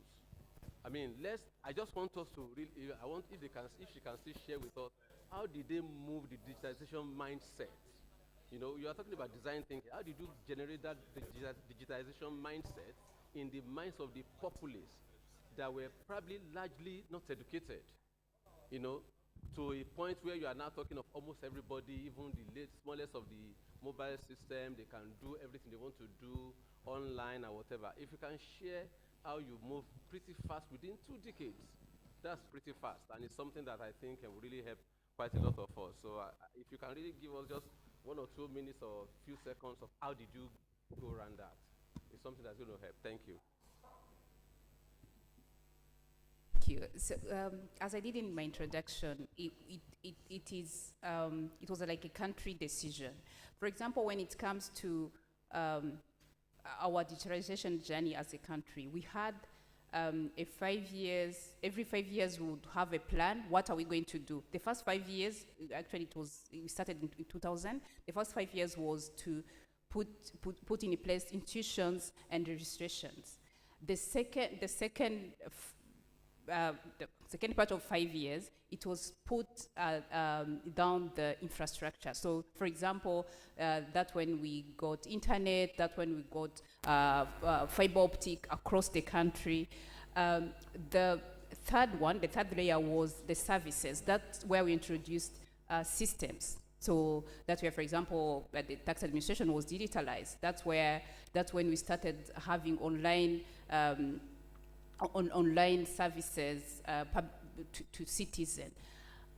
But most of all, it's some of the small initiatives that were done. For example, we have been running an initiative called One Smartphone per Family. That actually, it's even giving, for example, someone like me, I can say I'm going to sponsor 5 families this year to get a smartphone. The families that don't have smartphone. Those are the program, like, for example, the digital literacy I talked about. That is being done by kids that have just finished high school. They're waiting to go to university. They are there at home. But since at school they have been learning, they have been using computer, they can, when waiting to go to university, they can also teach their parents, their neighbors, some digital skills that are basic, really. How to use a smartphone, how do you access this service, how do you let's say, send a message, use WhatsApp, you know, those small things, but that can increase their access to digital services. So now the 5 years we are running is on innovation. How do we innovate now? Solution that are tackling problem that's in our everyday life. How do we make sure that our people that are doing agriculture have access to some of the information regarding the weather on their phone, feature phone? So there are solutions that are developed. People can access on using USSD application and okay, this period they're going to be this much rain. So it's about a whole planning strategy that think of everyone, not people who have access to let's say smartphone.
You see, like I said, our own mandate is to assess, collect, and account and remit to the federal government for it to be shared. But let me just give you an example of one of the taxes that we collect, which is the education tax, of which we do that on behalf of, the TED fund. If you go to our tertiary institutions across the country, you will visibly see where taxpayers' money is working. That is one of the, signs where you see it working there. And don't forget that at the Federal Accounts and Allocations Committee, FRS provides over 60% of the monies that are being shared there. And these monies are shared between the federal, the states, and the local governments, of which is what the state governors use, in doing their own businesses, providing infrastructure, paying salaries, in addition to their own internally generated revenue.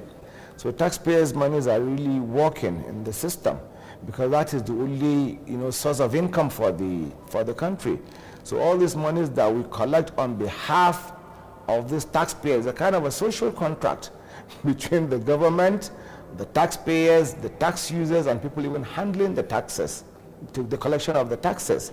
So collectively, you can all see these things visibly. So if taxpayers can be more, more professional in their tax dealings, come to voluntarily declare and pay, more revenues will accrue to government. And of course, that money will be used, of course, to tackle the insecurity, to provide the necessary infrastructure and all that. Because there are some countries that solely depend on, on revenue, in fact, worldwide. So Nigeria is not an exception.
I'll give you a typical example.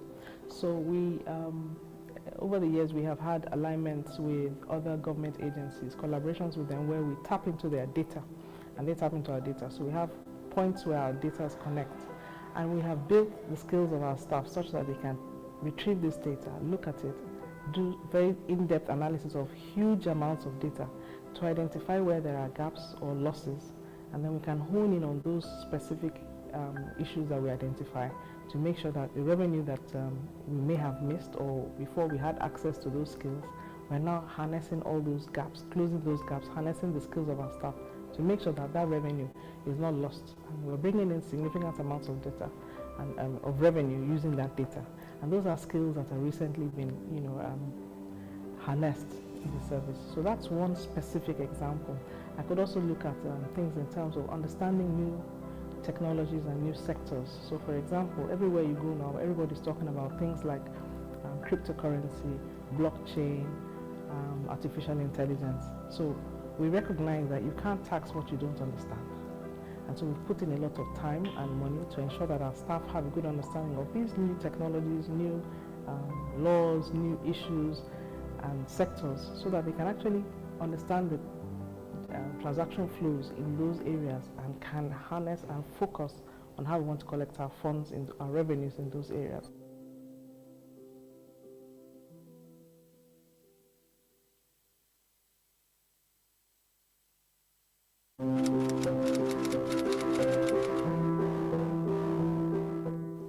The Road Infrastructure Tax Credit Scheme is one of the innovations of this government in order to encourage investment in critical infrastructure, which again, as I said, is a public good.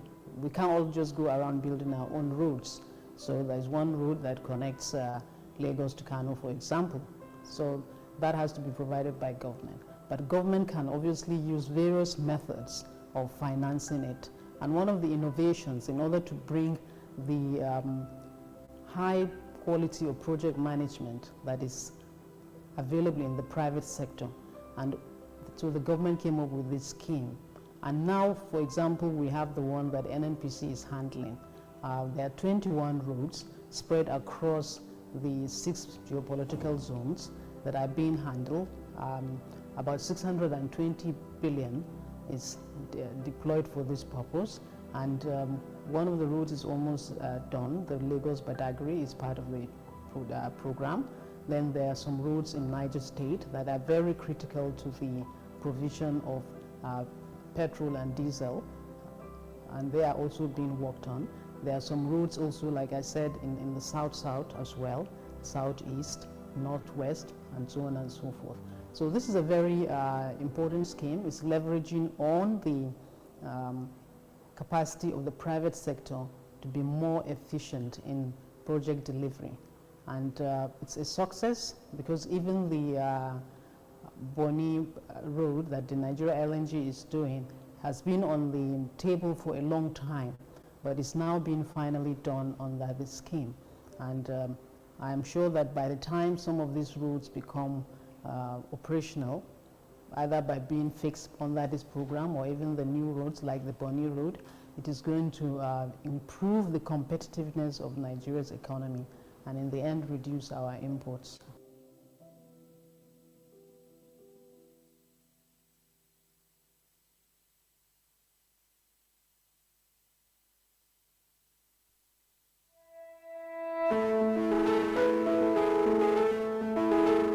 The impact of the education tax that we collect on behalf of federal government at 2.5%, and which hitherto was 2%, cannot be overemphasized. The reason being, clearly today, if you visit all the tertiary institutions in Nigeria, whether those that are built by the state or those that were established by the state, or those that were established by the federal government itself and being funded by the state and federal government respectively, you will discover that from the classrooms, the lecture theaters, the examination halls,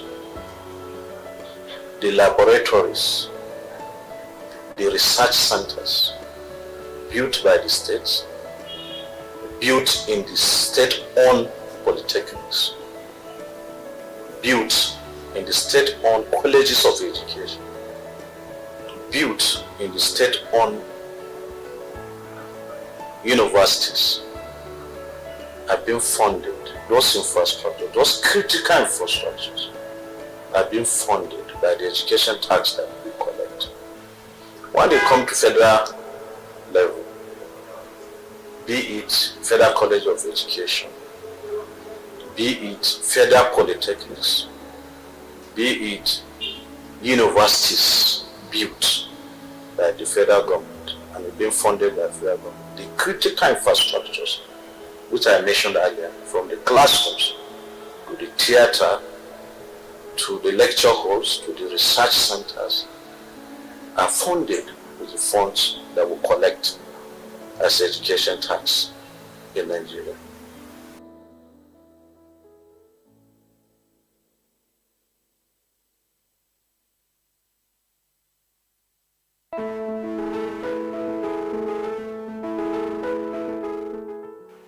The role of FIRS,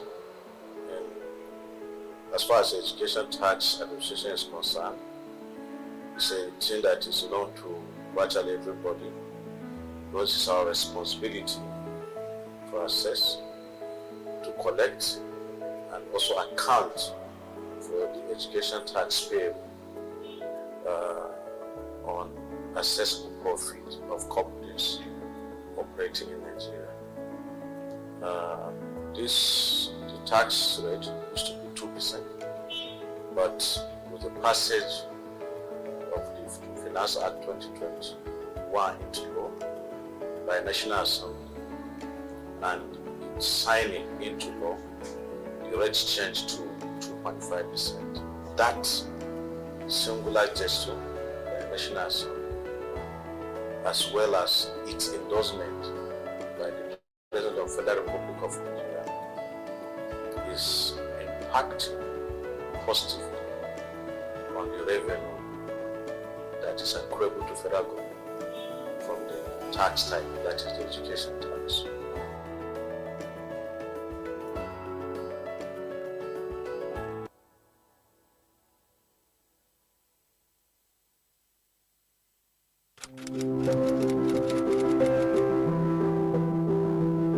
We also have taxpayers with significant economic presence in Nigeria.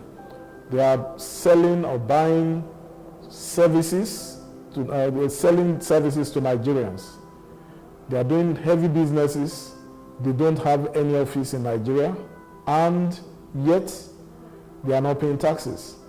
But regarding the Finance Act, which makes it mandatory for every company that has significant economic presence, they are mandated to pay taxes, to file their returns, and to pay their VAT. And also, at the end of the year, they are expected to file VAT if they meet the threshold of significant economic presence, which is 25 million and above or equivalent in any currency.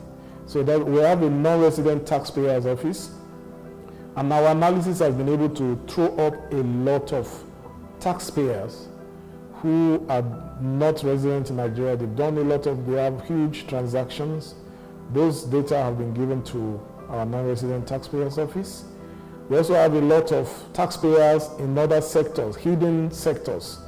They claim to be dormant, they are not doing businesses. Some of them even tell our tax officers that they want tax clearance certificate and that they've never done any business before. Our data shows those who are doing business and those that are not doing business.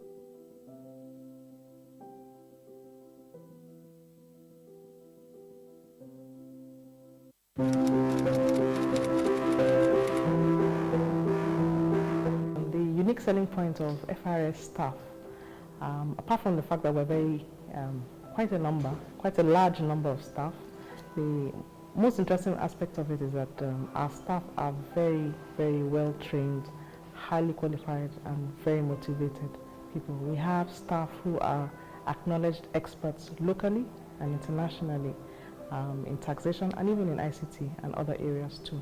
So those are two very key things. I think that we have a large number of staff and we have very qualified, motivated staff. They can stand anywhere and compare with their peers as experts in whatever field of operation we're talking about. So I'm very proud of FRS staff, and I'm sure Nigeria has every reason to be proud of them too.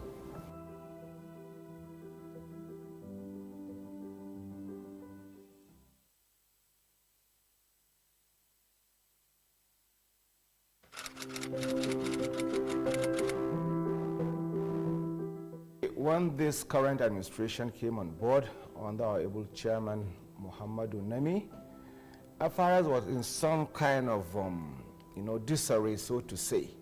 But he came up with 4 cardinal objectives that he wanted to achieve. And thus far, he has achieved those objectives. One of them, of course, is rebuilding the institutional framework of the service. What this means is that hitherto, we didn't even have a board in the FRS. Upon coming of this current administration, we now have a board, of the service. All the functions were clearly defined. Offices were segmented because we have threshold for our offices. We categorized them into what we call the large taxpayers offices, the medium tax offices, micro and small. That is to say, any company whose turnover is above 2 billion naira is categorized under the large tax, taxpayers office category. While those with a turnover of 500 million to 2 billion naira are now categorized under the medium tax office, while 500 million naira and below are what we call the micro and small tax offices. So these taxpayers were categorized based on this, turnover segmentations, and this has actually helped us to, concentrate on our major players, in terms of tax payment. Even amongst the large tax offices, we have further gone to segregate them based on, industry, because we have the LTO and aviation and construction industry. So all the financial institutions also categorized them into one and now open what they call the large tax, payers office in the financial sector. Likewise, telecommunications, they also have their own category. So in that manner, we now clearly define where our taxpayers belong to. That is one of the reforms that this current administration had brought, to fore.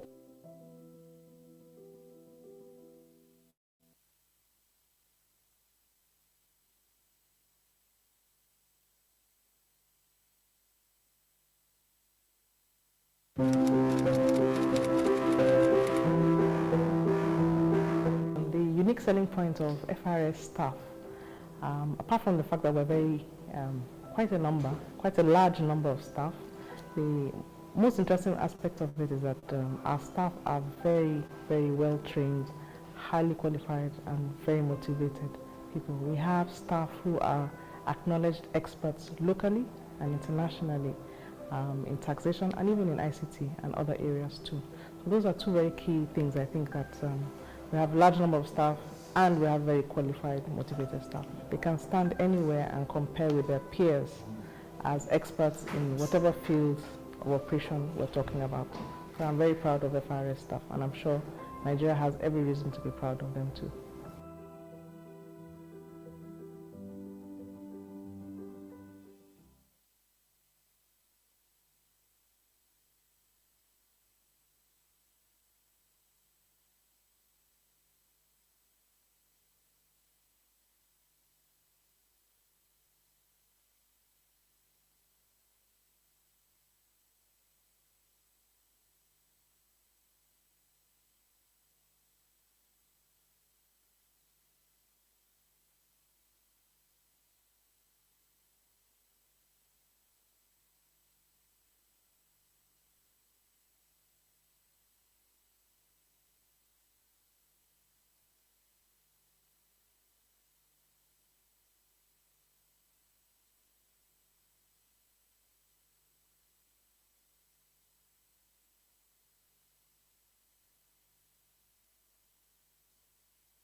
Voluntary compliance can only be realized if people can see where the money they're paying as taxes is being used.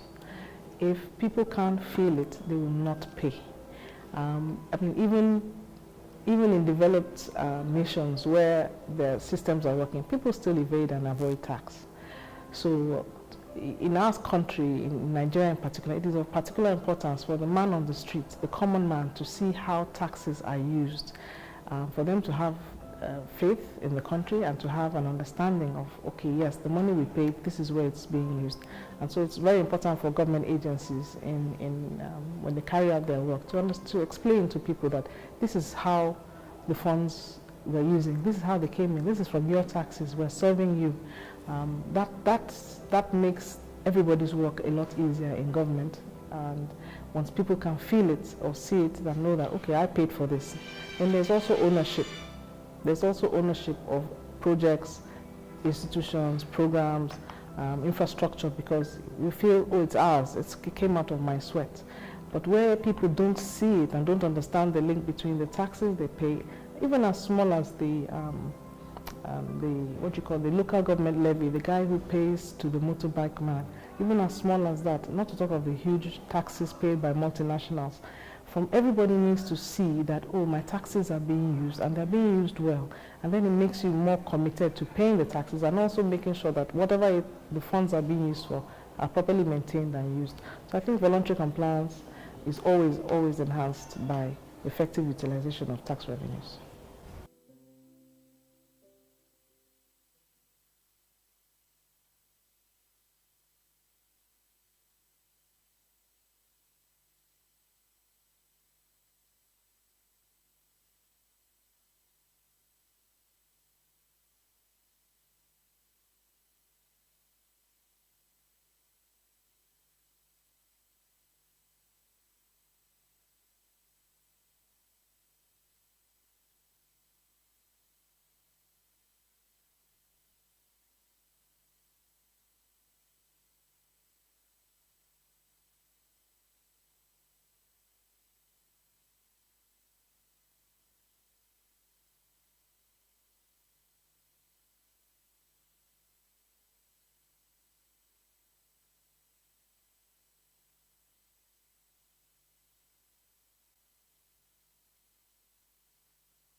Last year, you see that there was tremendous improvement in our collection. We were able to collect 6.4 trillion naira in the year 2021. Also, if you look at the collections of FIRS during the FAC allocation meetings, there is a monthly Federal Accounts Allocation Committee meeting. FAC is the body responsible for sharing the revenue between the three tiers of government: the federal government, the state government, and the local government. If you look at the performance of FRS, all the revenue agencies' collections are gathered together. The Federal Inland Revenue Service, you have the Nigerian Customs Service, and from the mining sector, oil and gas, and others. Consistently, the Federal Inland Revenue has been contributing an average of 60% of the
When this current administration came on board under our able chairman, Muhammadu Nemi, FRS was in some kind of, disarray, so to say. But he came up with 4 cardinal objectives that he wanted to achieve. And thus far, he has achieved those objectives. One of them, of course, is rebuilding the institutional framework of the service. What this means is that hitherto, we didn't even have a board in the FRS. Upon coming of this current administration, we now have board, of the service. All the functions were clearly defined. Offices were segmented because we have threshold for our offices. We categorized them into what we call the large taxpayers offices, the medium tax offices, micro and small. That is to say, any company whose turnover is above 2 billion naira is categorized under the large tax, taxpayers office category, while those with a turnover of 500 million to 2 billion naira are now categorized under the medium tax office, while 500 million naira and below are what we call the micro and small tax offices. So these taxpayers were categorized based on this, turnover segmentations, and this has actually helped us to, concentrate on our major players, in terms of tax payments. Even amongst the large tax offices, we have further gone to segregate them based on, industry, because we have the LTO and aviation and construction industry. So all the financial institutions also categorize them into one and now open what they call the large tax, payers office in the financial sector. Likewise, telecommunications, they also have their own category. So in that manner, we now clearly define where our taxpayers belong to. That is one of the reforms that this current administration had brought, to fore.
When this current administration came on board under our able chairman, Muhammadu Nemi,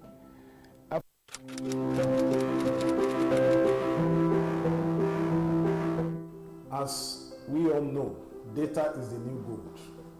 Data is the new oil. The more data you have, the more effective that we can be. So you will also see that these giant companies, like you have Google, you have Facebook, you have others like Amazon, and some of the top tech companies. I would like to zero in on Google and Facebook.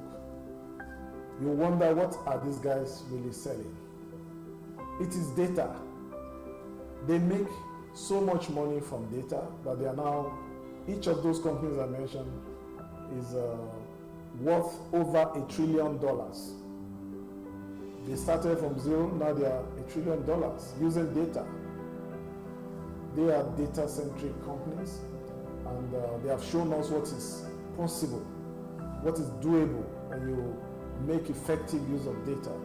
So in the Federal Land Revenue Service, we have also started on our journey of making FIRS a data-centric organization.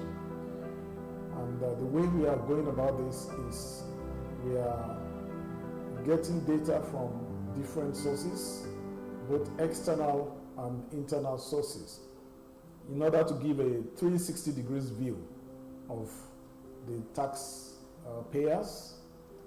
You know, our major focus is on the corporates, but we also, our jurisdiction also extends to some specific type of individuals, like the non-resident individuals who are, some are just passing by. There are a lot of non-resident individuals who have come to Nigeria to do business, maybe for consultancy, to carry out one function or the other, and they earn huge amount of money. They could stay for 3 months, 6 months, and they leave.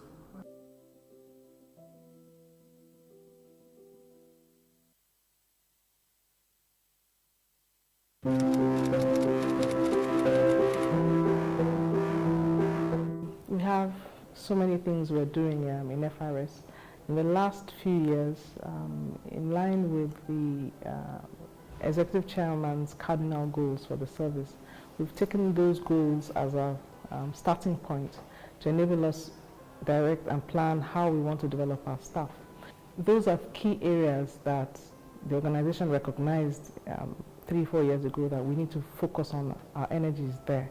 And so what we've done in Career and Skills Department is to look at those goals and determine how we can ensure that we have staff who will have the skills and knowledge to deliver in line with those goals. So typically you'd see, for example, when we do our training plan for the year, we look at those goals and make sure that what we're delivering aligns with those goals. So for example, we're talking about customer-centric. We do a lot of customer excellence training for our staff, because the Nigerian taxpayer is our customer first and foremost, and we must make sure that our staff, wherever they are in the nation, are able to address and work with taxpayers in the right way, professionally, recognizing that the taxpayer is king in our setting. So we do a lot of training around that, both formal and informally, to make sure that our staff can meet up world-class standards in terms of customer service. Data, in terms of data analytics, data collation, data measurement and all that, we make sure that our staff are able to compare at any level with their peers anywhere in the world in terms of data analytics. We make sure that we focus our training to make sure they can actually deliver practical things. It's not theoretical now. Real life data analytics, real life data mining, real life data collation, real life data management. Those are things we put a lot of our time and energy to make sure our staff are able to use those skills to analyze data to bring in revenue for the service.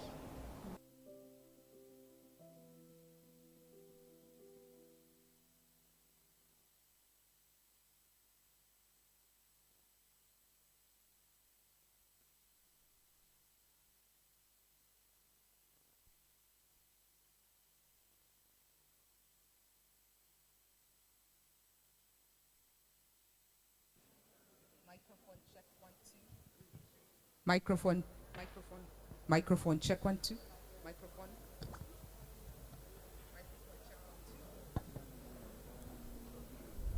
Microphone, okay, excellent.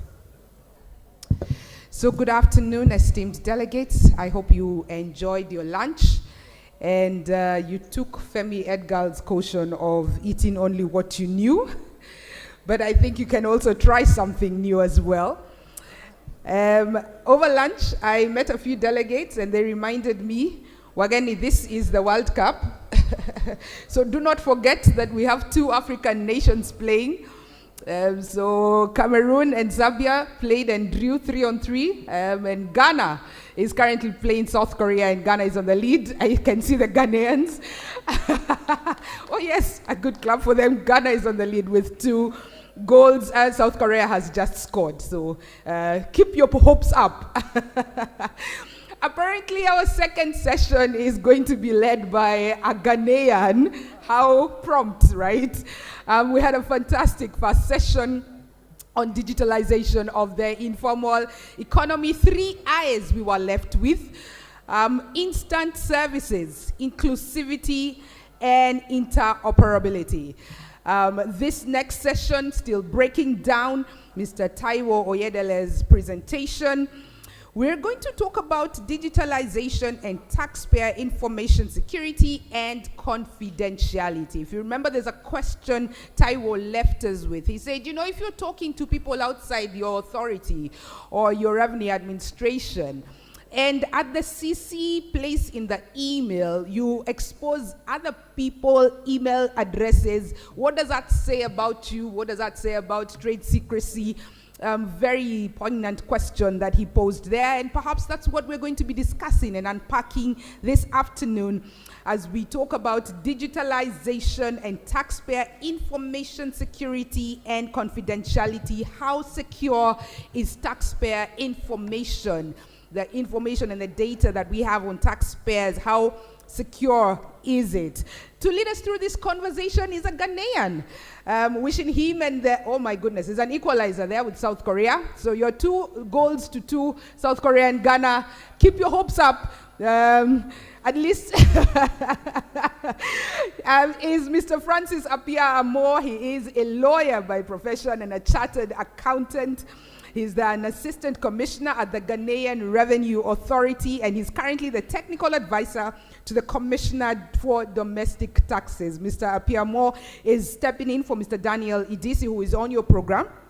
Mr. Idisi is going to join us on Wednesday. He's currently on a separate assignment. So, ladies and gentlemen, why don't you put your hands together and let us welcome Apia Amo and give him some courage and hope that Ghana will win the game today. Welcome, Mr. Apia.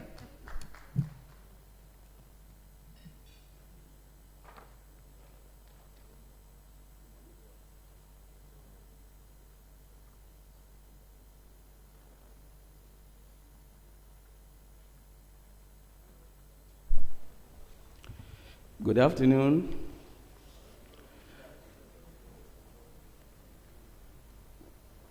On behalf of the Commissioner General of the Ghana Revenue Authority and the top management, we wish to express our gratefulness to the executives of Cata for giving Ghana the opportunity to moderate this session. Without much ado,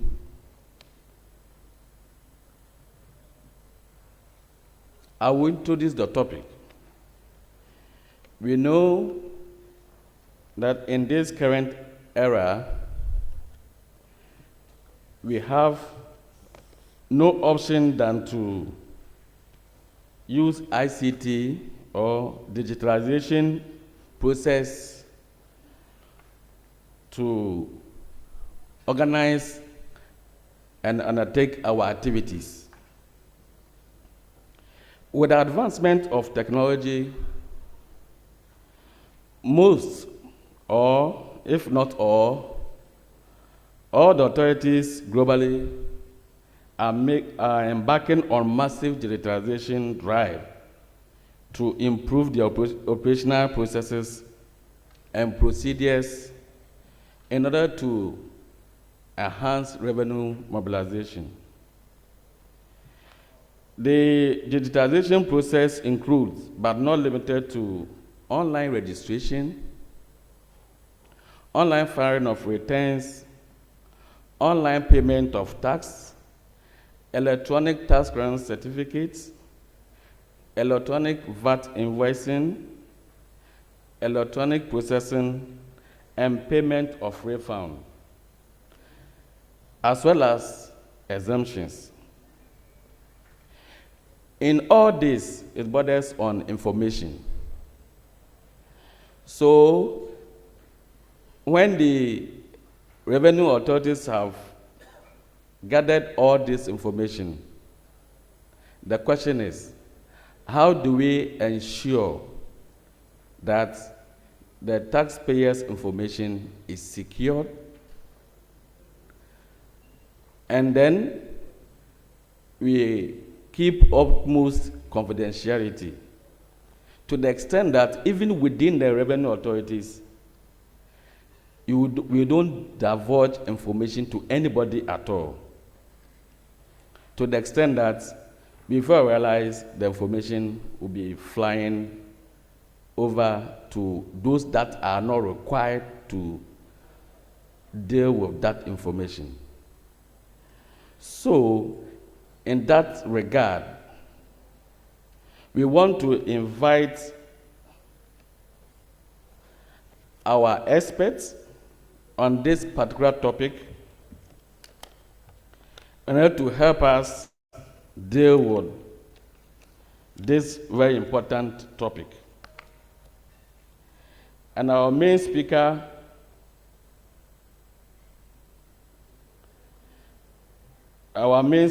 or presenter is Stuart Martha, Assistant Director, Customer Compliance Group Security, HRMC UK. And we also have, when it comes to the country experience, we have Kashifu I. Abdullahi, Director General and CEO of the National Information Technology Development Agency, Nigeria, and Mr. Wamek Mutenda, Deputy Commissioner, Technology, Information and Review, Kenya Revenue Authority, Lodenzen Christine, Team Leader, Fiscal Investigation Department, Mauritius Revenue Authority. So for now, let's welcome our main presenter, Stuart Martha, Assistant Director, Customer Experience Group Security, HRMC, to give us the main address. Thank you.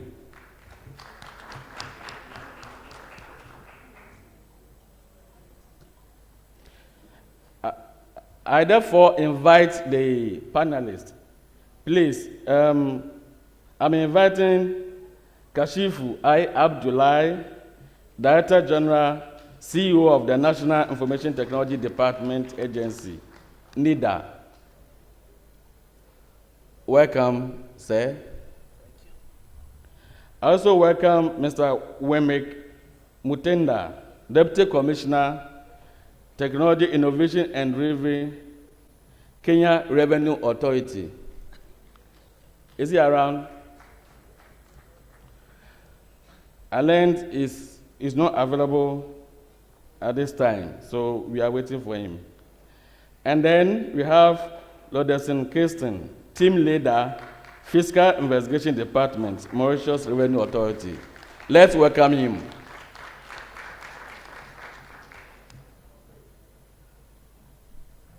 Let's continue to give him a round of applause.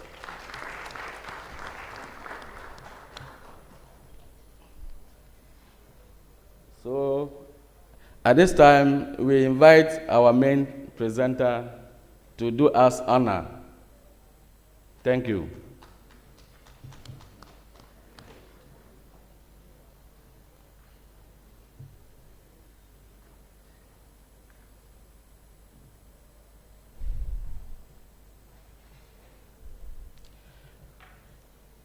Okay, so we are going to have it virtual. The IT guys should help us to get our main presenter online. Thank you.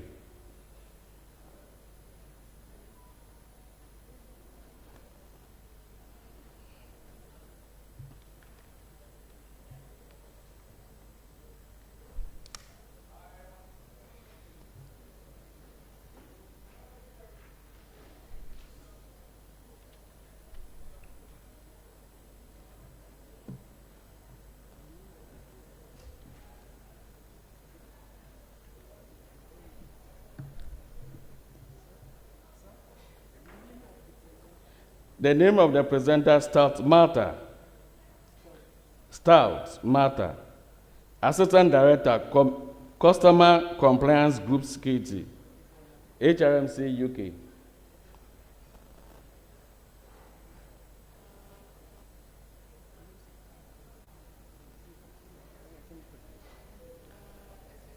Okay.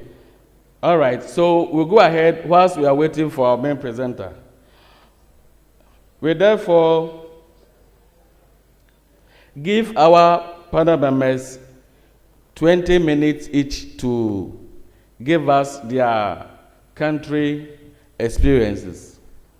In that case, we want to ask our presenters or our panel members to give us or to concentrate their presentation on what they have done so far as far as this topic is concerned, the challenges that they have faced so far, and then propose solutions that they have had, so that we want to have time so that the audience, our participants, will have time to ask questions. So I want them to give us 20 minutes country experience, but it should be centered around what they have done as far as the taxpayer information and security and information, confidentiality, and then the challenges that they have faced so far, and then solutions that they have proffered in solving the challenges. Thank you. So I therefore invite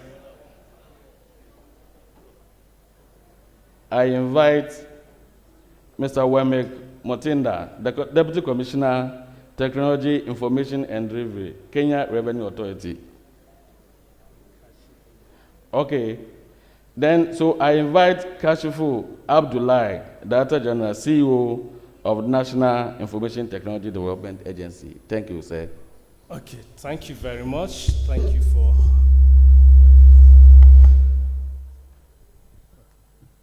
Thank you very much, and thank you for having me. Let me share some insight with you about digitalization and digitization. When we say digitization, we mean converting our conventional or legacy processes and systems to electronic base. That means converting our papers or the way we do things to an electronic base.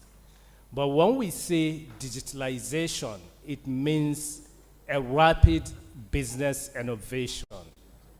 It means a new way of doing things inspired by 3 technological capabilities. Firstly, the ubiquitous data. There is data about anything you want to know. All you need to go find it, make sense of it, and use it. Secondly, unlimited connectivity.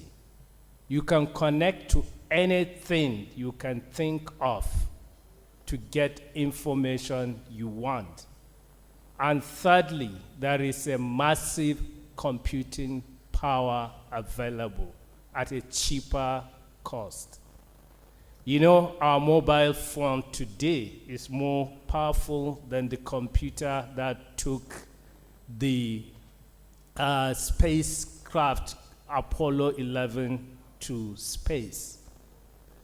So these 3 things, if you combine them together, there is nothing impossible when it comes to getting information about tax payers, avoiding the tax eviction, and anything you want. You can use technology, AI, big data, to analyze people, even from social media, to know who is avoiding to pay tax or to know their worth. So this technology make it possible for us to get whatever we want and to ensure every person comply to the tax law. But when you look at technology, technology is a double-edged sword. It has its own promises and it has its own pitfalls. How can you avoid that? So in Nigeria, the journey started at the beginning of the second tenure of this administration, when President Muhammadu Buhari, GCFR, renamed and expanded the mandate of our ministry to cover digital economy. Before, it was just Ministry of Communications, but now Ministry of Communications and Digital Economy. What it means is that the end is not about the technology, but how can you use technology to create economic activities and prosperity within the country. So the ministry formulated the National Digital Economy Policy and Strategy, which has 8 strategic pillars that will help digitalize the Nigerian economy, including the tax sector. Then my agency, the National Information Technology Development Agency, is a critical agency when it comes to implementation of this policy. And we came up with our strategic roadmap and action plan, which also has 7 strategic pillars. Firstly is developmental regulation, because as a regulator, we are to help people to guide how they do things, to set standards and so on. But when it comes to technology, it is not easy to regulate, especially the emerging technologies. So we call it developmental regulation, because regulation is not to stifle innovation, but rather to safeguard the consumer as well as the providers. So we work with the ecosystem to co-create the regulation. We need to understand the use cases, then create regulations. Then when it comes to governance also, we are the apex IT agency in the country. We provide advisory services to all government agencies, and we are also the IT clearance house for all investment, all government investment in ICT. So to achieve that, we have some regulatory instruments which we use, like the clearance, and also we have like the interoperability framework, because if you are building any service as an agency, you are not building it as an island. You build it to achieve government digital services. That means you need to build with the mindset that you will integrate with other government services. Then we have the Nigerian government enterprise architecture, also, which give the 360 view of what the government want to achieve in terms of digitalizing government services, including the tax regime. So that helps all governments and guide them in terms of mapping their own budget and ICT investment with the national objectives of digitalizing government services.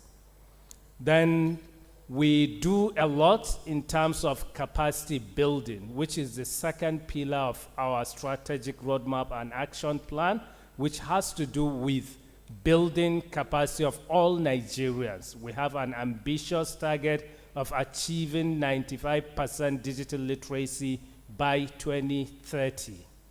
And we are also building capacity of programmers, those that will build the digital services. Because when you talk about digital, it's about products. Whether you are a government agency, you are a business, it is about the product or services you sell. And today, your organization is as good as it is next product. And the next product is as good as the people who make it. So we need to build that capacity. You cannot say you just go and buy off-the-shelf systems and bring it to your place. It will not work. Like the FIRS, I know they are building their own system in-house because that's the best. If you buy system from somewhere, the system is built for somewhere in a different jurisdiction, and if you bring it to your organization, you have to customize it. And when there is update, you have to customize all the time. And when you look also at digital transformation, three things are critical: the people, the process, and the technology. So it is not always about technology. Technology is even the last thing you need, because you need to have the people with the mindset and skill set to use the technology. And you need to have a right process in place for the technology to work. Then thirdly is about digital transformation. How can we transform Nigeria digitally and make it a digital nation and digital economy?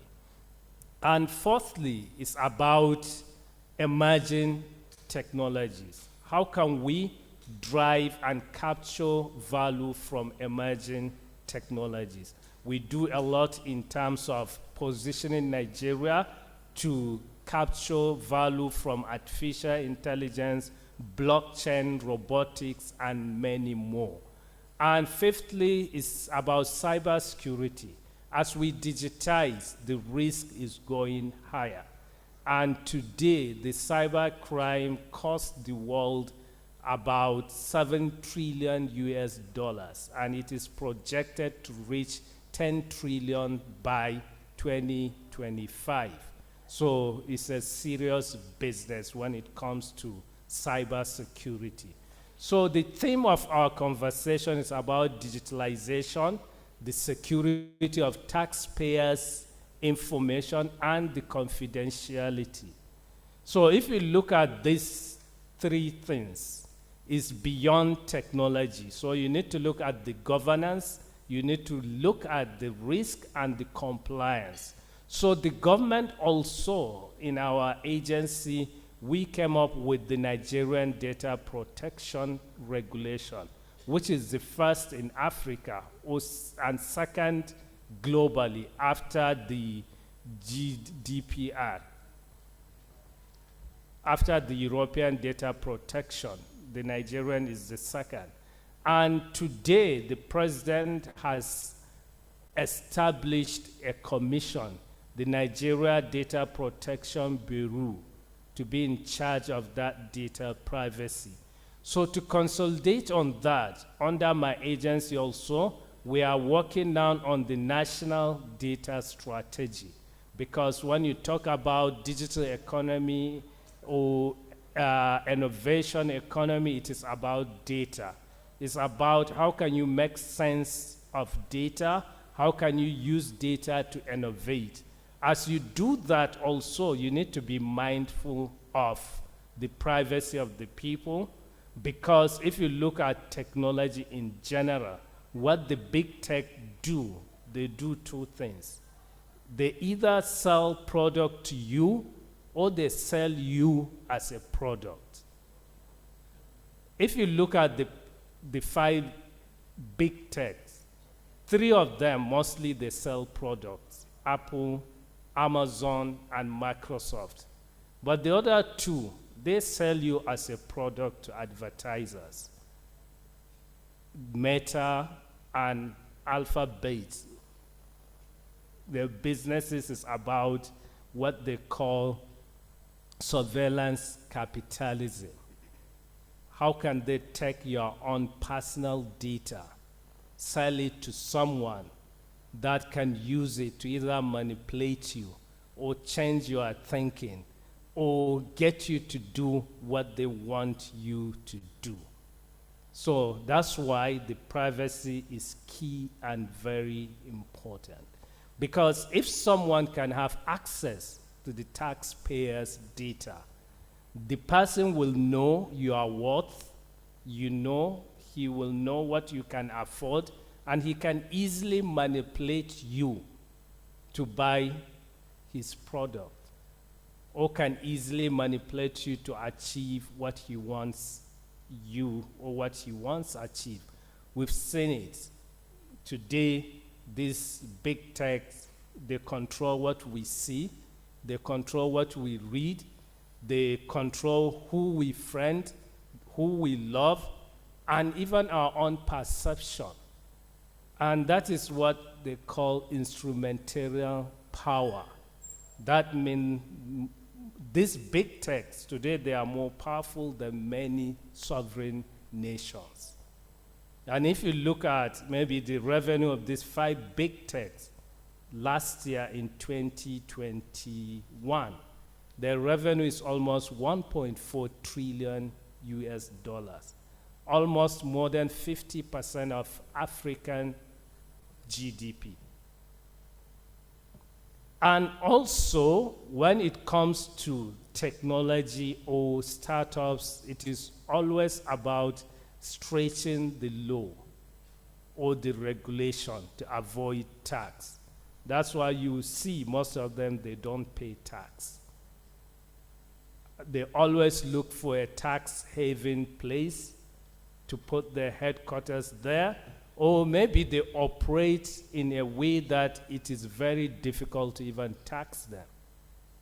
So digitalization can help us to achieve 5 things.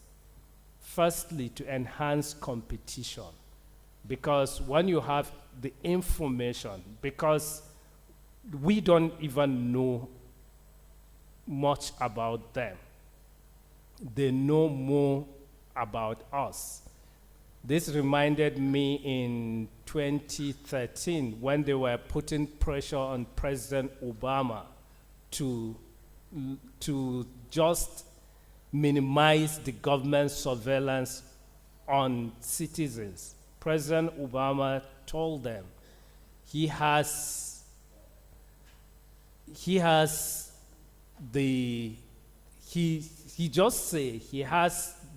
prophesies that one day the guns will turn around and people will demand the big tech also to stop the surveillance they are doing. And that is what is happening today.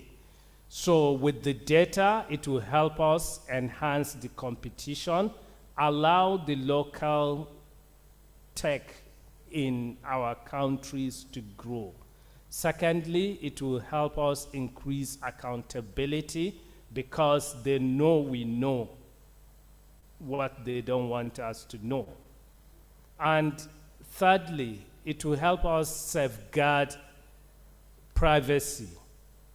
That's why in Nigeria we do a lot in terms of the data protection, and we just issued the code of practice as well for all the big techs and platforms providers. And also we are working on coming up with the digital economy bill that will help provide the legal instrument for digitization or digitalizing Nigeria. And fourthly, the law will help us to reform governance, because when you look at the technology, it's bringing new things, which sometimes is difficult to even use our existing legal framework to make maybe some legal, when there is a legal litigation or legal issues, to help address with the laws we have. That means we need to even come up with a new laws that will help us address all this. Then lastly but not the least, it is about even protecting the democracy, because the democracy is about complying with our laws. But today with technology make us to be borderless. Whatever, you can have a company operating in Nigeria, doing business in other jurisdiction. So if there is any issue, which law are you going to use? So all this is what will help us to achieve that. So in addition to that, in Nigeria also, we do a lot in terms of helping MDAs with advisory services when it comes to cyber security. We have the computer readiness and response team, which works 24/7 to address most of these concerns for MDAs as well as for citizens. So what we really need to look at, we need to look at what the digitalization can help us to achieve. It will make it more transparent when it comes to tax regime. It will make it easier to collect tax, to know who's supposed to pay what. But also we need to be mindful of the information we collect, the taxpayers' information, especially the personal information. Because there is this say that says, anybody that has control over your data, the person will control you, because the person can manipulate you. So we need to protect our taxpayers' information, and this is everybody's business, not only the tax commission. The governments, other security agencies, everybody's security is everybody's business. And also, the more we collaborate, the better for us. Thank you very much. Thank you very much for wonderful presentation. Let's give him another round of applause, please. Thank you. Now we have our main presenter online. So before we go to Kirsten, let's hear from our main presenter. Our main presenter is the Stout Mata, Assistant Director, Customer Compliance Group Security, HRMC, UK. Thank you for coming. Hi, good afternoon. Can you hear me? Yes, we can hear you. A thumbs up. Yes, brilliant. Thank you. Thank you for the honor of asking me to contribute to this conference. It really is an honor. I'll just give you a bit of background to my work. So I'm an assistant director in what's in HMRC's Customer Compliance Group. So that's about an organization that has overall in HMRC some 60,000 people across the country.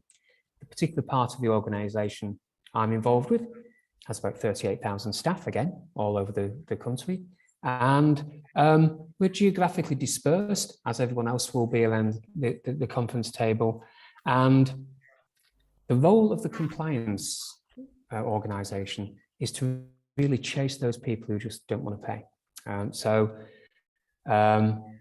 That's what we do. I'm also responsible for business continuity and resilience, and I'm an ISO 27001 lead auditor. So that's enough about me. Can I just say that the previous contribution was so good to hear, because actually it chimes with so many of the things I want to say. So I want to take it from a personal perspective and a business perspective, some of the experiences we've had in HMRC around digitizing our transactions with customers and what we've learned. So, historically, 400 years of pieces of paper going here and there and everywhere. It's very laborious, it's costly, it takes a lot of time to do. And it is right that we start to build, remove that inefficiency and build digitization into what we do. Why? Well, it's good for the citizen because it gives them a quicker, easier way of dealing with their taxes and with government as a whole. And it's for us as an authority because it gives us economies of scale, we can save cost, we can improve services. But as you make it for the customer, it always brings the risk of how easy you make it for the bad actor to either attack your information or attack your services. So an early attempt from HMRC to digitize our services with our citizens was to develop a portal which allowed people to claim a benefit. Unfortunately, and this is going back a couple of decades, unfortunately, that gave us some problems because we didn't do authentication of the citizen particularly well. We had a number of vulnerabilities that we didn't properly address. We didn't validate the information people were giving us with other available data sets, and we didn't monitor what was going on well enough. So subsequently, we had quite a volume of money exfiltrated from the coffers. So what did we learn from that? And what I want to do is like to take this back to very, very basics, because I think if we get the basics right, we create a really solid foundation to build the advanced bits of digitization.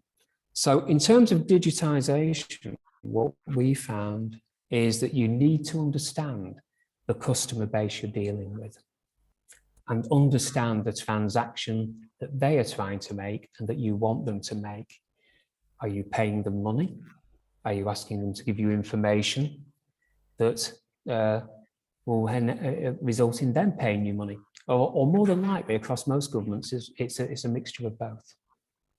You need very clearly to collaborate across your organisation so that the product you deliver is the product the organisation and the citizen need, but what you've done is you've built security in, not as a blocker, not as a restriction, but as a facilitator, an enabler.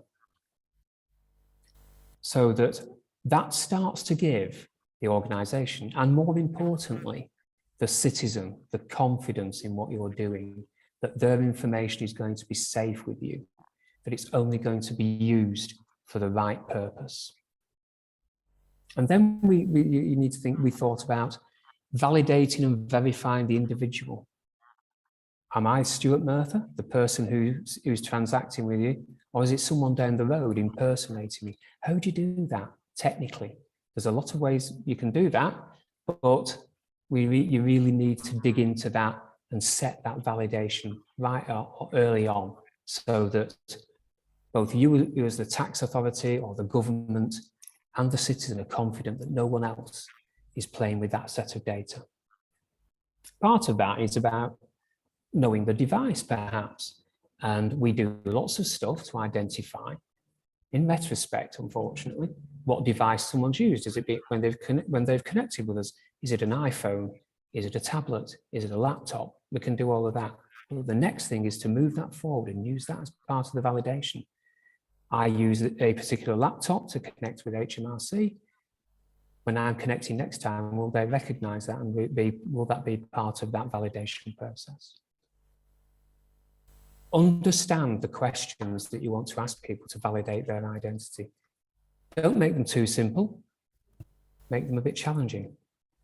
Use two-factor authentication and secure the login as best you can. Fundamentally build security in as the protection, the defense of the gateway. One of the other problems we found is that people are poor generally at looking after their credentials, keeping them secure. People will write them down on a post-it note, will stick them on a computer, they'll do all the sorts of things we know that you shouldn't do, but that's life. Educate people to understand the risks of what they're doing. And always monitor the transactions so you understand what's going on where, what people are doing, and what the implication of the access to that system is. My colleague before talked about legal standards, and that's absolutely imperative. He referred to GDPR, the European General Data Protection Regulation. That's now enforced in UK law. We have a governance network around that in terms of the Information Commissioner who can compel organisations to do things. So where there are legal frameworks there and where there are standards, security standards available, ISO 27000, NIST, things like that, build those in at the outset. It's always better to build in at the outset than try and remediate. The other thing that in my mind is really fundamental to this is about, hello? Please, you have 10 minutes. Hello? You have 10 minutes. Okay. Thank you. Okay, so what is fundamental? Controlling access to information. Make sure that only the right people can get it, the right people can use it, that it's exploited properly. And give that confidence, educate your citizens to build their trust so that they are comfortable and confident in giving you their information. Show them, be transparent, show that you are protecting that information, that you're only using it for the right purpose. Show them how you're going to, tell them what you're going to do, was referenced earlier, is that you give people privacy notices that tell them, make people aware. Cultural change is a major thing in this. And there's two perspectives to that, the citizen and the organisation. Introducing technology brings risk. If you make it too easy for the citizen, it will become too easy for you to be attacked by the bad actor. Educate the customer to the need for security, why it's stringent, why you'll check it, why you build it in, because that will help you and it helps us all in making sure that people are confident to give us their information. It's hard to do, but don't dilute the message. Persevere. It works very well in the UK financial sectors. It's worked well for us. That takes you into the conversation, as was alluded to earlier. Risk, understand what risks you're facing by collecting information, by making your organisations accessible to the citizen. Understand what people might want to attack and defend it appropriately and defend it proactively. As I said, I've said a couple of times, ease of use means ease of attack. So, make sure that the gateway is secured. That's the fundamental piece of all this. If we get the security basics right, we can secure the information, we can secure how we transact it between authorities across boundaries, but we can also give comfort and assurance to our citizens that their information is safe in our hands and will only be used for the lawful purpose that it's gathered for. Big thing at the moment, I'm sure we're all aware, one of the big things is ransomware and attacks on systems to block them out. If we get the fundamental security right and we protect our boundaries, we will do well. We can all do well. There's always the risk of a new day attack, but by and large, I think we can get the fundamentals right, build basics, and deliver safe, secure information gathering and use across governments.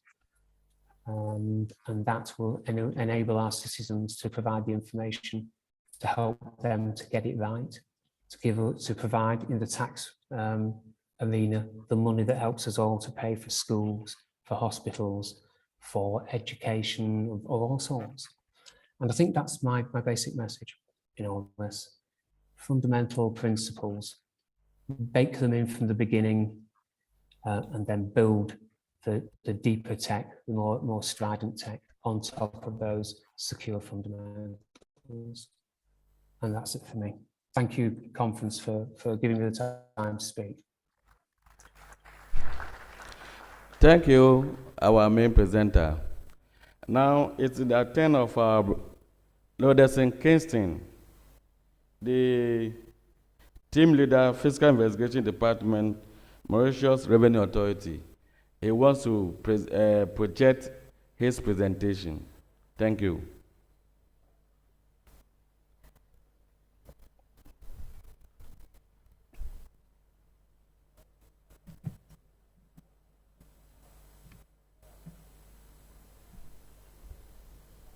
Yes. Okay. Good afternoon, everybody. It's always difficult to be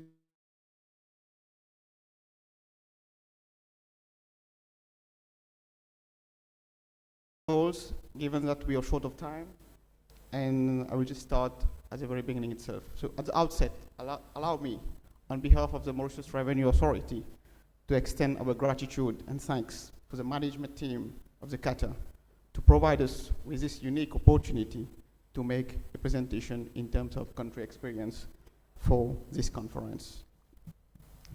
Ladies and gentlemen, confidentiality is a fundamental concept at the heart of any modern taxation system. There's a need to strike a balance between our taxpayers' right to privacy and the requirement of all tax administrations to carry out their functions effectively. Our tax administrations are becoming digital, and today, more than ever before, we are managing digital information. This digitalization is producing a lot of changes in terms of our tax administration structures, but also in the forms, in the functions of collection, control, information, and assistance. So the next question we have to ask ourselves is, how will all this digitalization affect the confidentiality of taxpayers' information? I think it's not very, is it possible for the projection, please? Thank you. Now, at the level of the Mauritian government, we have been witnessing a series of reforms in digital transformation. Some of them are the Digital Government Project, the e-judiciary, the online government services. The latest international recognition being the UN e-government survey 2020, where in terms of e-government development, Mauritius ranked first in Africa. An additional proof of commitment towards digitalization is the hosting of a two-day conference theme, the International Conference on Digital Economy and Digital Banking, which was under the high patronage of the Ministry of Finance, Economic Planning and Development. So in line with this government vision, the MRA also has been embarking itself into a series of digital transformation. Now, along with this digital information age, there's a challenge of preserving, securing, and safeguarding confidentiality information. You see, if I may contrast, the relationship between the taxpayer and the tax authority is the same as that of a married couple. For the marriage for life, it has to be built on trust. So now,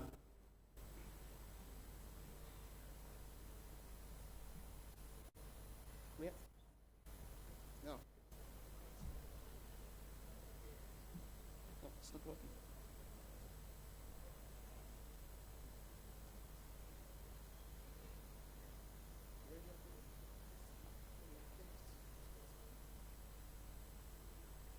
Okay. So this is a portrait of all the digital information that we collect and secure at the Mauritius Revenue Authority, ranging from information from income tax and VAT returns, third-party information, intelligence report from law enforcement agencies. Of course, this is done through secured platforms. We have banking information, FACTA, CRS, amongst others. Now, it's important for us to build this confidentiality issue. Why? because failure to properly manage this responsibility of confidentiality can challenge the integrity of our whole tax administration. Additionally, breaches of confidentiality may also potentially give rise to litigation by taxpayers for breach of obligation. Our taxpayer confidentiality issue is very fundamental to us, and to this end, the Mauritius Revenue Authority is regularly reviewing its structured processes and procedures to obtain taxpayer information fairly. And what is also more important is we use the information in the way it was intended to be used. So we make it compatible with the purpose for which it was provided by the taxpayer initially. We have also rigorous access control policy to prevent unauthorized access to content and information from both internal and external users. It's important to note that the MRA collects, exchanges, and manages data in line with best practices and the domestic legislation, being the Data Protection Act. In addition, we have also the law, the legislative framework, which is here, which protects taxpayers that the information is not being shared just like that. We make sure that in the law, officers are not only required to maintain this integrity and this confidentiality of information during the work, during the service, but also after the service. We also have officers who are required to take fidelity and secrecy oath of confidentiality and commitment. In terms of administrative policies and practices, it's based on three main pillars: that of physical security, that of human resource, and that of information security. The physical security, of course, deals with regulated access to premises, access to electronic and physical records. In terms of human resource policy, it is based on the issue that prior to employment, during employment, and after employment, how our employees are safeguarding information being provided to them. We also have dedicated AUI practices. It's important to note that in 2019, we undergo an IT security audit to assess our risks and vulnerabilities. And to this end, again, we are constantly reviewing our procedures and practices to make sure that we are in line with international best practices. We have recently implemented an information system management system, which is in line with ISO 27001. Now, we talk about how the law safeguards information, but we also have exceptions to the law, where it is important to disclose information. And in the morning itself, the key speaker was talking about government-to-government sharing of information, government to consumers, government to taxpayers, and government to businesses. So this provision of the law, this disclosure information here, authorizes the Revenue Authority to disclose confidentiality information under specific conditions. Examples would be for investigations by other law enforcement agencies in terms of money laundering investigations and others. Now, over and above, the law is also here to sanction officers, to sanction people who is in breach of the confidentiality clause. We have in place administrative sanctions ranging from dismissal, ranging from suspicion, and also from automatic withdrawing of your accesses. We have criminal sanctions, fines, and even imprisonment for a term ranging between 2 to 5 years. We have data management plan, which is aligned with international best practices, and we also have specific standard operating procedures in case of AUI data breach. Now, recently, in November 2022, the OECD Global Forum preview. Can you hear me? Yes, the OECD Global Framework came up and confirmed that Mauritius has in place the necessary legal framework and is also on track in terms of effective implementation of automatic exchange of information. And it's important to know that in October 2022, an on-site visit was conducted, and Mauritius is on the right track to show that we are securely managing CRS information. Now,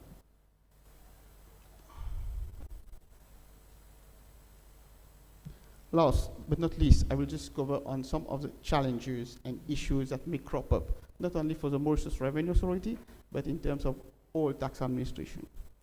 There's an ongoing debate in terms of tax transparency and tax confidentiality. There's always this conflict of whether we have to give access to information to everybody, the maximum disclosure, or to preserve and safeguard this information. Of course, this is at the discretion of each and every tax administration to measure, to weigh the costs and benefits of whether to provide information or whether to safeguard information.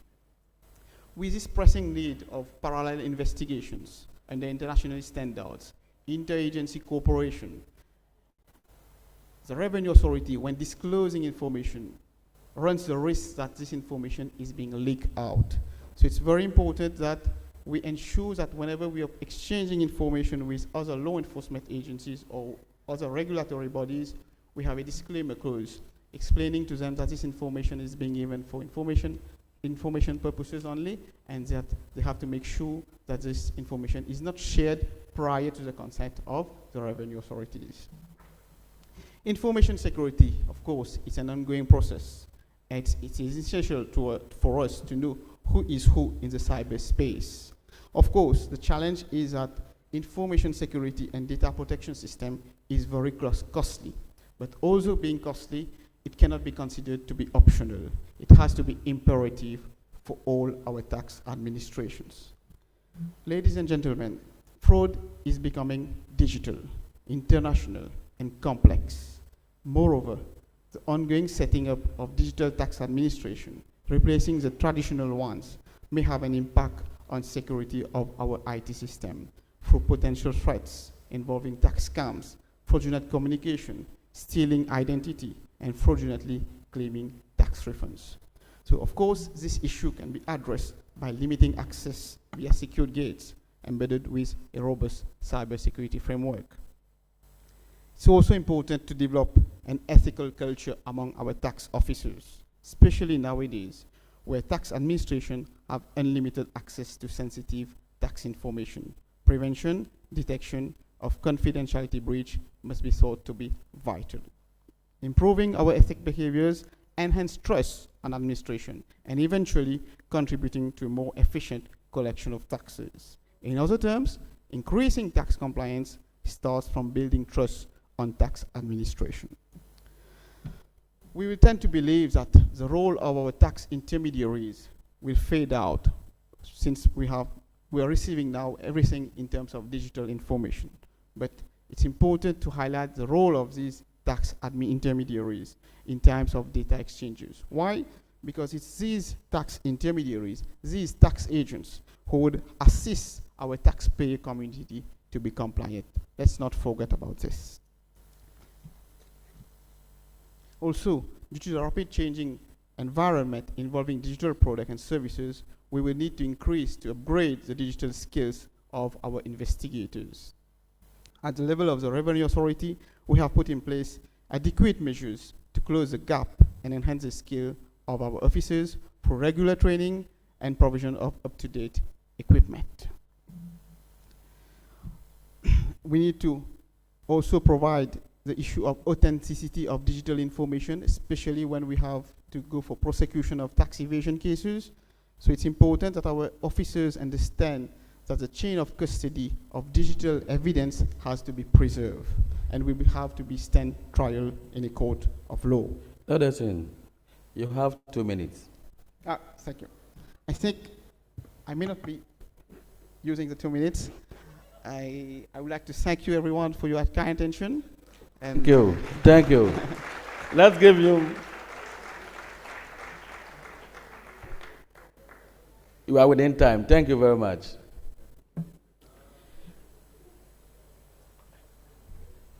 Now, out of the presentation, we have some questions that we want our panelists to discuss with us. It's open question. Either of the panel members can take it up. We know that digitalization increases the risk of large-scale compromise of data. What are the dangers that digitalization poses to taxpayers' information security, and confidentiality? Either of our members can deal with the question. Thank you. Okay. Thank you very much. Yeah. What we need is the governance in place. That what will help us to achieve the confidentiality of the information. Like I talked about the NDPR, Nigerian Data Protection Regulation, which give the legal framework on how to deal with personal data. How you use it, how to share it, how to destroy it, and so on. And also, there are other best practices, like the Information Security Management System, the ISO 27001 standard. If you implement it also, it will help. Because digitization has come to stay. And COVID-19 has accelerated and bring the future, or make the future to come fast, arriving faster now. So we cannot say, because of the perils or the pitfalls of the digitalization, we will not do it. But how can we achieve the promises while avoiding the perils? That's what the governance will help us to achieve. Like in Nigeria, I talked about the NDPR, I talked about the code of practice we have, and also I talked about the new bill we are working on, the National Digital Economy Bill. So all this is to provide the legal instrument that will ensure your data is used where it's supposed to be used. Thank you. Thank you very much. Let's give him a round of applause, please. Again, we have heard of data hacks and other cyber crimes. Could I be really rude and just add something to my colleague's view? I think he's absolutely right. The legal framework, absolutely needed, whichever way you look at it. The process and governance, absolutely fundamental. I think for me, the other thing is education. As my colleague has just said, digitization isn't going to go away. It's only ever going to get more widespread. It's going to bring more risk. But if we educate our citizens to make sure that they transact in a safe and secure way, they look after their credentials, their passwords and stuff like that, really simple things, and the things that they would do if they were shopping from Amazon or from any other digital transaction. Build that education into people so that they can fully understand why we do that. Thank you. Thank you very much. Our second question borders on how best we can do in order to ensure that we stop cyber crimes involving compromise of information security and confidentiality. What structures and processes has your tax administration put in place to safeguard taxpayers' information? Any? Yeah. Yes. Thank you. Yeah, thank you for the question. And I believe that everything relates to building and managing trust. And also, how do we give comfort? If I'm not mistaken, you mentioned about comfort, right? About how do we give comfort to taxpayers in terms of digital scams? So, yes. So in terms of this, we have issued, we have conducted at the Revenue Authority in Mauritius IT security audit, which was performed by an independent organization, EY, and we are constantly reviewing the process and procedures there. Now, how do we give this comfort to the taxpayer is, first of all, this exercise is being done by an independent body. Also, in terms of processes and procedures, we have developed three main aspects of all the administrative policies and procedures. One is based on the physical security, the second one is based on information security, and the third one is based on the human resource aspect. So I think our panelists mentioned about it earlier. It's about, we tend to forget about this human approach to taxpayer confidentiality and information. Our officers need to be regularly and constantly reminded of their duties to maintain this confidentiality issue. Thank you. Thank you. In all this, we know that the information is the lifeblood of any business and businesses. And for that matter, whatever the case, they give us the information.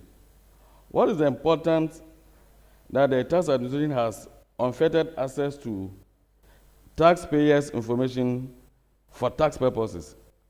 It is also their obligation to ensure that information access on taxpayers are protected.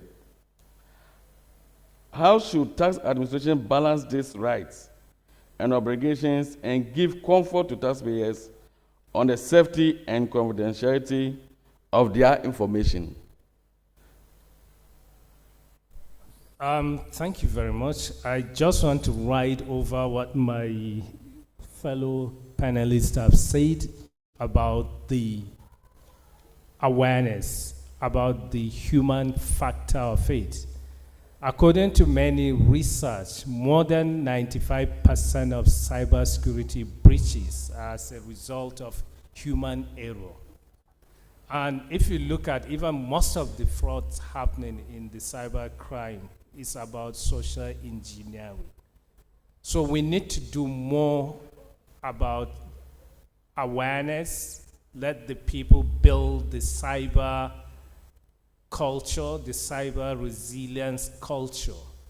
In addition to that, also putting proper governance and best practices in place, like the ISO standard, the information security, is really good. It will help in terms of even the awareness.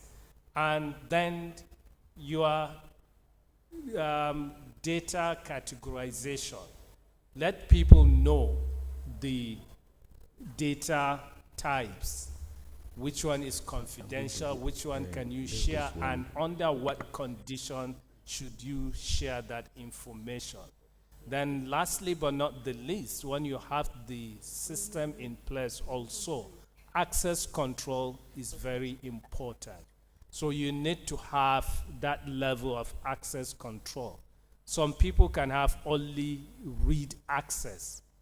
You can read, there are technologies available even for our emails that you can only read the email. You cannot print, you cannot share with anybody. You cannot even screenshot the information. And there are information that you can share and edit. All this is based on your access level. So the awareness will help us to be more cyber aware. Then the standardization governance will help us create the best practice culture. Thank you. Okay. So could I just add to just expand on that slightly? So as my colleague has said, access controls really make it clear to people within an organization that they can only access the information that they need to do the job they're doing. That means putting some technological controls in, deciding who can access what at what level, and making sure that you monitor that to make sure no one is creeping through the access levels. But fundamentally, you do all that, but the importance of doing it is so that you can actually assure people that you're putting the steps in place to protect that obligation of confidentiality that we all have to our taxpayers. And the more technical steps you can put into it, it can make it a bit more tricky and a bit more hard work, but it also makes it more difficult for people to abuse the system. And that's what we're trying to prevent. Thank you. Yes. So I just want to add on this governance issue, which our fellow panelist has just mentioned. In Mauritius, our internal audit division at the level of Mauritius Revenue Authority conducted an audit on processes in terms of good governance, and the focus was on IT governance security. And the way we give comfort to our taxpayers that they are dealing with reliable tax administration, which will never embark on exchanging information without their prior consent or just disclosing it. We ensure that we publish all such kind of audits, procedures, and reports in our annual report. And of course, this is published in the website, and everyone has access to it. Thank you. Thank you, Kenstin.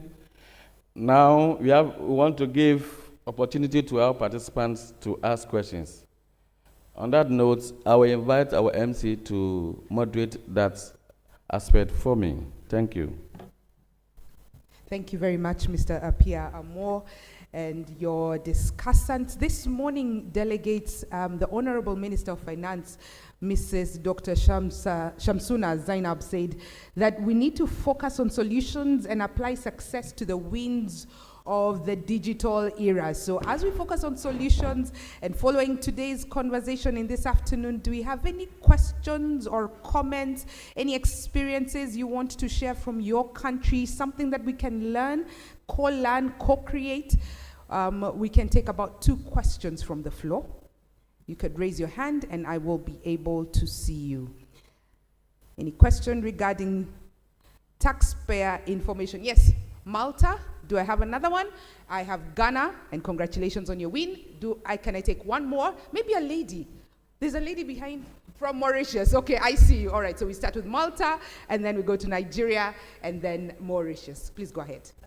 In Malta, we have the GDPR, as we are a member of the EU. Hang on, please, can we get some volume on his microphone, please?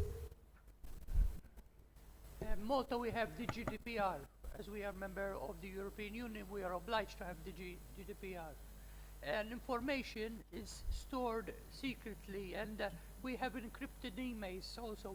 And also when we exchange with other entities, especially in the EU, we use a dedicated platform, so that the information is not leaked. The main problem we have is on the other side. It's the GDPR was an excuse not to give information out. Now there's the Freedom of Information Act, whereby a person can ask you why you have that information and why are you storing it for that period of time. So we are encountering problems now, and it's not only us, it's even throughout the EU, I think, that this information, we have to store it for the period specified in the legislation. Before, all information was stored for life. But now we have to be careful because we will be in breach of the Freedom of Information Act. Thank you very much, Malta, for sharing first your experience in terms of encrypted emails and dedicated platforms. But I will ask you, Mr. Apia, to give a comment on that, especially because you're a lawyer. And his question is regarding when this law comes and it infringes on my right to know or share information. So we'll come to you. I'm sorry I'm putting you on the spot, but I think you're capable to answer the question. I can go ahead. Okay. Before we get Ghana, so we can go ahead, then we'll get Ghana. You see that in your coming up with your law, your tax administration law, for example, in Ghana, our tax administration law, that's the Revenue Administration Act 915, we have situations where we don't give out information about taxpayers to any other person, except where the courts and tribunal orders.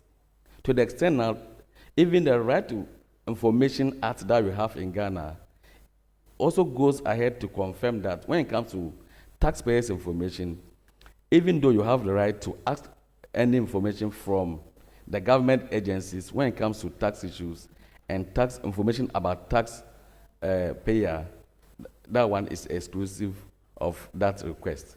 So at any point in time, because we know we have to take the information and then deal specifically with tax purposes, we don't give out information about taxpayers to other people.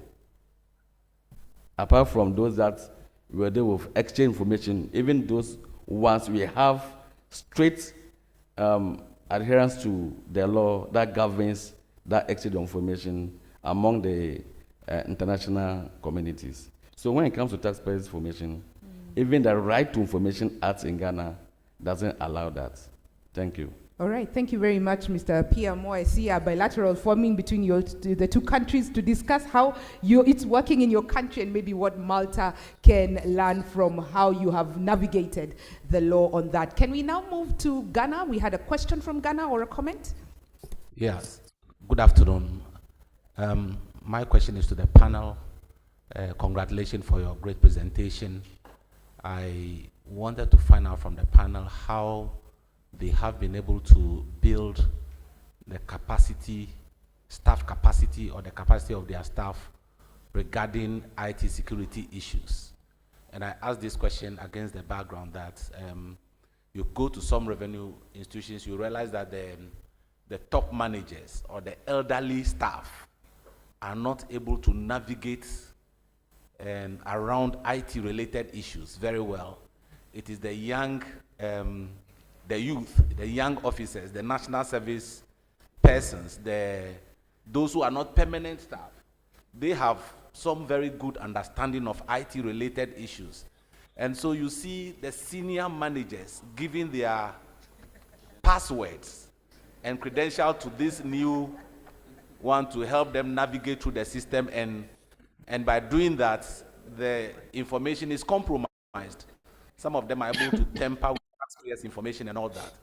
So how successfully have you been able to build capacity of your staff regarding IT security issues? Thank you. Thank you very much, Ghana, for that question. Most of us were laughing. I don't know whether it's because we were relating with what you were saying that we literally do what you were saying in terms of asking the younger generation. But allow me to bring in Mr. Stewart, Martha, because you talked about educating both the taxpayer and the tax administrator in terms of confidentiality and security. Perhaps you could give a comment on that question. Yes, thank you. I think we, as security professionals, we've all been there with that situation where a senior person has delegated something to someone and they've given them their password that opens up Pandora's box.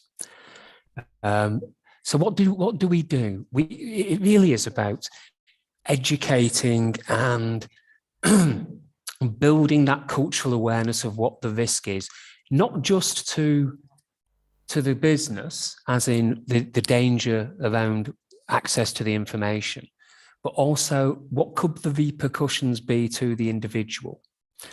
And what we've done is we've said, okay, so in the business context, you're going to get, disciplined or whatever it might be.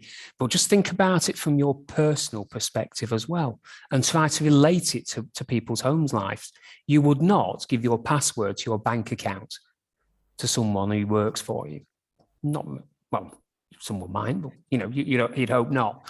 And relate the risk to that personal effect. So if you give the password to your bank account to someone, what can they do? Well, they can siphon all your money out and you're stuck for paying your bills.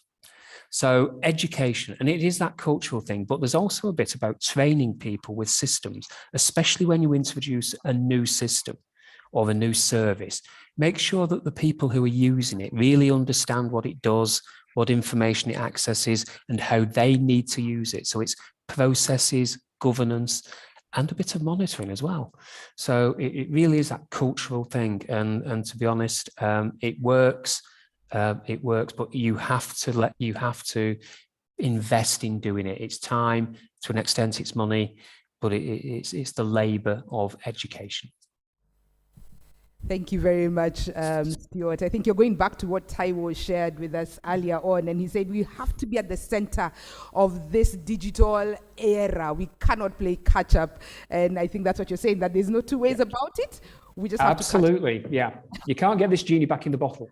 It's with us. It's with us, like it or not. Let's So the onus is on go us. with it. Let's learn about it. Let's do it properly. All right, the onus is on us. Okay, allow us, ladies and gentlemen, to go to Mauritius for the question or the comment. Thank you. So good afternoon again, everybody.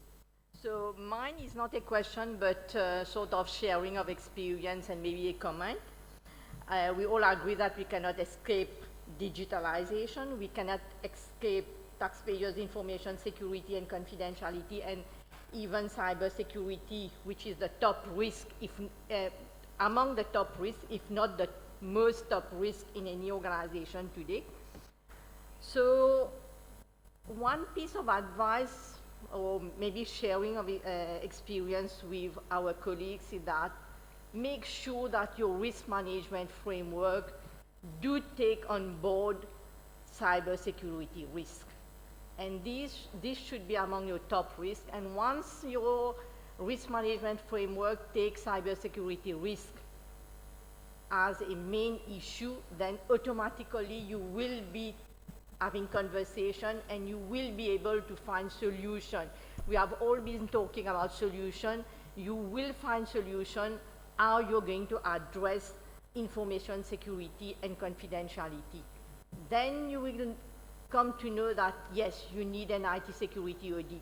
Then you will come to know that the importance of your peoples and integrity of your people, access control, you name it, then you will find solution. So one piece of advice, don't forget that your risk management framework takes on board IT security. Thank you.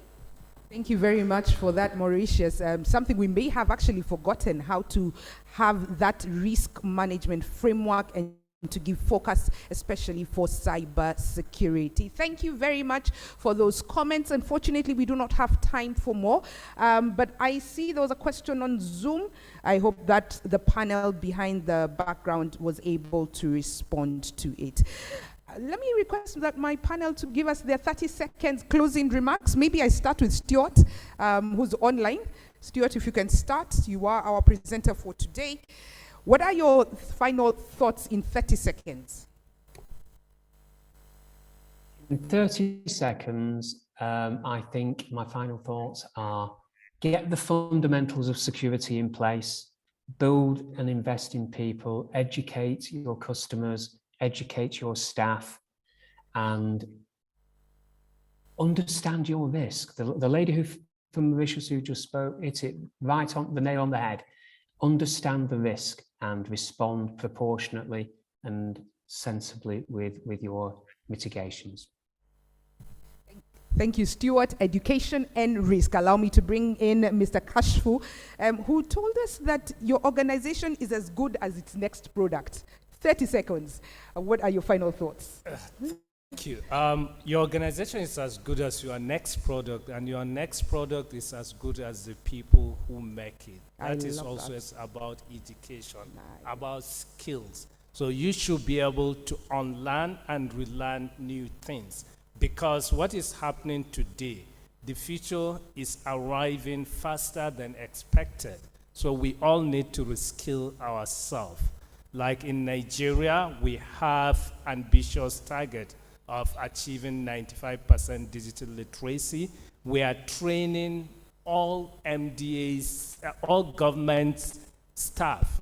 Like last year, we trained almost 500,000, and we are doing more so that people, even at the top level, should be able to use digital tools. Today in Nigeria, the Federal Executive Council is having its meeting virtually. That means the president and all the top government officials are being trained to use these devices. Thank you. The future is arriving faster than expected. Allow me to jump you, Mr. Appiah, and go to Lodasen. Lodasen, you are passionate about access control and ethical culture. What are your final words in 30 seconds? Don't you think I can get the 2 minutes which No negotiating, we're going to tax. Yeah. Yes, as a concluding remarks, I would say that taxes are lifebloods for government. But let's not focus as tax administrators that our duty is just to ensure that we have to collect the fair share of tax. Let's also not forget our commitment to our taxpayers, that we keep the information confidential. If we find that our taxpayers community is not sharing and disclosing the information without fear and freely, it means we as tax administrators, we are fundamentally wrong. So in this era of digital transformation, let's try to be proactive and not reactive. Excellent. Do not forget the social contract. Yeah. Finally, our moderator for the day, Appiah Amor, give us your final thoughts.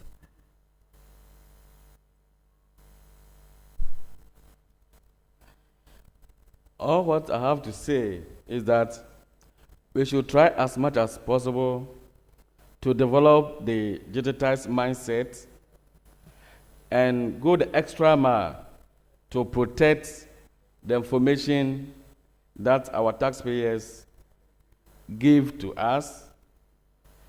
And by so doing, we build the trust of the taxpayers, and they will willingly give us information so that at the end of the day, we're able to use the information that we receive to raise assessment and get the revenue that we need for our national development. Thank you. Thank you very much, Appiah, who has just reminded us that trust with our taxpayers is golden. Ladies and gentlemen, we have come to the end of our second session, and like our president of Cata said in the morning, this is a pot of ideas, and I hope that you have gotten a lot of ideas that we can use when we go back home.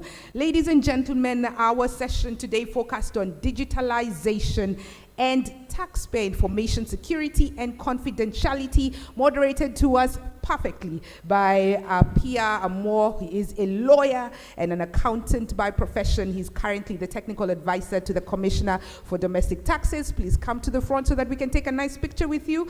Presenting at this session was Stuart Martha from the Customer Compliance Group Security in the UK.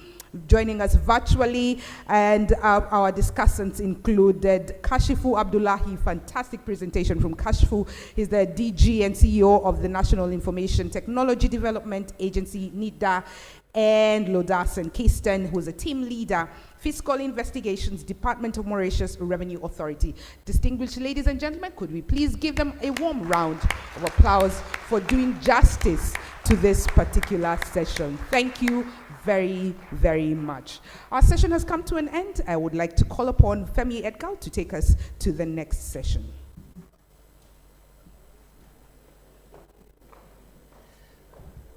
Happily, there's no next session. We're closing. Once again, a round of applause for our panelists, our presenter, and a special thank you to Mr. Kashifu Abdullahi on behalf of Executive Chairman FRS, our DG NICTA. Thank you so much for supporting this event. Thank you, sir. Very grateful, sir. Thank you, especially. Okay, so, President Cata, Chairman Cata, heads of delegation, the board of FRS, distinguished delegates, colleagues, it's time to close for the day. We have a free evening. Maybe another advice, go to where you know, get some guidance, please. Don't just move without us knowing where you're going, except you're sure. It's a big city, it's an interesting city, but let's just communicate. Thank you. And just to announce, like we announced earlier, that the President Cata, in his usual generous manner, has asked that outfits, Nigerian-made outfits, be put together for you all, and we'll start taking measurements. So if you've not had your measurements, there's a room behind this wall there, so that you can take your measurements before you leave. So let's just go there as we close. And as we close now, please Take your bags, your valuables with you. We saw somebody leave a mobile device somewhere earlier. Please don't do that. Thank God we recovered it. So please take your bags and items with you, and we'll be glad to have you here tomorrow morning at 9 o'clock. It's 9 o'clock, not 10 tomorrow. It's 9 o'clock. And so enjoy the evening. We wish you well. Enjoy the rest of the day. Thank you so much. A round of applause for everyone. Thank you very much.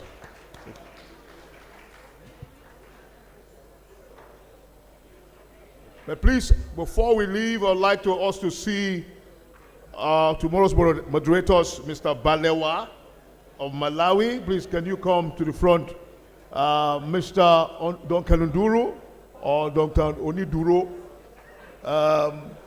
We also want to see, please, in front, Mr. Kevin Misford of the, we also have Mr. Logan Watt. Please, can we just come to the front? Mr. Duncan Oniduro. Okay, that's the Nigerian name we've given him.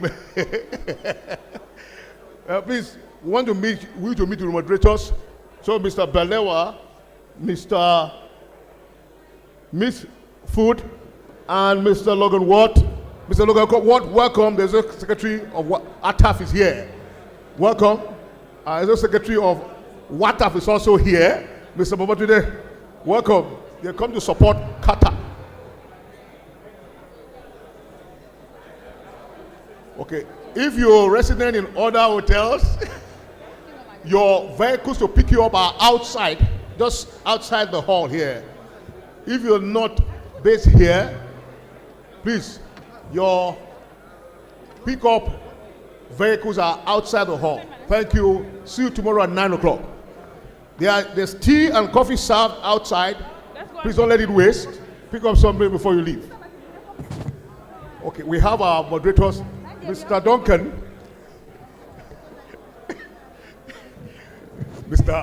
We've named you Oniduro, so you go with that also as an extra name.